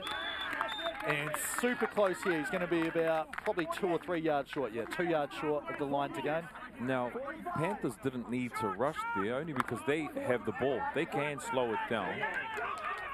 Yeah, especially with 2 timeouts. Like, there you go. They get everyone set. You've got to make this one. This is. I was going to say. Found him deep. Great ball. Great call.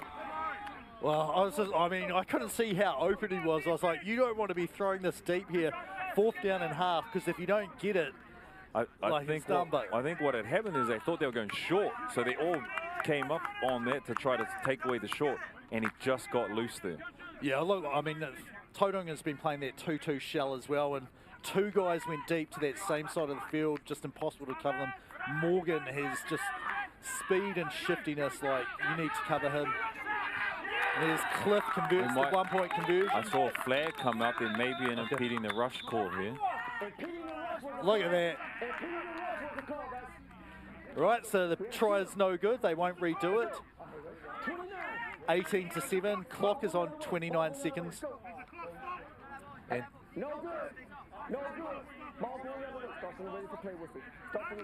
then Anthony Baker's just making sure he covers off everything, so everyone's all on the same page.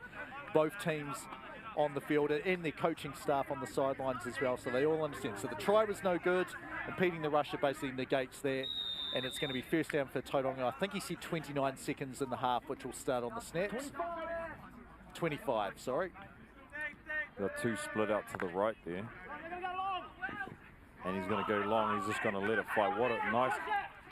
Wow, what a great ball. just a little bit off the fingertips there by Quinn McCoy. He had that ball, and I know he'd like that back, but he wasn't great. The pass was great. The route was great. It's just missed the catch. Yeah, it was exactly, dropped it into the bucket where it needed to go, and was it Olsen who just almost was like, oh, I'm ready to intercept this short, and then it went about 10 yards deeper, and then you're in a bad position at that point. Yeah, you don't see many youth players be able to throw a ball like that. What a great pass. You don't see many men's players throw a pass like that either. So he knows how to use the clock. Yep. 8. So there you go, everyone at home, you can hear there is 8 seconds left in the half, so very smart play there, throw it out of bounds. They have 2 timeouts now, so if you don't get a first down here, this is where you can take it. And so smart, he knows that, okay, look, if we can get out of bounds, then we give ourselves another shot here real quickly. So, yeah, that's what he's trying to do. You want to go to the edges. On the left-hand side there, you've got someone real wide. He's going to look to the outside there. Can going deep again. And it's up in the air. I mean, honestly, you can see people saying, like, can we have a flag there? Please try not throw a flag there on a jump ball situation. Like, it's got to be egregious. Same as the NFL, same as contact. Well, I mean, well, not quite the same level of contact. Looks like we've got a defensive push. Looks like they got a call here. So this is an untimed down if they've got time left. But it looks like he called a push, defensive push there. Right, so it's a 10-yard penalty, automatic first, and we'll try and see where that was thrown if we can. We have no time on the clock. No time on the clock. Yeah, so this will be the last play. One play. Let's go. Yeah, I mean, honestly, there were 3 defenders there, so if that's where the flag was thrown, I hope there was something further down. Yeah, it looked like it was on him. James drops back and just lets it fly. Look at that. Gonna let it fly and just let it go out of bounds. Yeah, that's right. So that does officially bring up the half. Well, actually, I don't want to say that in case there's a flag. Like, hold on, there's one more play. But at the moment, Canterbury Panthers with no time on the clock in the first half, up 18 points to 7 over Tauranga. Very tight game between these two teams. We'll step away for a couple of minutes here, and then we'll be back for the second half of action right here on Sky Sport Next.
All right, kia ora, welcome back to Sky Sport Next. NZAFF Grand Finals Day for the 2024 Flag National Championships. Youth Grand Final here, Tauranga in white, the Tridents against Canterbury in black, the Panthers. James Lisserman, Ariel Metakingi.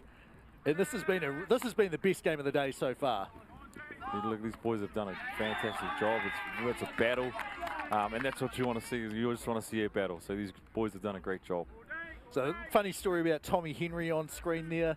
So when he was a bit younger, he tried to start the hashtag Tommy Henry for MVP. So have a look up of that if you're looking for something to do. He's had a really good game. My MVP at the moment is Troy Morgan. Like, the catches that he's made And From here we Canterbury. go, going deep, and he's sitting back there. Oh, just a little bit short.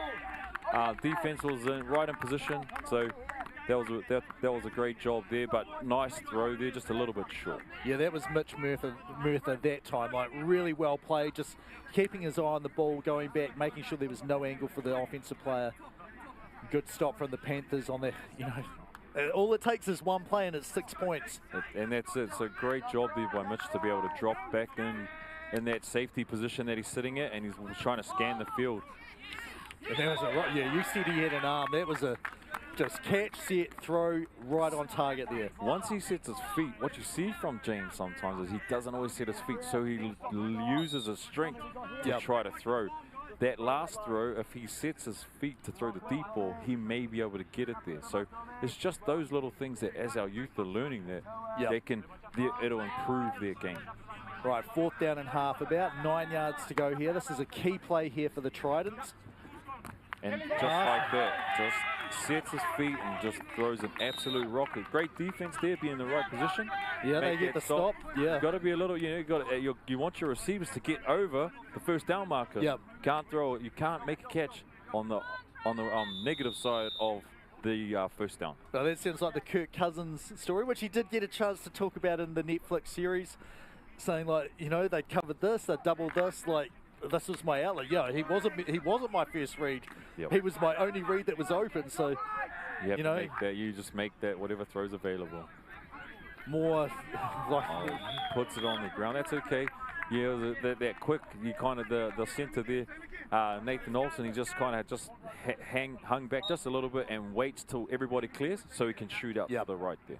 I mean, I'm looking at more like I'm almost getting scared because he's pretty stationary in the pocket, and when you're back this close to the line, if you get flagged there, it's a safety, which is 2 points, and the ball goes back to Tauranga. So really got to be aware of where that pass rush is coming from. A little bit quick. I mean, he's still waiting. Well, let's have a look. So we may have either a pick or a safety. So just like you said there, James. I mean, like, what do you want to pick between here? Giving up 2 on the safety or giving up the pick 6? Yeah. Like, neither's a good answer. Yeah, but if you, like you say, if you're going to give up any points, it's better to have 2 than 6.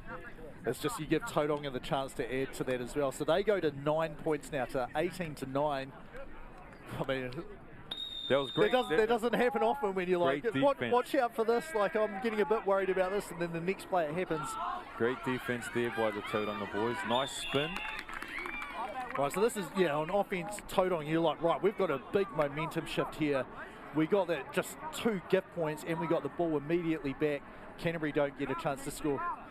Yep, so 18-9 is the score now. They're only down 9 points, which is over 1 touchdown, but they're closing that gap. So we're going back. So we've got 2 QBs now. We've got a third QB, and so what he did, just like that, just looks for him to leak out there and run that out route. Yeah, it was still pretty good coverage, but like they didn't have anyone wide open. Like that was an open pass, but not a still contested pass, and then immediate flag grab as well. So good recognition by Canterbury. What changes when they go to that 2nd and 3rd QB? Yeah, absolutely. What happens there is that rusher then kind of starts trailing, but that's okay as long as you're kind of close to be able to make that flag pull. Great pass there by James. It was a quick out even though it was a low catch there, but also the defense was right on the spot as well. So 4th down and half here. This is where Canterbury got the stop. This is a little bit closer though, so you only need a 4-yard pattern and you're a yard over the line here. Yeah, you don't need to do too much. You got how deep they are. You can have your centre kind of get over to the halfway and just turn around. And that's missing the flag, swipe the flags, and aim for the touchdown. Okay, 51 Taylor Groves. So at this point, I'd say safety plus giving up a drive and a 6 points. I'd probably rather just give up the pick 6 in retrospect. But turns the momentum of the game. Great pass there by their quarterback, James Walker. He just rifled that thing right into his receiver. His receiver made 1 man miss, and that's all you need in flag football, 1 man to miss. Right, I was going to ask 1 or 2. They're down by 3 at the moment here. Yeah, either way it doesn't. If you go for 1 or 2, it doesn't matter.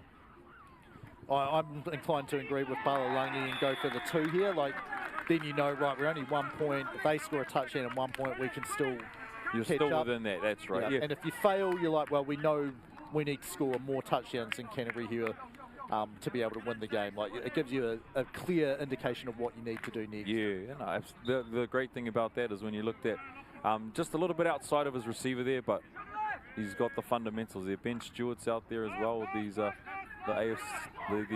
Canterbury Panthers, and there's Ben with the catch, and it looks like a hold. Yeah, be a hold. There we go. I mean, you've got to call that, and that one was pretty clear as well. Like, it was held for a length of time.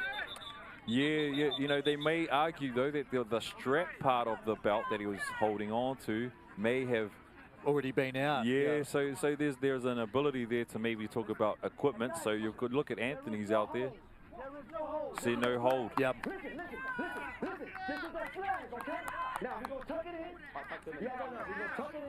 Yeah, so what happens, because that's hanging off, that can act, well, and as you said there, that acts as a flag. Yeah, I mean, I'm obviously reminding people constantly. Ben, I think, I'm surprised if he did it on purpose. Like, I think it probably came out because he helps officiate down in Canterbury as well. Yeah, that's, you know, and that's just how it goes. You just got to be able to make those, you check your equipment. Moore saying, I want a first down for that. It looks like it's going to be about 2 inches short. So, yep, third down. The mid-line of the halfway line is officially the line to gain, not the front of the line. So a chance here. I mean, Ben has kind of been surprised. I mean, Ben's a fantastic receiver, but it's mainly been quarterback that he's been playing here. But this is potentially 3 different quarterbacks with Archie Cliff, Archie Moore and Ben Stewart all on the field at the same time for the Panthers. Yeah, they've got a number of people that can throw the ball. So what he's doing is just quickly get, you know, he wants to go deep, and Ben out there and makes his man miss, and that's the difference of having a player like Ben Stewart. Yeah, well, I mean, if his arm, I know he's had it strapped throughout the tournament, but we've got a flag here. We'll see if we can work out what that is. Here's the catch here. Look at this. Just a little juke. It goes in and scores. We got the touchdown, and it looks like there's another unsportsmanlike. Okay, so didn't see what the 10-yard penalty was for, like who the unsportsmanlike. It was probably more because of the excessive celebration, which is what it may have been. And looks like we've got a toad on a Trident player who's still kind of maybe upset about the play. Yeah, I mean, it wasn't Ben Stewart. Like, you know, he beat him. He was happy. You want to be happy in this game and do stuff where you're like proud of what you've done. So you've got like you cannot be demeaning to your opponent. Like that's what the line is. That's right. That's not within the spirit of the game there. And it's this is for the championship for our youth final. So they're both excited. We have a timeout on the field there. Yeah, taken by the defense. So Tauranga taking it. So clock will stop here. So he's got. So Kevin Balalungi's just asking for clarification, I think, as to who the unsportsmanlike conduct calls have gone against. Which I think we might have been talking about in the beginning of the game, just kind of what the number of unsportsmanlike. Yeah, how that goes. It's weird to me because these two teams clearly respect each other on the field, and there's no angst between them, so you don't expect any unsportsmanlike conduct fouls to be called. Like, you expect it when a game where you're like, that's getting really chippy, just watch this, it's going to explode if something doesn't happen. Like, that doesn't feel the case whatsoever. Yeah, you know, look, we're in a game here. It's an exciting game. Yeah. It's a back and forth game, and so great play there. Really good defense there by Taylor Groves on Ben Stewart. So great job by Tauranga there to defend that extra point. Yeah, so around about 11 minutes to go in the half here. Panthers up by 9 points, 24-15. I think this is going to come down to it. The good news for the Panthers is Ben Stewart is able to play receiver, which is like, he's a fantastic receiver. That gives them Morgan and Stewart. What a great pass there. You can just you see when James, when he sets up and he can let that thing fly. Receiver, he's hitting receivers in stride. looks really good. This is what you like to see from the youth. Yeah, exactly. I've got to mention something. So 2024, only 4 years' time, LA Olympics. There's the potential that some of the players in this game here are actually in the New Zealand team, like outright, with a chance to compete in the Olympics. So anything is possible, especially with what might happen in 2020. Yeah. And so when you look at the caliber of talent that we have in our youth, all throughout, not just with these two teams here, but all throughout New Zealand, you know, there's a lot of exciting and really athletic players. Yep. In there. So it really, really bodes very well for New Zealand in terms of the flag football. Yeah, the massive head start New Zealand has is we've sort of come onto flag football relatively new compared to other countries. Good defence there by the Panthers, do stop them just short, but again, another accurate pass from the Tridents. You know, like you say, there's not many people that can actually throw across the field. Yep. And not just throw across the field, but throw an absolute bullet across the field and be as accurate as it was. Great pass there. Right. 4th down. Yeah, key play here, 4th and half, about 4 yards. Pump, jump pass, catch, and this is where they scored a touchdown. Grab that time, that was 19 that came in. 51, Taylor Groves did that the last time. He made the catch and ran it back in for the touchdown. So the same play there, great job, great execution there from the Tauranga Tridents. And Toby Park chasing down. I think he was pass rushing and came back to make the grab from behind. So 1st and goal, 19 yards, shovel. So now we've got a quarterback. He can either run or that's what he does. He runs there. And good job, Canterbury Panthers. Like, there have not been many missed flags. Like, there was that one spin and run that you talked about, but apart from that, both these two teams are doing a pretty good. Yeah, and I think Troy Murphy had a breakaway. Yeah, apart really from that, efficient. everything else is really efficient with the flag pulling. I mean, that's, you know, of course that's the name of this, and that's the what we got to do on D. Back, they had a joker snap there, back, and the quarterback can do this again. Nice spin move. Yep. Nice spin move there, and way to get yards. That's what you're trying to do. Well, it's just, if you do it over and over, you force the Panthers to have to commit something and start saying, right, we can't just play our regular defence, we've got to be ready for this. 3rd down and goal. That's right, you can't just sit back there, you've got to be a little bit more aggressive than that, but hey, that's what happens if you become too aggressive, they can get behind you. So snap, fakes the shovel pass. And he's looking back at there. Great concentration there on the flagpole. Sometimes Will Borland did a great job there, just being able to concentrate on the flagpole, and he wasn't able to avoid the sack. Yeah, he did it. You saw that there. He just swerved to cover the shovel in case they got thrown, then said, no, I'm still going to the quarterback. Got there, grabbed the flag. So fourth down, yeah. 4th down here, and he's got him split, his receiver split out. Yeah, Canterbury looking like they're playing 4 across with Balin about to run in, forces the quick pass. If they can get the stop, they do. And that's what you want. You want to be able to, great job there, but what you want to be able to do is just be able to kind of keep them out and make the play in front. So I'm not sure what number 3 was actually asking for there in the Tridents. Nathaniel Wilding there, like, he was short of the line, like he was grabbed pretty early. It didn't look like any contact or anything, so maybe it was like, I'm meant to be the decoy and the pass should have gone somewhere else. More, there we go, quick pass, Cliff, look at those feet. Such great, just movement there, right? Being able to make somebody miss, turn the hips, be able to spin, great job without jumping. Yeah. No, I mean, that was something out of nothing. That was like, just a quick, I'm getting rid of this so we don't give up 2 points and give the ball back. So you got Ben Stewart split out wide, and that may be the look that Archie wants to go to. No, he comes down underneath, great grab there. Great look, because he had his man just do a quick out. Yeah, he caught it with his knees on the ground as well, and then kind of bounced, but great concentration. Yeah, I don't know if you or I would ever be getting up. No, I'm already icing my knees as it is, just from walking around and refereeing. And one game of basketball or flag football, not 7 or 8. We go more, he's got Cliff back behind him, passes. Yeah, there was a dangerous one, and it is intercepted. Interception, great concentration there. You saw a couple of tips, and he stayed with it. What a great job there by Lucas.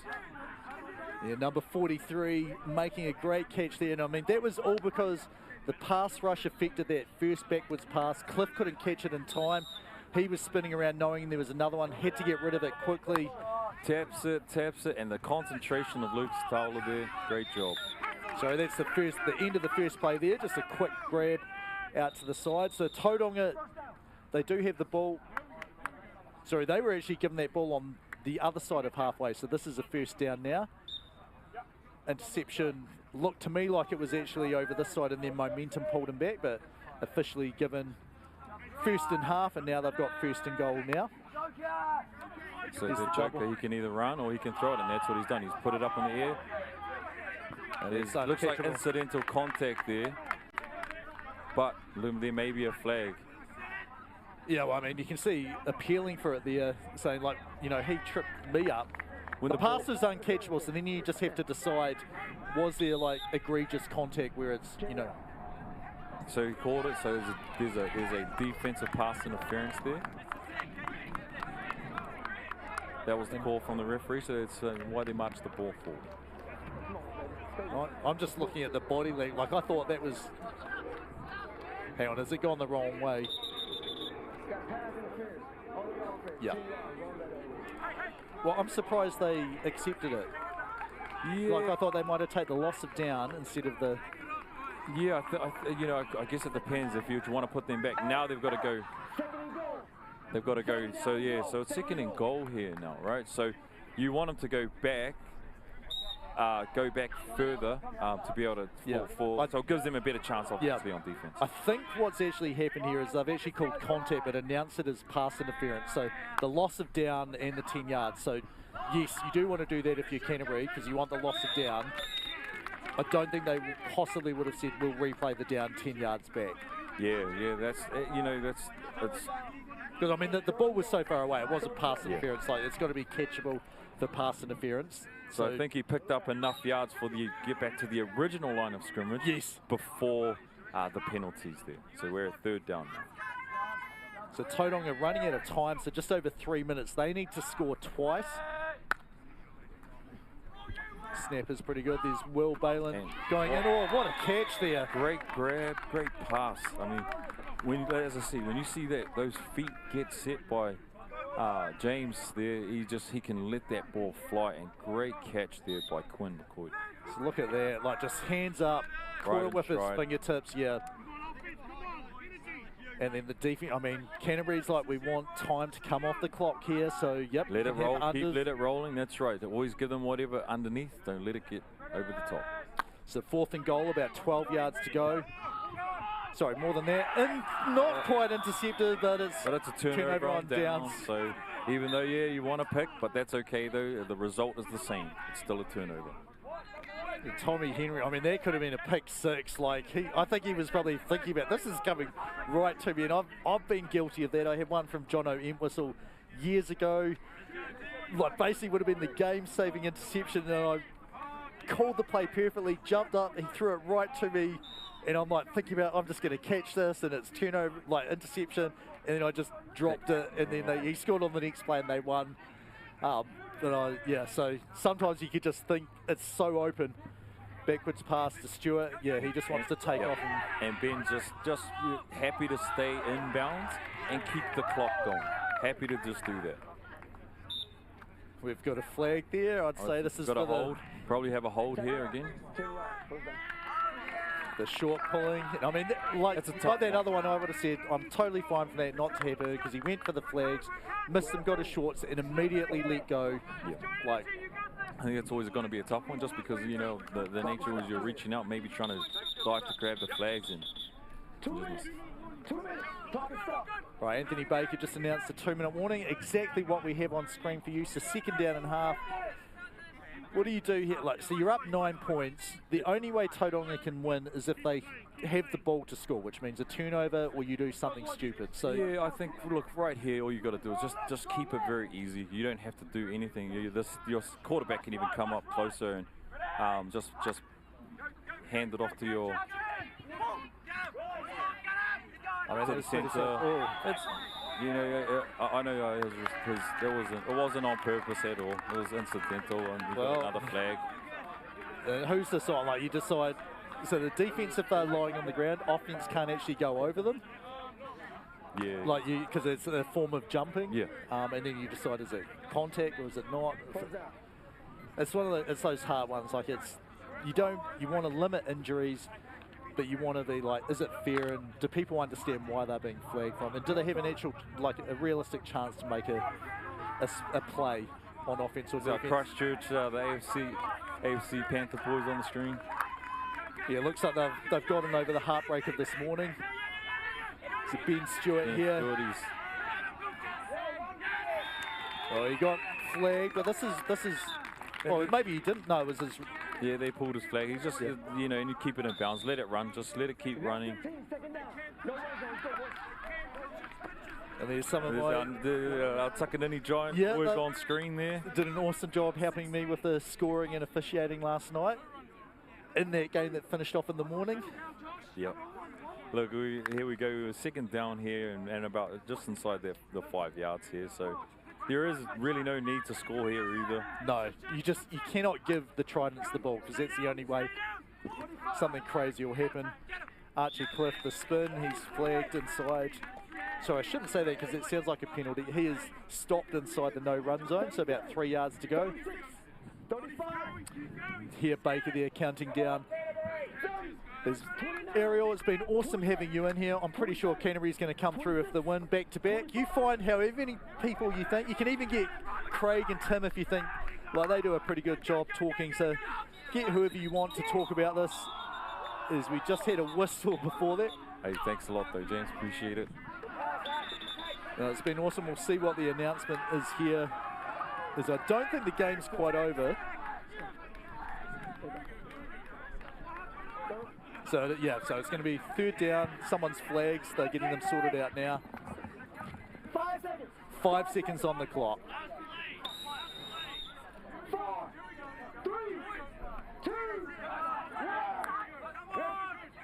Well, they did get the snap off in time. I thought maybe they'd just let it run out as they had the lead. Ben Stewart is flagged. So that will bring up the final score. A huge effort there by the Canterbury Panthers to win 24-15. Hold on. Well, the signal is for the end of the game. And there we go. The Canterbury Panthers back-to-back Redbacks in 2023. Rebranded as the Panthers for 2024. Undefeated last year, undefeated this year. And there we go. Great to see the senior men's team coming in to celebrate with them as well. Some of them you can see there, number 11 in the Bengals hat, Hugh Green. He's helping out, coaching with this group of players as well. And just a tremendous job by both teams. Tauranga Tridents, 4 teams made it through to the semi-finals, 3 in the grand finals, I think. Canterbury, they get the win here, 24-15. Youth champions 2023, youth champions 2024. There's even some people in red and black from the Wildcats, I think, who are excited about them as well, saying, hey, we're red and black as well, we're going for this too. Just awesome job. Fantastic fight by both teams there. And it's been awesome having Ariel Metakingi. We've had him here for 2 games for today's action. And we've got him, he's down field side. I was going to, with a couple of players here, we'll see who he's got here. So here we go, over to you, Ariel. Let's see who you've got here to talk about the game. Hey, look, I got with me Ben Stewart. I got Archie out here. I got Tim and Craig, the coaches. Look, boys, first and foremost, well done. Congratulations on the win, boys. Hey, look, I'm going to ask you, Ben. You were sick probably about a couple of hours ago, mate. And then next thing we know, we see you out there on the field. Ben, how are you feeling about today and how the boys did? Pretty proud of the boys, you know. Archie stepped up at QB in the final, hadn't had much reps in the last few games, you know, and just stepped up, big performance, put up 24 points versus them early and we struggled to score against them. That was a good performance from all the boys, played their hearts out, what we like. Well done, Ben, great job there. Archie, mate, you came out here, you got asked to be the QB a few minutes before you stepped on the field. How are you feeling about how the boys performed, but also how you done out there? I'm just grateful for getting the opportunity to be out here. You know, I was always at the backup and I got behind the MVP all the time. And I just learned a lot from him, from the coaches and my boys out here. And The one thing that I learned that a couple of boys told us before this game, is just straight up confidence in all of our players. You know, they just keep on telling me, hey, trust us and we trust you, and we just put out a show. I love the boys out there, bro. They're dogs. They're just out there and they're ready to compete. I love it. Well done, mate. You did a great job. Craig, real quick, I want to get from you as well, mate. You train these boys. You guys have trainings all the time. How proud are you of the boys? Oh, mate, I couldn't be prouder, eh? I mean, today, what they went through, I mean, we had a tight semi-final. It was tough. It was emotionally draining. And then, like, Ben being sick, Ben had to run off halfway through the game there to throw up in the toilet a couple of times there. Came back, got the touchdown and everything, got the big catches we needed. But I'm so proud of this guy here. I mean, he stepped up. When we asked him to, we asked him to show who Archie Moore was, and he went out there and did that. And he knew he could do it, and he went out there and did what we needed him to do. So proud. Hey, look, boys, I'm going to let you go. Boy, you guys go celebrate, but congratulations, boys. Hey, 3P for the next one, eh? All right, you heard it here first. Thank you very much, Ariel. He missed out Tim Cliff, but that's because Archie Cliff, I'm sure he wanted to go and celebrate with him there. Tim was able to Craig was able to answer on behalf of him as well. So Trident's there just on screen. Awesome job by them. Like, you can see the future is bright in the Bay Area here in New Zealand. But Canterbury Panthers, defending champs, they come back, do it again here, undefeated up at the Nationals 2 years in a row. Will someone stop them? You saw Ben Stewart there signal, we're going for 3 next year. We'll see if someone can stop them. So come back in around about 15 minutes or so. The men's grand final is ready to kick off at about 4:30 p.m. So thank you so much, Ariel, for joining me for 2 games today. And congratulations to the Canterbury Panthers here on Sky Sport Next. We'll be back in about 10 minutes.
Who's in the grey one? Who's in the grey one?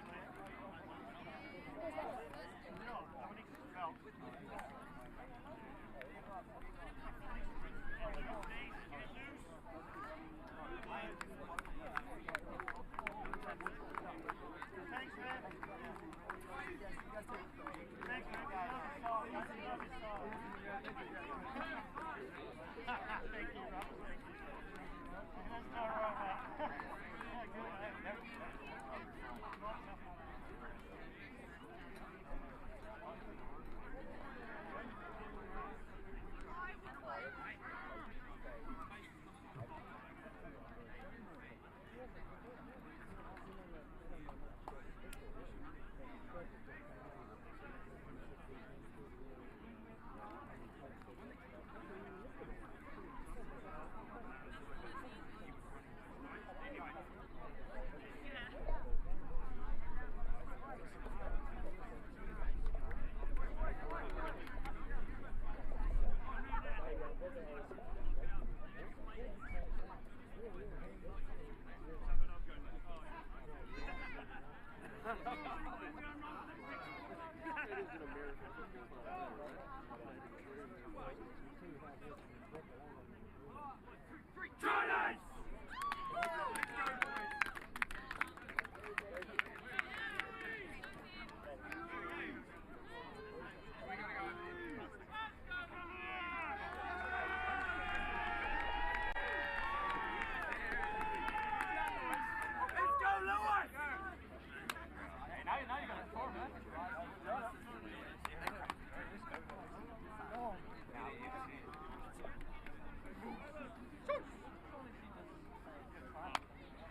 we want to be the loudest and we don't even face it.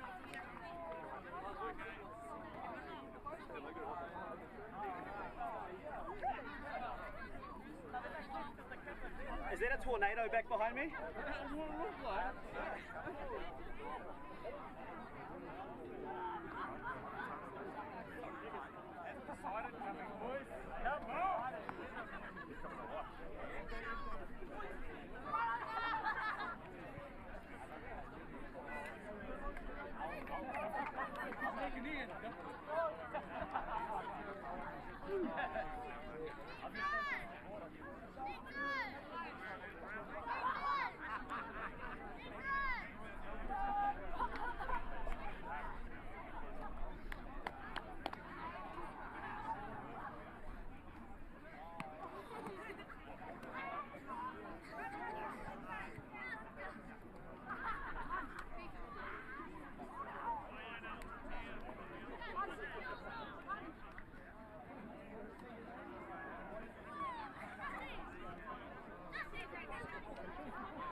That was a friendly kiss, right? Yeah, absolutely.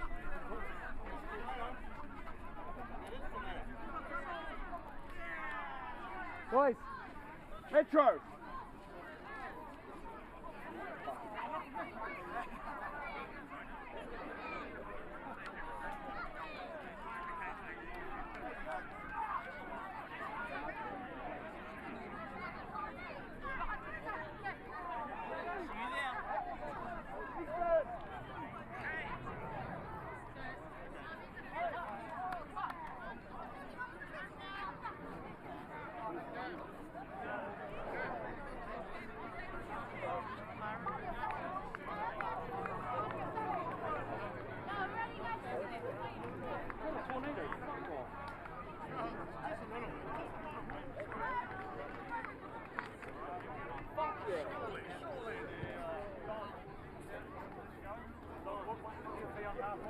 GG, do that. I'm going on the other side. What do I do? You can walk out with the referee. Introduce the referee.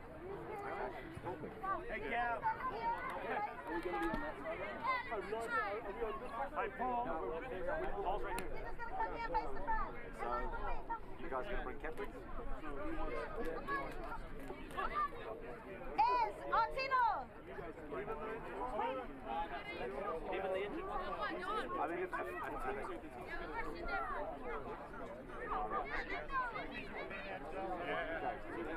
Where did he go? Where do you want him, mate? Cool. Yeah.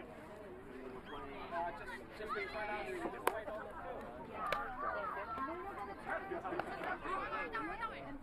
Like the line, isn't it? You want us to line up out there? They come down. So we're running down the halfway line. You want us out there to begin with? Yeah, North Hayward.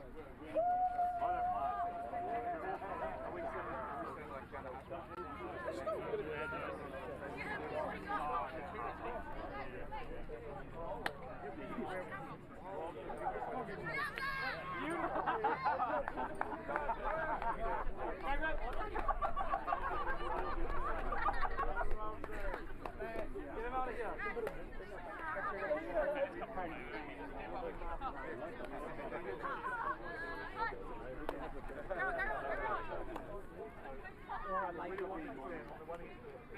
In the middle. Okay, brothers. Are we looking pretty?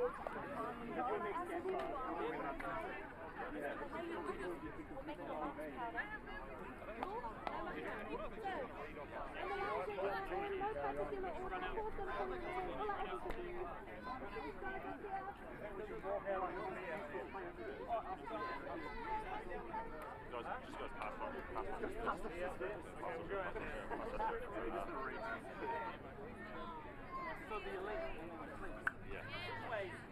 Yeah. Ones that are made for speed. Oh, yeah.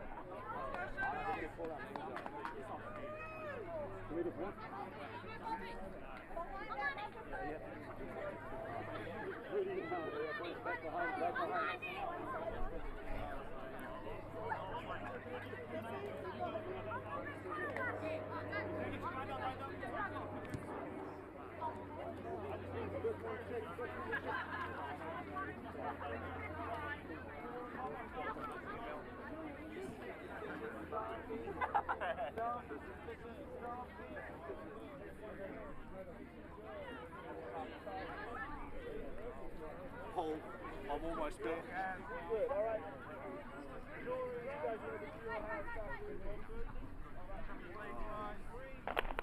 Need a spicy on. Love it. Love it. Oh, I called it that. Love it. Awesome. He's a big fan of the boot team. We're going to pop it. Oh, yeah, let's do that, eh? That's always fun. Let's pop it. If you've got a hand, remember backwards. Yep. Okay. Pull your flags on. 1, 2, 3. Nice. Beautiful. Spent half an hour trying to put it back on. Yeah. Then it's all twisted once we've done the check. Yeah.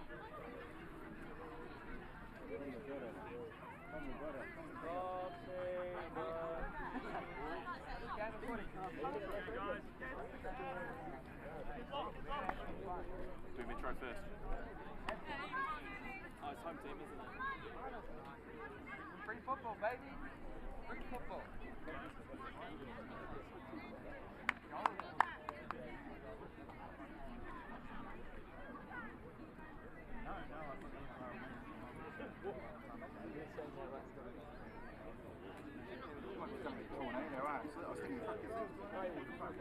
Playing hide and seek, breather. Playing hide and seek. Get you when you're not looking. Hiding in the back. I know. You get me right. I don't know. I assume home team must be Auckland, right? I would assume so. I hope so. I don't want to be first. Right, kia ora, welcome back. Fifth and final game, NZAFF Grand Final Day here for the Flag National Championships 2024. James Lisserman along with Mikey Fabella now for the last game. Again, the last game. We did this last year as well. And we're also joined by Paul Lawrence, who's going to be kind of on the sideline, but he's going to announce the officials and the teams that are going to be competing in this game, the Metro Lions and the Tauranga Tridents. So over to you, Paul. Thanks, James. Hey, welcome along down to the sideline. You'll see out on the field at the moment, we've got our officials. On your screen going left to right, we've got Gavin Graham in the black hat. White hat, Donald McMillan this afternoon. The GM of NZAFF, Russell McConaughey. Next to him we have Greg Evers, and on the far right, Paul Brown are our officials for this afternoon.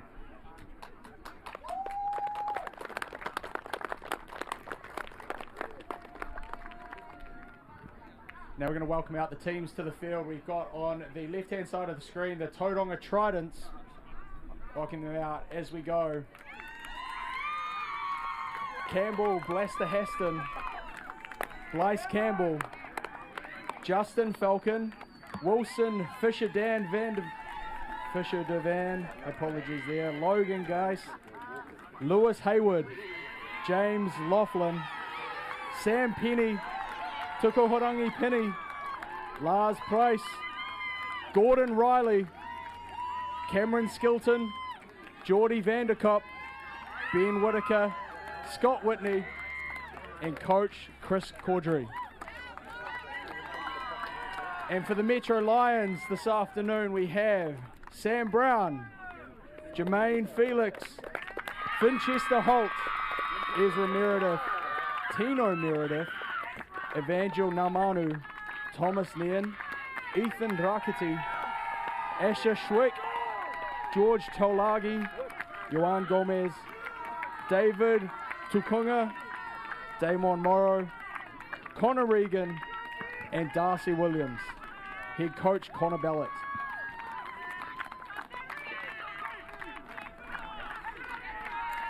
And running the sideline, Eddie Taylor for the Metro Lions.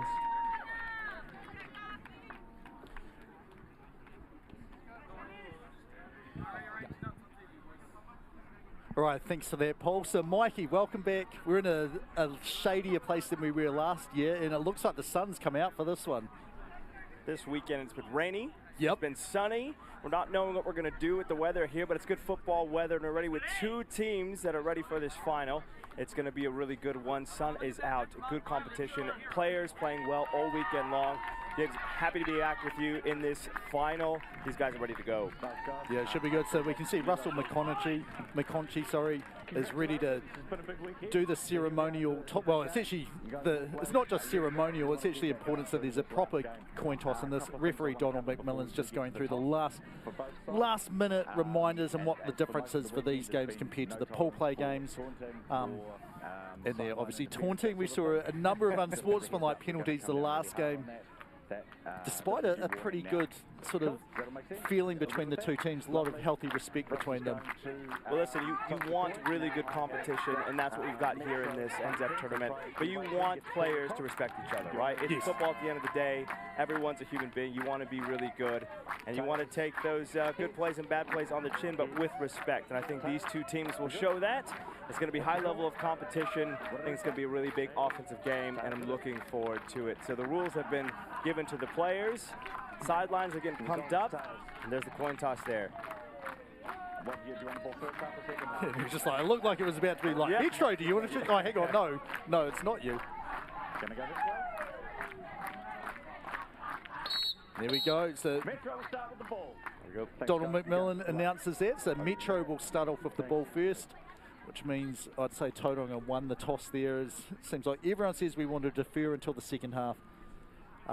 So that we can try and get that score at the end of the first half and then have the first possession as well afterwards. It is a big advantage to put pressure on the opposing team if you're able to get that score and then get the ball right back. It also is a positive if you're running behind. You can even score and then you can get out in front in that second half. So I'm always a big fan of defer.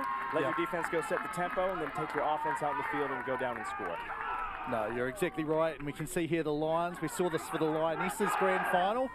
They went one, they grabbed it. They're looking to go 2 for 2 here with their senior men's team as well, who are, I'd say, got a miracle lifeline after last night. They're like, right, we've been eliminated.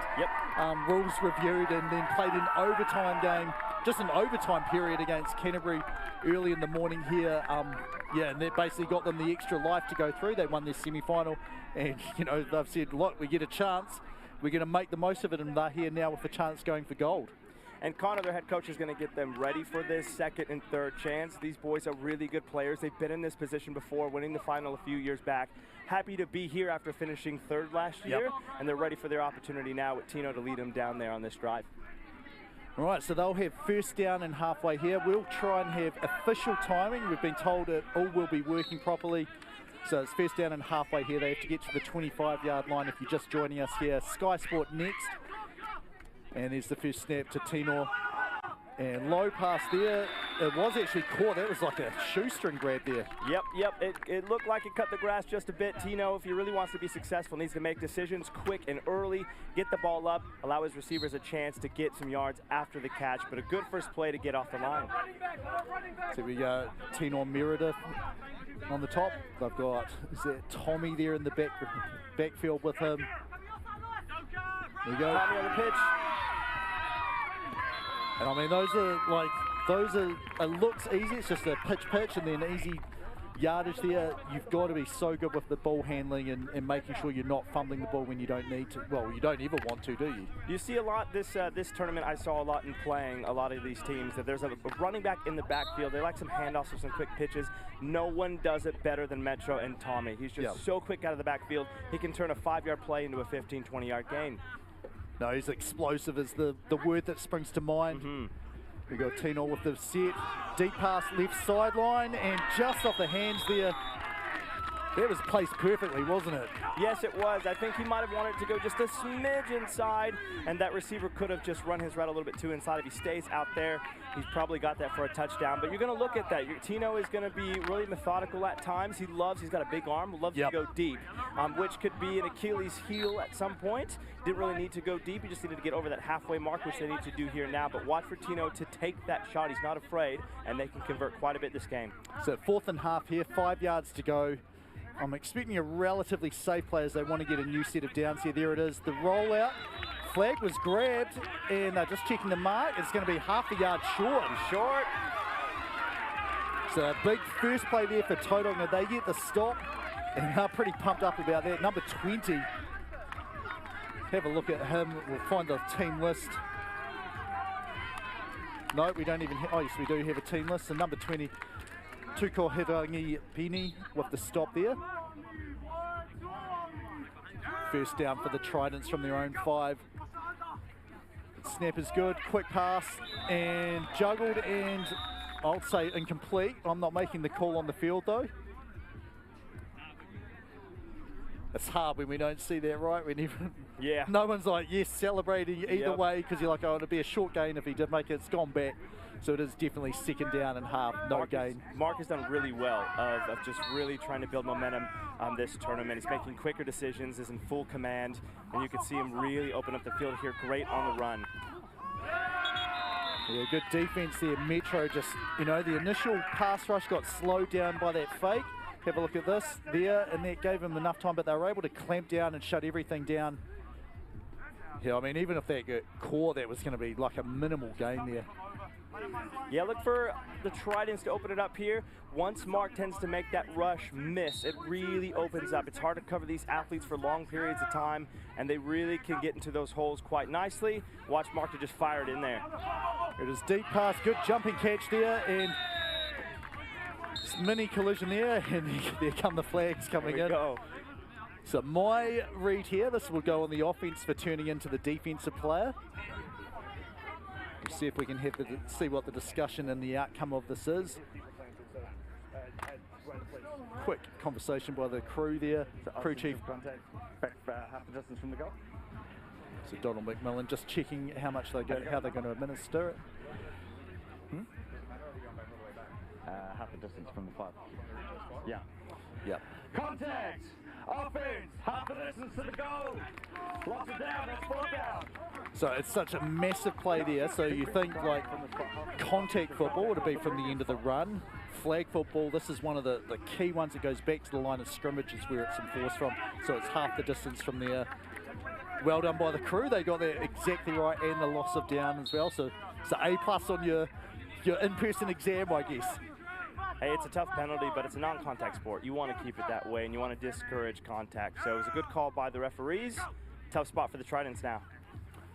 There you go, there's the, well, I mean, he evades there, but I think he's past the line, so it's going to be an illegal 4 pass. Even though this was caught, illegal run, illegal 4 pass, you can make your choice. It's going to be a turnover on downs.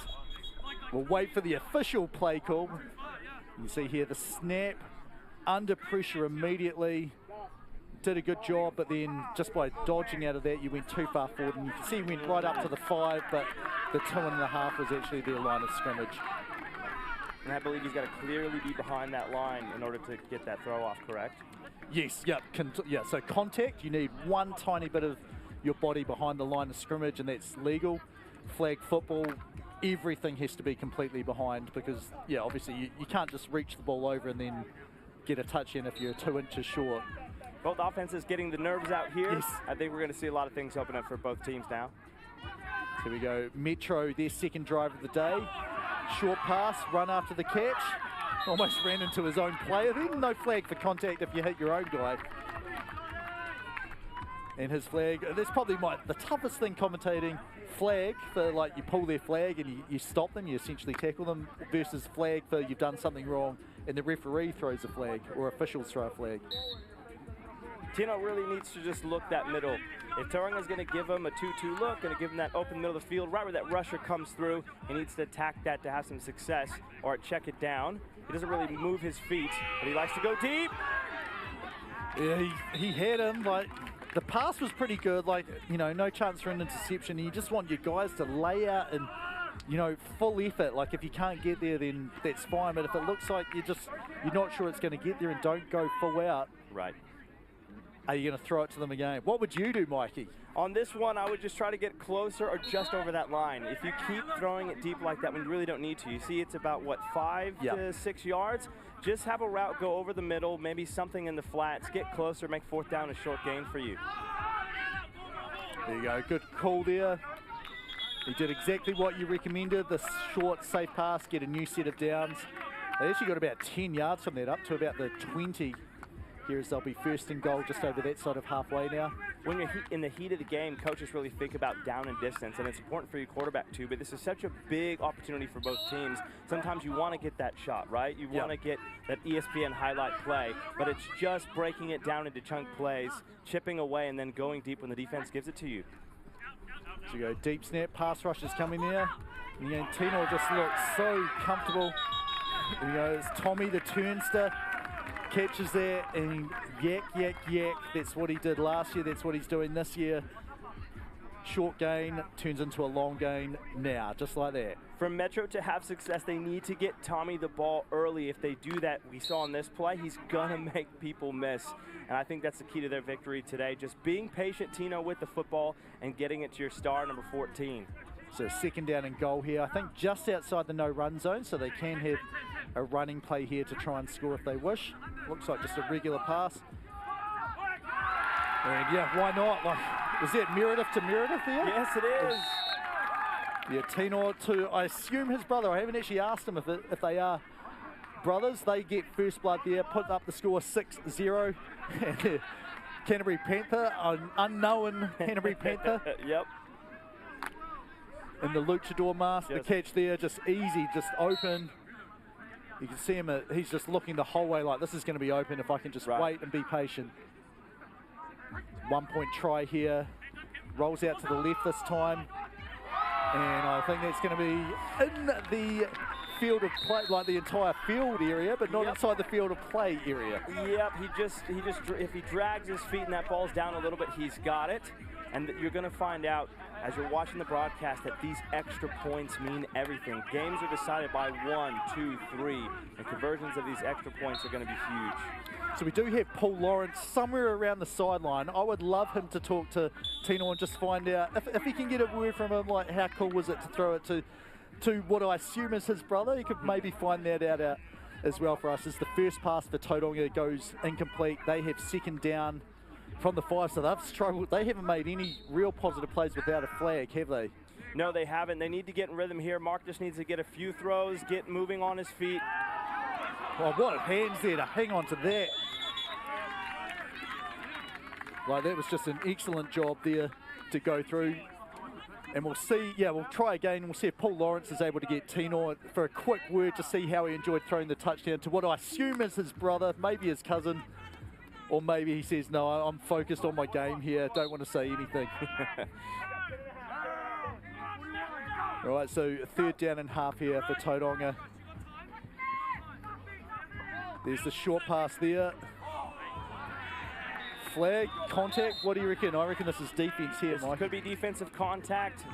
Really interesting. We've got to see the replay to see why that Metro didn't bring a rush. But if you give an athlete like Mark Riley at the quarterback position that much time just to kind of move his feet, they've got athletes on the outside that are going to find their way open. It doesn't look like they brought a rush. Yeah, no, you could see him just, like, I think it was the snap change, so he jumped inside the 7, so knew, like, well, I can't continue the rush. Right.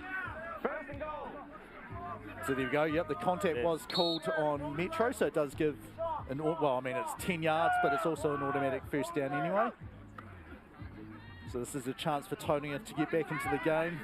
And he's got to be super careful of how far forward he goes. Did he cross there? I know he was so deep on the initial cat, like on the snap, but then he climbed the pocket so far. Let's have a look here, see if we can even tell. I don't know if we'll be able to from here. Been called this a few times and once in this game, but it looks like no one's calling that. Yeah, no, like a touchdown, I think it looked good to me from that angle there. I mean, there is an official right there on the line of scrimmage on the opposite side. It would be like, no, you're clearly, I mean, as we saw before, you're clearly forward or you're clearly not. It just felt like he climbed so much there. Anyway, 1 point conversion here, and they get the lead now. So what an answer for Tauranga. It's a huge answer. Mark is now moving his feet. That's his game. When he gets cement and gets stuck, and he's got the pressure on him, he tends to kind of lean back and just chuck some footballs up in the air. But when he's the most in control is when he can make that first move, evade the rush, get into open field. His receivers then kind of go into a scramble drill, and then he gets the ball where he needs to be. We saw that multiple times on this drive. A great answer. Now Metro playing from behind. So we go. They have first down and bobble catch there, and we'll see. Was he down first? There was an arm sort of bar there for, I guess, balance to stay down, but it also kind of got in the way of flag guarding as well. Like, if I'm officiating, then I'd say your flag just got pulled back there. Yep. Because that is a tough one there. Yeah, you got to be careful. You don't want to get called for flag guarding. Some guys try to break their fall, but it's just such a niggly rule. You have to keep those hands up. Wasn't called there, seemed to be nice and okay. Tino back, ready to get his team into position. What a catch there. And then able to spin away from the defender just to get about another 1.5 yards as well. It's Timmy, now he should be Timmy the Turnstile, I think. Like. I love Metro with their nicknames on the back of their kits. They are a crazy group of characters. They're really great football players, great competitors, and they'll just grind out both on the offensive and defensive side of the ball. You have to respect what they do. They're so consistent every year at Nationals.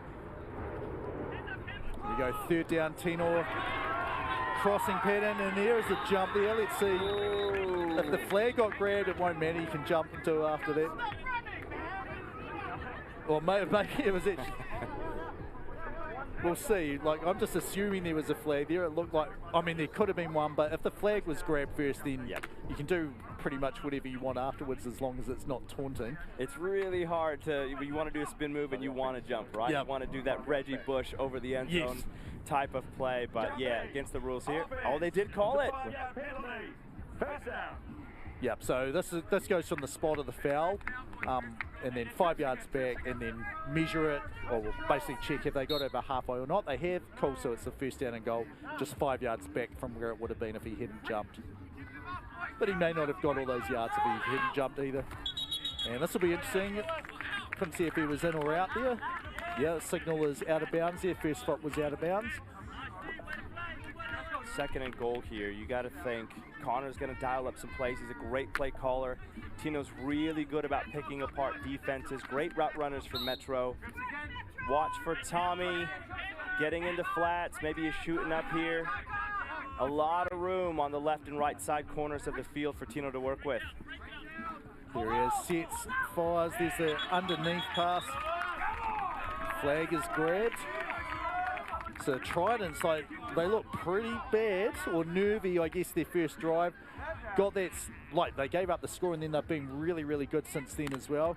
Third and goal though, Metro still 2 downs to try and score here, but not coming as easy as it looked the first drive. Listen, you get in these competitions and you just say every game is just another game. But when you get to this in any type of level in sports, the championship game just means something more, right? And so both these teams are just settling in, and Tino will settle down here, and the Tridents as well. Flag is thrown. What do you think that one was? I think it's either going to be defensive pass interference, or there may have been affecting the rush, impeding the rusher. Looks like he's asking for the centre, so I imagine it will be that. Let's have a listen in to Donald McMillan as soon as he's actually got it correctly given to him. Flag guarding. It sounds like it's going to be what it is. We were just talking about that. You've got to keep those hands up. I know you want to protect yourself. Repeat first. They will call it every time this crew. Shielding is not. What's your shielding? Shielding! Offense! 5-yard penalty! Replay third! Yeah, so not flag guarding, shielding is the impeding the rusher. So used to be called impeding the rusher. I say it all the time because everyone understands it, but shielding is the official verbiage now to say you're shielding and stopping someone from getting to the ball.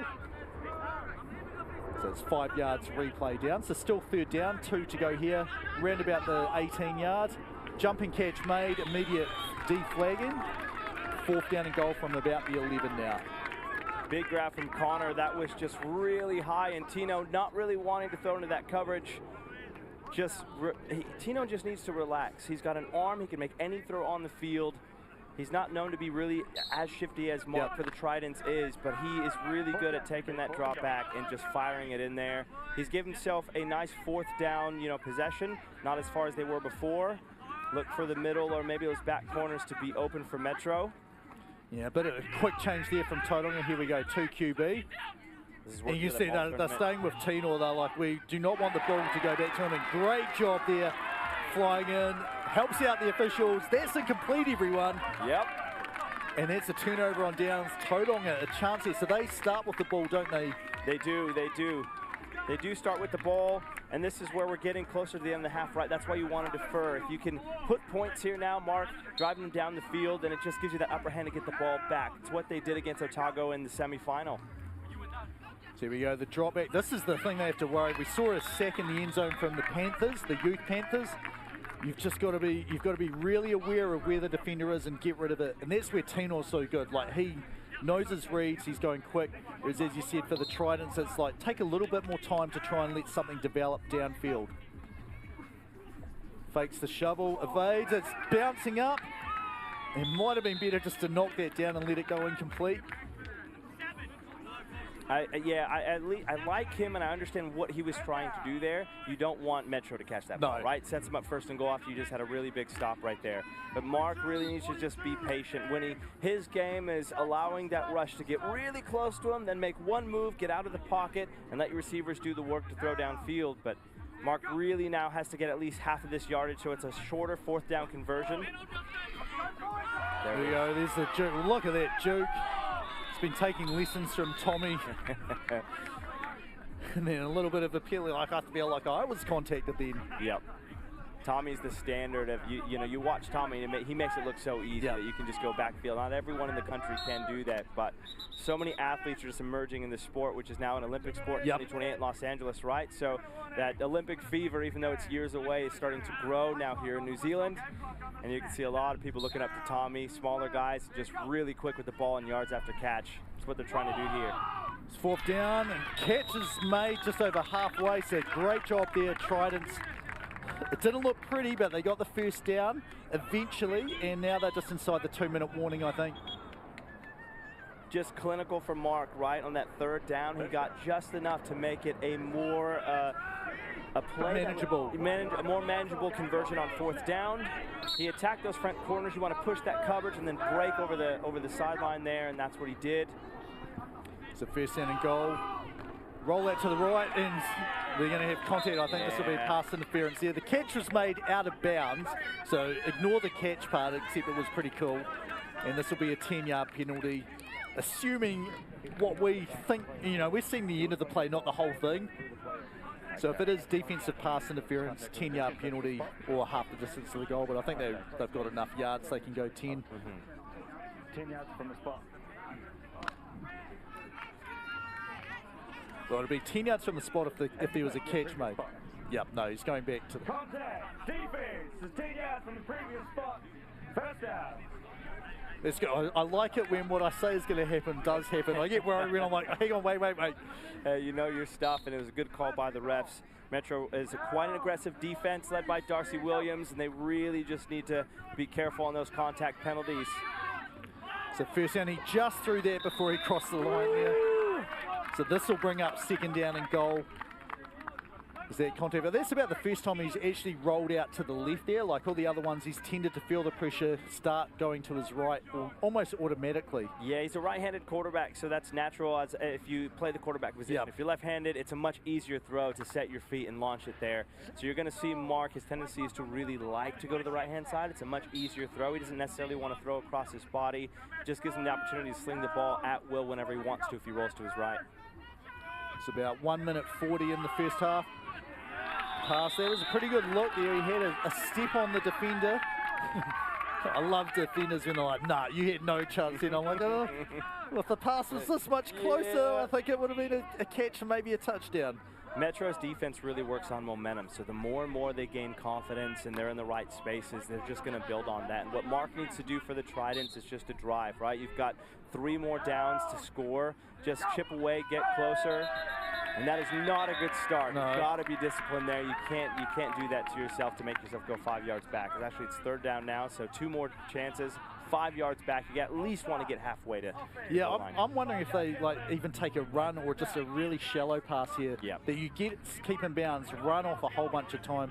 Because no matter what happens, Metro's going to have a reasonable amount of time, especially with 2 timeouts, to have a chance to answer. So we are Tauranga There's the grab. You want to be stopped inbounds or score a touchdown. He is stopped inbounds, so brings up 4th down and goal, around about the 6 or the 7 yard line.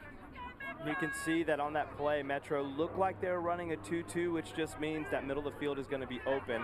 When Mark just went to the left, he found his guy. And if the Tridents can get their receivers to miss flags, because Metros are so good at pulling flags, that is going to give them that second life to get closer. 4th down conversion, not so long this time around for the Tridents. And what a job there to get the defender to jump and just it threw the angle off just enough to make that. I thought it was going to be caught. The Metro come away, get the stop as they just about, look at this, in, out, back to the corner, and he's just having to come back in and just can't quite get there to make the catch. So close there though. I believe it's Scott, right? He has been so good and such sure hands all tournament long. He probably makes that catch 9 out of 10 times. Very lucky for Metro. And now we've got these final rules, right, where the clock stops on an incomplete, out of bounds. So watch Tino to work that where he can get his team down the field. They can still score with a minute left. Yeah, and 2 timeouts, so you know you don't even need to take them. We go catch underneath, we go, and then it's was he stopped inbounds or out of bounds? That's the thing, they got to be careful. If they don't want to just go out of bounds straight away, and he's going to do those dump off and check offs, that's great, but you need to get out of bounds, right? Because if the flag is pulled while you're in bounds, that clock's still going to run. Great job for him getting outside. So it looks like it might have stopped. We can't see the official game clock, but I thought Paul Brown on the sideline said he was stopped inbounds there. So it is 2nd down and half here. I suppose even if the clock's on screen, I find it almost impossible with the sun now to see what it is. Catch inbounds there. This is where the discipline, and Connor has to let them know, their coach, is if you get that curl route, he has to go outside, out of bounds. Also, the clock that you can see on screen is accurate, so 50 seconds or so here. 3rd down and half. 2 timeouts though for the Metro Lions in black here. Tino, the jump, catch, make, but short of the 1st down. Clock still running here. I mean, this is exactly as Tauranga. You just want time to come off, make it harder and harder. It reduces the number of options that Metro has. Tino loves to throw it deep, but he doesn't need to. He just looked for Tom just outside or underneath. He goes, oh no! That's the look. I mean, well, there's going to be around about 20 seconds, I think, for Tauranga. 2 timeouts. Let's have a look at this. Like, there's the deep post, and then he is just coming over the top there.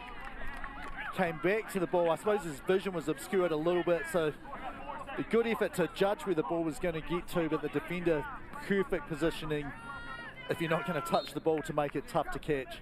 Tom usually makes that catch about 9 times out of 10 as well. I know I've said that, but these guys, they're here for a reason. They're really good athletes, and these receivers just have to calm those nerves, look in the football, and come down with it. Listen, it was 4th down. I really would have liked Tino just to check it down there and have a new fresh set of downs, but that ball, if he just threw it just a little bit forward, that's a touchdown. And I think just having too much air under the ball cost him a bit there.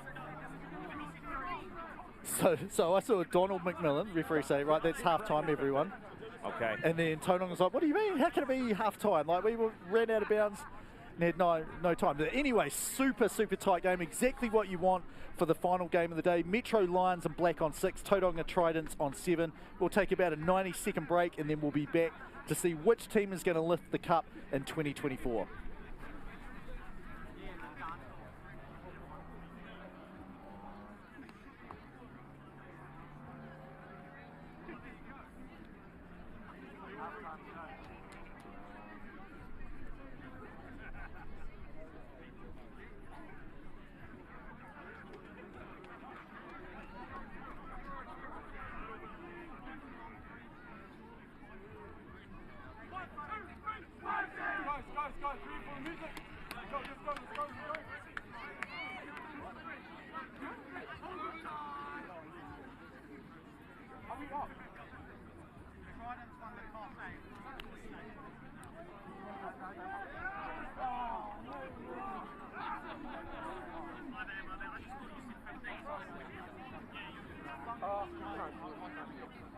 Oh, they just pulled out. It's all right.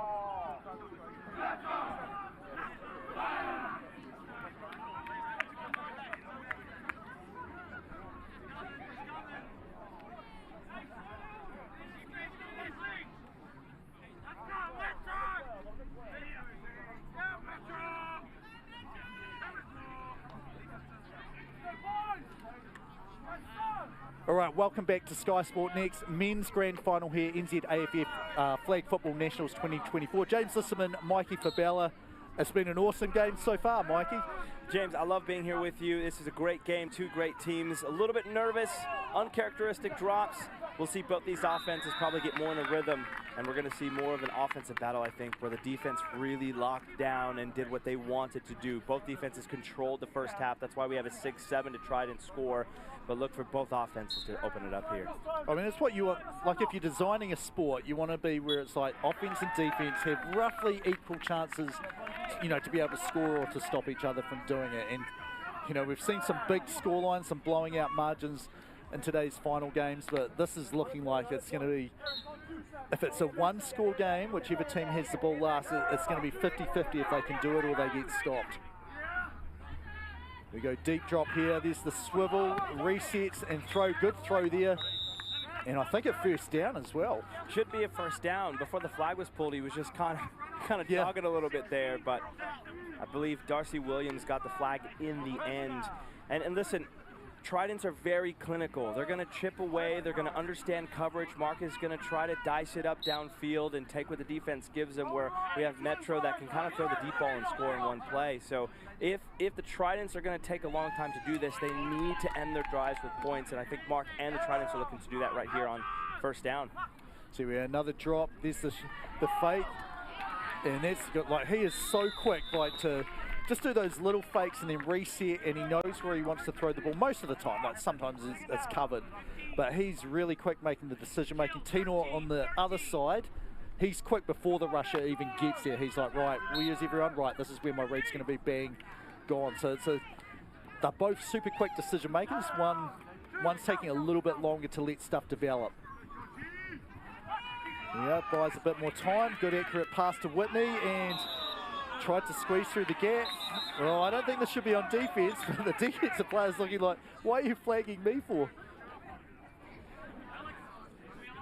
So far, the sportsmanship's been pretty good. Even with a couple of these calls, refs are doing a good job containing any contact they've seen. Right, that's awesome. Okay.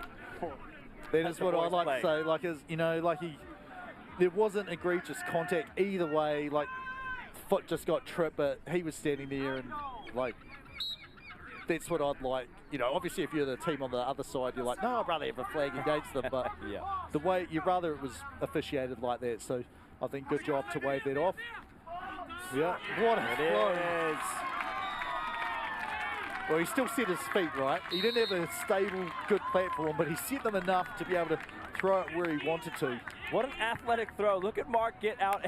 Almost like a jump pass. He's going back, Patrick Mahomes-like, and just slings it in there to his main receiver. I just love to see that. Under center, too, he really got Metro's defense to kind of creep up, rolled out, and he just slung it, and that's what he needs to do. He just needs to let it rip, trust himself. Well, there's the try. It's intercepted, so a chance for Metro to return for two. Just stopped there, so the try, well, definitely the try's no good for Tauranga, but Metro had a chance to return that for a 2-point score. We'll look, just jumping the pass here. The pressure, perfect break on the ball. And almost looked like he's like, right, it's like, oh, hang on a second, I can return this. Oh, there's a flag there, so. And try is unsuccessful. Yes, back down here, first down. Right, so yeah, so there was a flag or something during the return. It doesn't matter, like it's after the interception. So ignore what that flag was. It means nothing now. Extra points are huge, right? If you don't get them, it's big. But if you throw an interception and it goes the other way, it's 2 points, right? So that would have made it 8-13. And you love to see a quarterback respond after a mistake. Telegraphed a little bit there. Metro jumped the route, but Mark not giving up on the play and pulling the flag. Huge for the Tridents down the line. Let's see what Tino does here. He has to answer. So we go. Oh, the rusher got back on time, so he can come again if he wants. He does. But it almost doesn't even matter. Like, Tino is just like, right, 1, 2, bang, balls out. Clinical. He's just reading the defenses really well. And if Tauranga is going to give him those corners on a 7-yard curl, a 10-yard curl, he's going to take those anytime, right? Yep. I'm wondering if Whitney's going to break down eventually, like not break down, but if you start seeing the effects of playing both ways, as he's there, you can see him on the deep right corner. And then he's been sort of the key receiver as that pass a little bit behind Regan, so the pressure got there that time to throw that off. Well, okay, hypothetical. You go down, you score the game and you're down by 1 point with no time left. 1 to send it to overtime or 2 to go for the win. Or does it depend is it a high scoring or low scoring game? Yeah, it just depends. If you've got the momentum, why not go for the win? Right. Hey, that's how the Tridents got here in their quarterfinal win over Wellington. They decided to go for 2 and they had the momentum, right? And so it just depends. If you feel like you can win it on that play, why not? Let it rip. But otherwise, then shoot it out in overtime. But you never know, because it's almost like a new game, right? Yes. You get to go and try to score again. But I really would like to see Tino just, continue to make those quick decisions and just let it go. Right, so 4th down and half here, about 8 yards to go. Needs to get the conversion here. Good ball there. Great defense there. Defense. He's been in there twice where he's knocked pulls away for the number 20, Tuko Hirangi Bini. Excellent defensive plays there. And look at this. There we go. Reading. You'll see him break into the frame here. Right there. Perfect reaction to the play. And he knew they're going to go just over the line, and that's where I'm going to make my mark on the game. And if you're Mark Riley here, you need to understand your defense just got you a huge stop. This is an opportunity for you to take control. In the end zone here, he's got to make sure he doesn't get sacked here. And there we go. Second official catch of the day. Darcy Williams with the ghost flag pull there. He's got a good sense of humor, but Darcy's really got to lock it down for these Metro Lions and lead his defense. He's one of the members of those New Zealand Mako team that went over to Malaysia and led them to the final there. And he's got that knee brace, but it's not holding him back. He's really good on the defensive side of the ball. It's a short game there. Yeah, I saw him with it and I was like, oh, he mustn't be, like, that's a shame he's not playing, like, because it's a pretty meaty looking knee brace. And then I see, and normally you see people with ones like that, they're offensive or defensive linemen, like, not like a cover and space guy, which is what he is. Darcy is one of the toughest guys in the country. If he can play and he can stand, he's going to play. Here we go, pump fake, second pump fake, back shoulder, just too far for Whitney. Brings up 4th down now. Still just 5 points separating. Actually, no, there's not. It's 6-13 is the official score. The interception, remember, we didn't have a safety score off it, so I was like, hang on, I feel like we talked about this. There we go. Corrected for you all back at home in case you were watching, think, right, we need 1 stop and a score. You need 1 stop, score, and a conversion as well. So 4th down, long way to go here for Tauranga.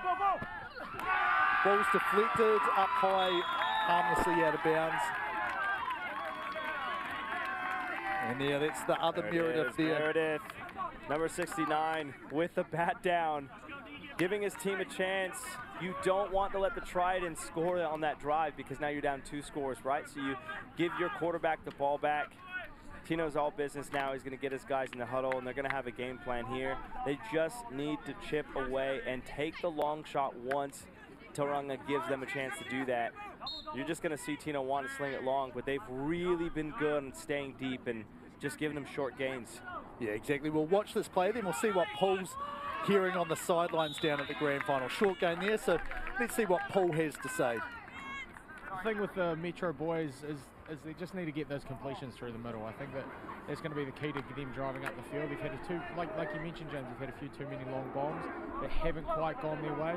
At the end of the first half, the long drive to Tommy Turns, he could have pulled it in, but he didn't quite get there, and they could have secured that first down, gone down and got a score. So we go the snap back to Tino, short pass there, and then a chance to run up the sideline, just stopped short, so it'll bring up 3rd down and half. And thank you very much for that, Paul. Sorry, I've cut you off just at the end there, but we will come back to Paul later on in the game after this. Hopefully there's something exciting. 6-13, I'd love it if we had a touchdown here for the Lions and a 1-point conversion, setting us up with a chance for overtime. Tino now working at the ball around the offense. If he can get it to Connor and George, you're going to see Tommy open up. There he is again. Well, I feel like the coach of Metro must have been, hang on, what did Paul say? Hit the middle? Hit the middle? Right, let's give that a shot there. As that came through absolutely perfectly. Catch and run. Look at this. Snap, just moving off the spot a little bit. Set, throw, catch, and roughly 10 yards afterwards there. Look, Connor, their head coach, the offensive coordinator of the development team for the Mako program, he will dial it up. If he sees something, he's going to get that and relate it to Tino, and Tino's just going to dice him up. So first down and goal there, the catch. He tried to extend out. It is going to be short. So the flag was grabbed before he could make the reach. No running zone here. Second down and goal from about the 4-yard line. Well, how they got to this final, right? You talked about it a little bit earlier, James, is against Christchurch. It was a little bit of like pop passes down to Tim. You just wonder if they're, sorry, down to Tommy. You just wonder if they're going to try a little bit of trickery here, if they're just going to go straight up snap and throw. Yeah, they could. I mean, the Metro Lionesses ran their same play. There we go. Oh, just clinical. It was just like clinical. Just a great route combination there. The in over the top, the out underneath, and it just puts the defense in a bind. Have a look at this here if we can see it. They're up the top, in. Left, Oh, actually, he right. ran the Edelman, sorry. So we had the in over the top and then the Edelman underneath. Connor Reagan just has been clinical on this drive as well, finding those spots. Obviously, Tommy's really fast, so spreading that defense, and 15, finding a way to get open on the Edelman route. Great patience from Tino, did exactly what he needed to do to get them in position to tie this game up. So going for one here, we'll go to Paul after this and just see how the sidelines are feeling. Like, is the momentum shifting after this? Metro a chance to tie the game here at 13-13. Tino back set, he's rolling slightly to the right, pass, and that's exactly what happens. Down the middle. Paulie, what's happening down there, man? Like I said, boys, down the middle is where Tino needs to attack, and like I think Connor heard me. He must have heard me. He can see that there's space in the middle. It was an incredible whip route underneath by Connor for that touchdown. Timmy turns, just draws so much attention out there, and the defenders, as we saw, went with him. Connor freed up underneath, incredible touchdown, and then Tino straight back to that point after. Meredith to Meredith. You love the connection. You do, like all game. Yeah, my young sons, they had a Lissaman to Lissaman connection, well, twice in their grand final, so a lot of fun in it. You know, that's what you want, and it does feel like momentum has shifted. Yeah, don't throw it over here near me. Does momentum, is it real? Does it count? Yes, it does. In these games, you really want to build on that big mo, and what the Tridents have to do here is just settle in. Mark has had control the whole time, all the way on this run. He just needs to settle in, fire it there, make quick decisions, smart decisions, and this is one of them right here. Good job by Darcy. We're going to have contact afterwards. Yeah, we see the discipline on the back, and unfortunately a little bit undisciplined there, as that just made it a bit hard. The extra bump at the end. Well, actually, we'll wait and see. I'm assuming it's going to be contact on the defense after the flag pull. But it's, you know, it's one of those ones, like, the teams aren't chippy with each other. Be totally fine to say, actually, you know what, he's going for the flags. There's no contact with impact, basically. Let's see what Donald McMillan says. It sounds like it is going to be flagged. Flag guarding, offense, contact on the defense, those fouls offset, we'll replay the down. Okay. I didn't see the flag carding, so did not see that's it. a good. That is correct as well. So so far, 100% on their officials' on-field exam if they were doing one. You see Mark scanning the field right here, James. That's what he's got to do. He's got to relax, move it with his feet. Oh, I mean, that was dangerous in more ways than one. Had a chance for a safety there if they'd gone for the flag call, and then it looked like it might be picked. 13-13, and it really does feel like everything's going Metro's way now. Do you go for a bomb here just to try to break it, or you like, we need two safe-ish passes? If I'm Chris and I'm telling my quarterback, listen, we don't need to get the whole thing right now. Just go ahead and get about 10-15 yards, get us a short fourth down conversion. Somehow didn't get and he sacked. does! Well, oh, what do I know? Like I said, go for the long bomb. No, actually pretend you're about to get sacked, avoid it twice, and then throw someone open for a first down. Just like the head coach, Chris, and Mark Riley drew it up. Just kind of keep him there, little shimmy, little spin. And as I'm falling down, I'm going to throw a dot in a big first down play. And if you're Metro, you just have to pull that flag. You cannot let Mark Riley do things like that, because he will tear it up the whole game. False start, number 7 there. I mean, he made a fantastic catch before, so you're not going to be like, okay, 5 yards here, not the end of the world. We don't want to do it. So even though it's behind half, it'll still be first down and goal here. Yeah, I think Tommy, when he watches the film of this, he'll say, man, like I shouldn't have frozen. I should have just kept going for the flags. If he evades me, that's okay. But at the moment, Mark's evading no matter what. Here we go. And it looked like that time Tommy was going to hold it. What a catch. What a turn. What a run. 6 points, Tauranga. I think it's one of those as a coach, and we want to see Chris's reaction. I don't know if you can see it, Paulie, but you just kind of go, no, don't throw it. And your guys just go up and get it, and then the yards after the catch. What just great patience. You never want to see your quarterback throw off the back leg like that, but just that pure arm talent from Mark Riley, and then big 4-5. Spreading his wings, getting into the end zone. He's ready to take off. Maybe he's flying home after this. Yes. It's not as far as we have to go, is it, though? No, it's not. So we'll check in with Paul after this, seeing if they can get a 7-point lead. Here's the 1-point conversion. The pass, no good. So Paul, Tauranga takes back the momentum. What are you feeling down there? Almost doing an incredible job at pass rush, but he's just falling a little bit too short. He's just not quite getting the sacks. He's putting a lot of pressure on Mark Riley at the back there, but Mark's just buying a little bit of time and a shifty footwork. He's getting free, and then it's the play in the backfield. The defense is working in overtime, but they're not able to keep up with the defenders. And then you've got someone as big as number 45 in the centre for the Tauranga team, and he's athletic. He doesn't look like it, but he's getting up there for those high balls, and he pulled it down, and we saw the touchdown. But Tino, work it up the middle. Work it up the middle, Tino. I think that's what he has to do here. All right, cheers to that, Paul. It worked for them last time.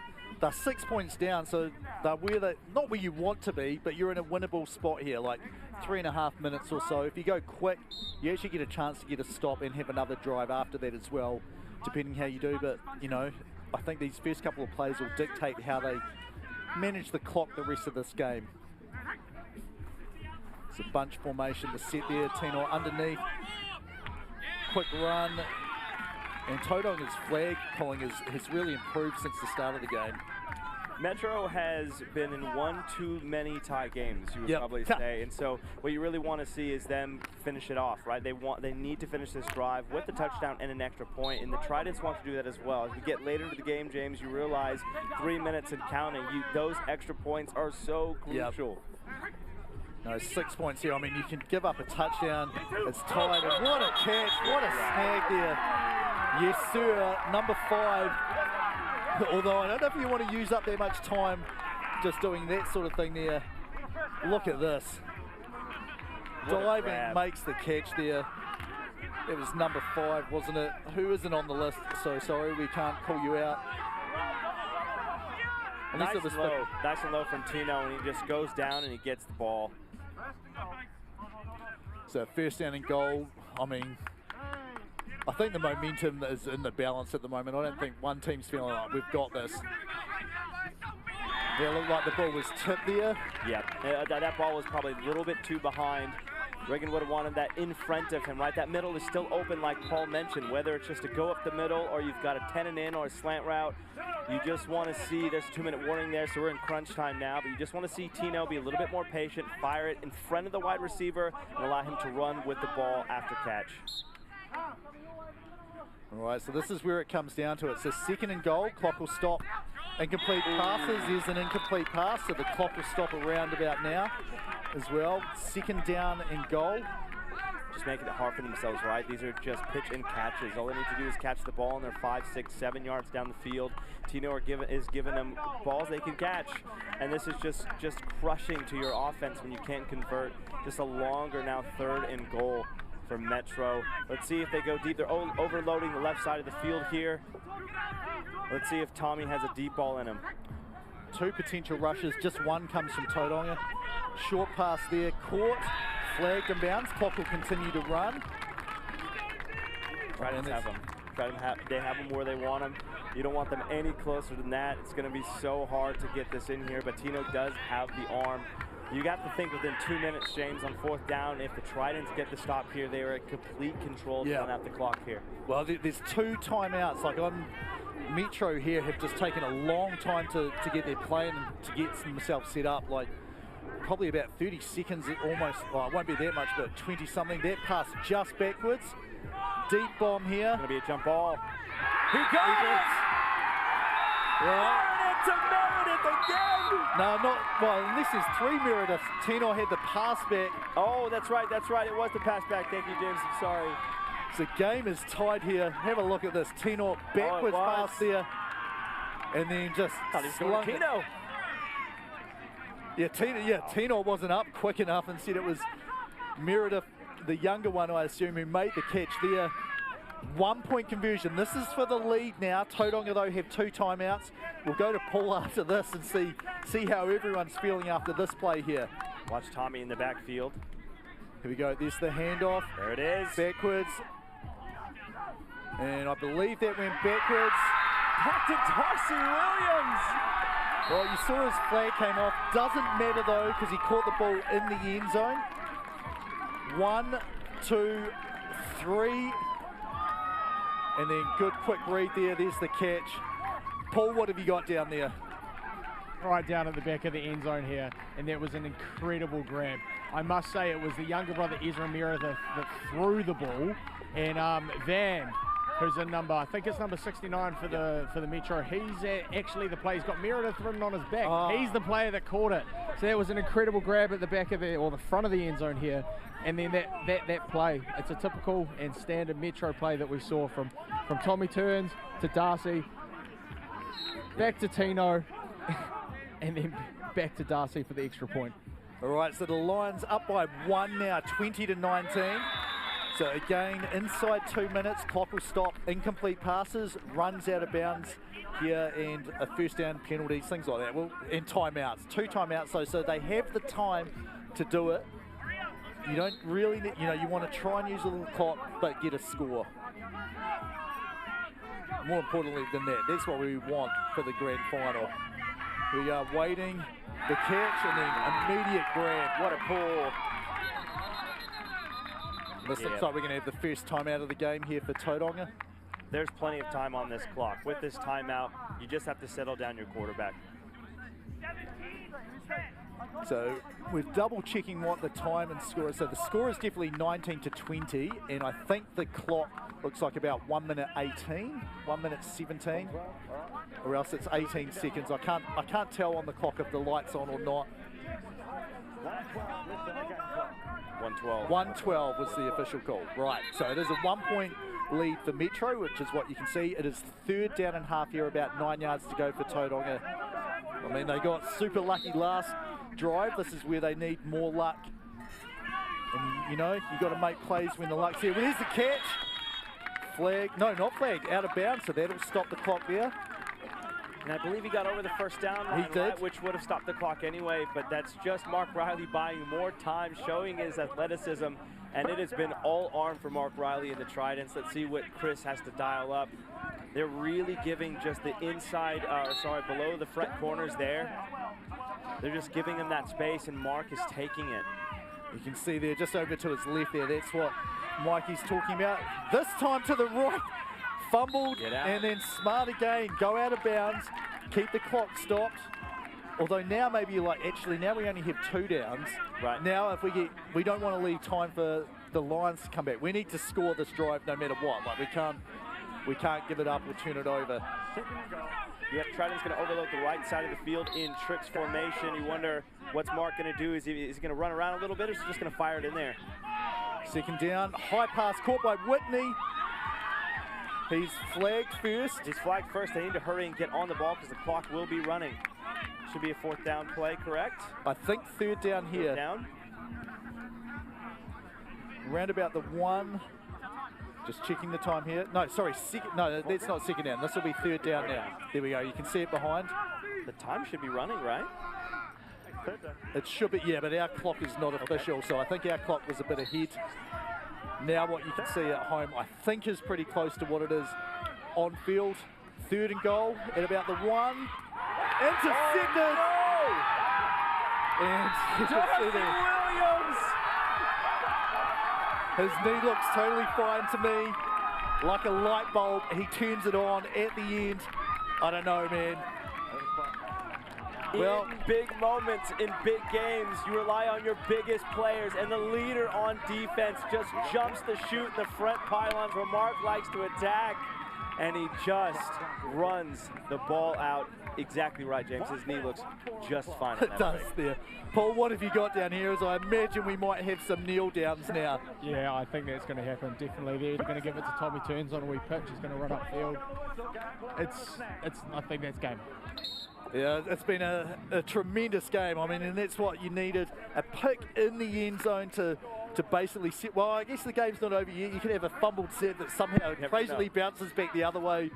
But this is where you need to just do some crazy stuff if you're Tauranga. Try and force a mistake. They do take, there's the quick pitch. They take the timeout. I mean, they can't give up a first down. They can only stop the ball one time. And ground one more. Inbound, sorry. And then we can see it, the flag cup there, the National Club Championship Cup. For the men's, right, 3-day tournament, all comes down to this, and the Metro Lions, 2024 champions. Oh, look at this. Oh, no. Well, Mikey, I'm going to send you out. It's been a pleasure as always. You go out and find someone to talk to. I mean, it's going to be hard to get them coherent, but do your best. But that is exactly what we want here. Just a tremendous showcase of what flag football is all about. 4 years to go, LA 2028 Olympics. Will we see some Lions or some Tridents who are on the field today competing for the National Championship of New Zealand? Metro comes through. Mikey said they came in third place last year in that fourth game. This year they took a little bit of luck and they made the most of all the luck that they got, outscoring the Tauranga Tridents with a key stop on third down in the end zone.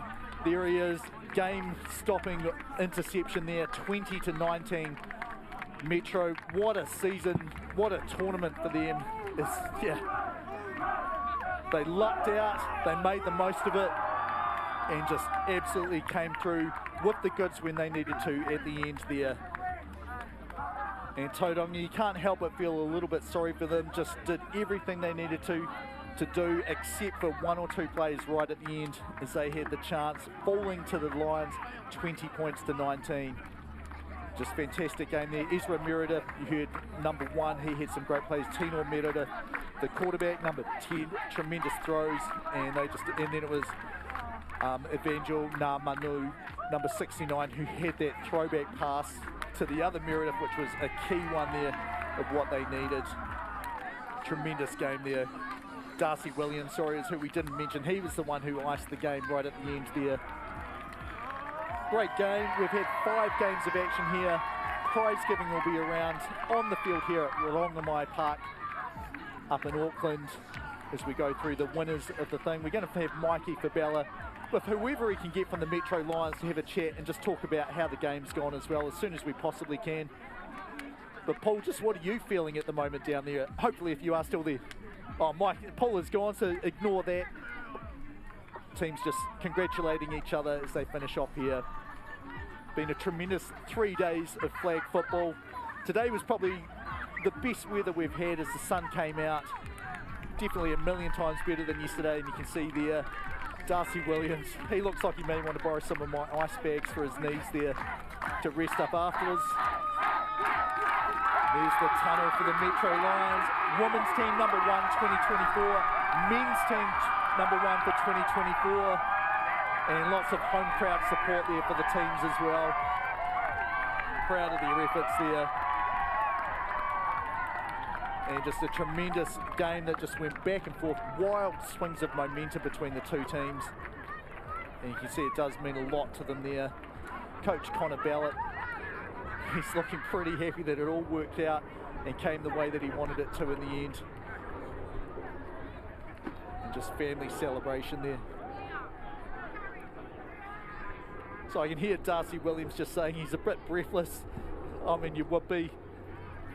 Like, he's played a tremendous amount of games, and they were actually in the pool of 6 games. So they had five pool games, and then their 3 quarterfinals plus the extra overtime as well. All right, Mikey, he's got a couple of people, well, maybe one person at least. Mikey, over to you now. Hey, James, listen, what a great game. Metro Lions, your 2024 NZAFF National Champions. Connor, how are you feeling right now? You said breathless before we went on camera. Can you tell us a little bit of the emotions that are happening with this win? Yeah, no, yeah, a bit speechless. It was that was the most running I've done in probably a year. Ran up and down that sideline, but yeah, just speechless. First time, first two-time national champion, and just so proud of the boys. Seriously. What was your message going into the game? And then, of course, it was real niggly, back and forth, defensive first half. What did you tell your offense and your quarterback and your defense going in to against the Tridents in the second half? Just to play our game. You know, we got to this point by being who we are, and yeah, no, just play our game and just see what they gave us and see if we had to adjust to it. All right, Connor, congratulations. We're going to talk to Darcy Williams, but James, I'm going to send it back to you before we do. No, thank you so much for catching up with Connor. You can see he just looks almost a little bit overwhelmed, like, you know, he's super excited, happy that they got the win there, but you also don't want to be poor losers and things like that, but just, yeah, real proud of the guys. And obviously, last night they thought, right there, their chance of going for gold in the cup was over. Got a lifeline, and they made the most of it. So Mikey, let's see who you've got. I'm hoping it's Darcy Williams, but let's find out in a moment here if you did manage to get him. I did manage to get him. Thank you so much, James. This is the guy we talked about who was a leader on defense, and it was someone that needed to keep their offense in the game to give Tino the chance. Their offense in Metro converted when they needed to, and when your backs were against the wall, you made the biggest play of the tournament. Darcy, how are you feeling right now, man? You're a champion, 2024 national champion. Tell us. Feels a bit surreal. We didn't have a great day, and yeah, I was feeling pretty dark, and then to turn around at the end, bro, I'm pretty stoked. Means a lot. Well, you have Mark Riley just clinically driving downfield, throwing things up, converting, and then on that play, what was going through your mind? It looks like you had coverage, but you just jumped that front pylon. What was going through your head on that final play to seal the victory for your team? We let a lot of time burn on that second to last play, and I was thinking, they're going to score, we're not going to have enough time back, so I'm going to try and make them look open and take my shot and jump it. If they score, we get some more time to score. If I get it, it's game over, so worth the risk. You're a national champion. Any message to the rest of New Zealand coming out of Metro? What do you have to say for you and your club? Two-time national champion, boys. 2 times, baby. 2 times, James, back to you. Congratulations. All right, thanks so much, Darcy and Mikey. Not just Mikey, I want to thank Adam Blake, Ariel Metakini, Ethan Clark, and then obviously Mikey again here.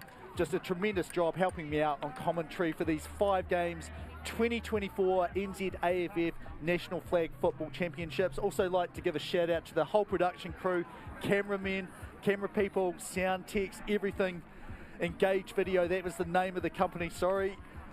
Fantastic job. We hope that you come back. Hope you enjoyed today's showcase of flag football here in New Zealand. Roughly about a year's time we will be back. Not sure if it'll be the same field. I imagine it's probably going to be in Auckland given the number of teams that make their way up here, and it really is a celebration of flag football. So thank you so much for spending roughly 6 hours of time with us here on screen. We're going to have the awards here on the field. All the announcements about that will be on the NZAFF social media pages and website after a bit. Congratulations to all our winners today. Metro Men, Metro Women's, Canterbury Panthers youngsters, the youth team, and then the legends, it was the Wolves from Wellington. So once again, thank you for spending some time with me today on a beautiful Sunday afternoon, and until next year, ka kite anō.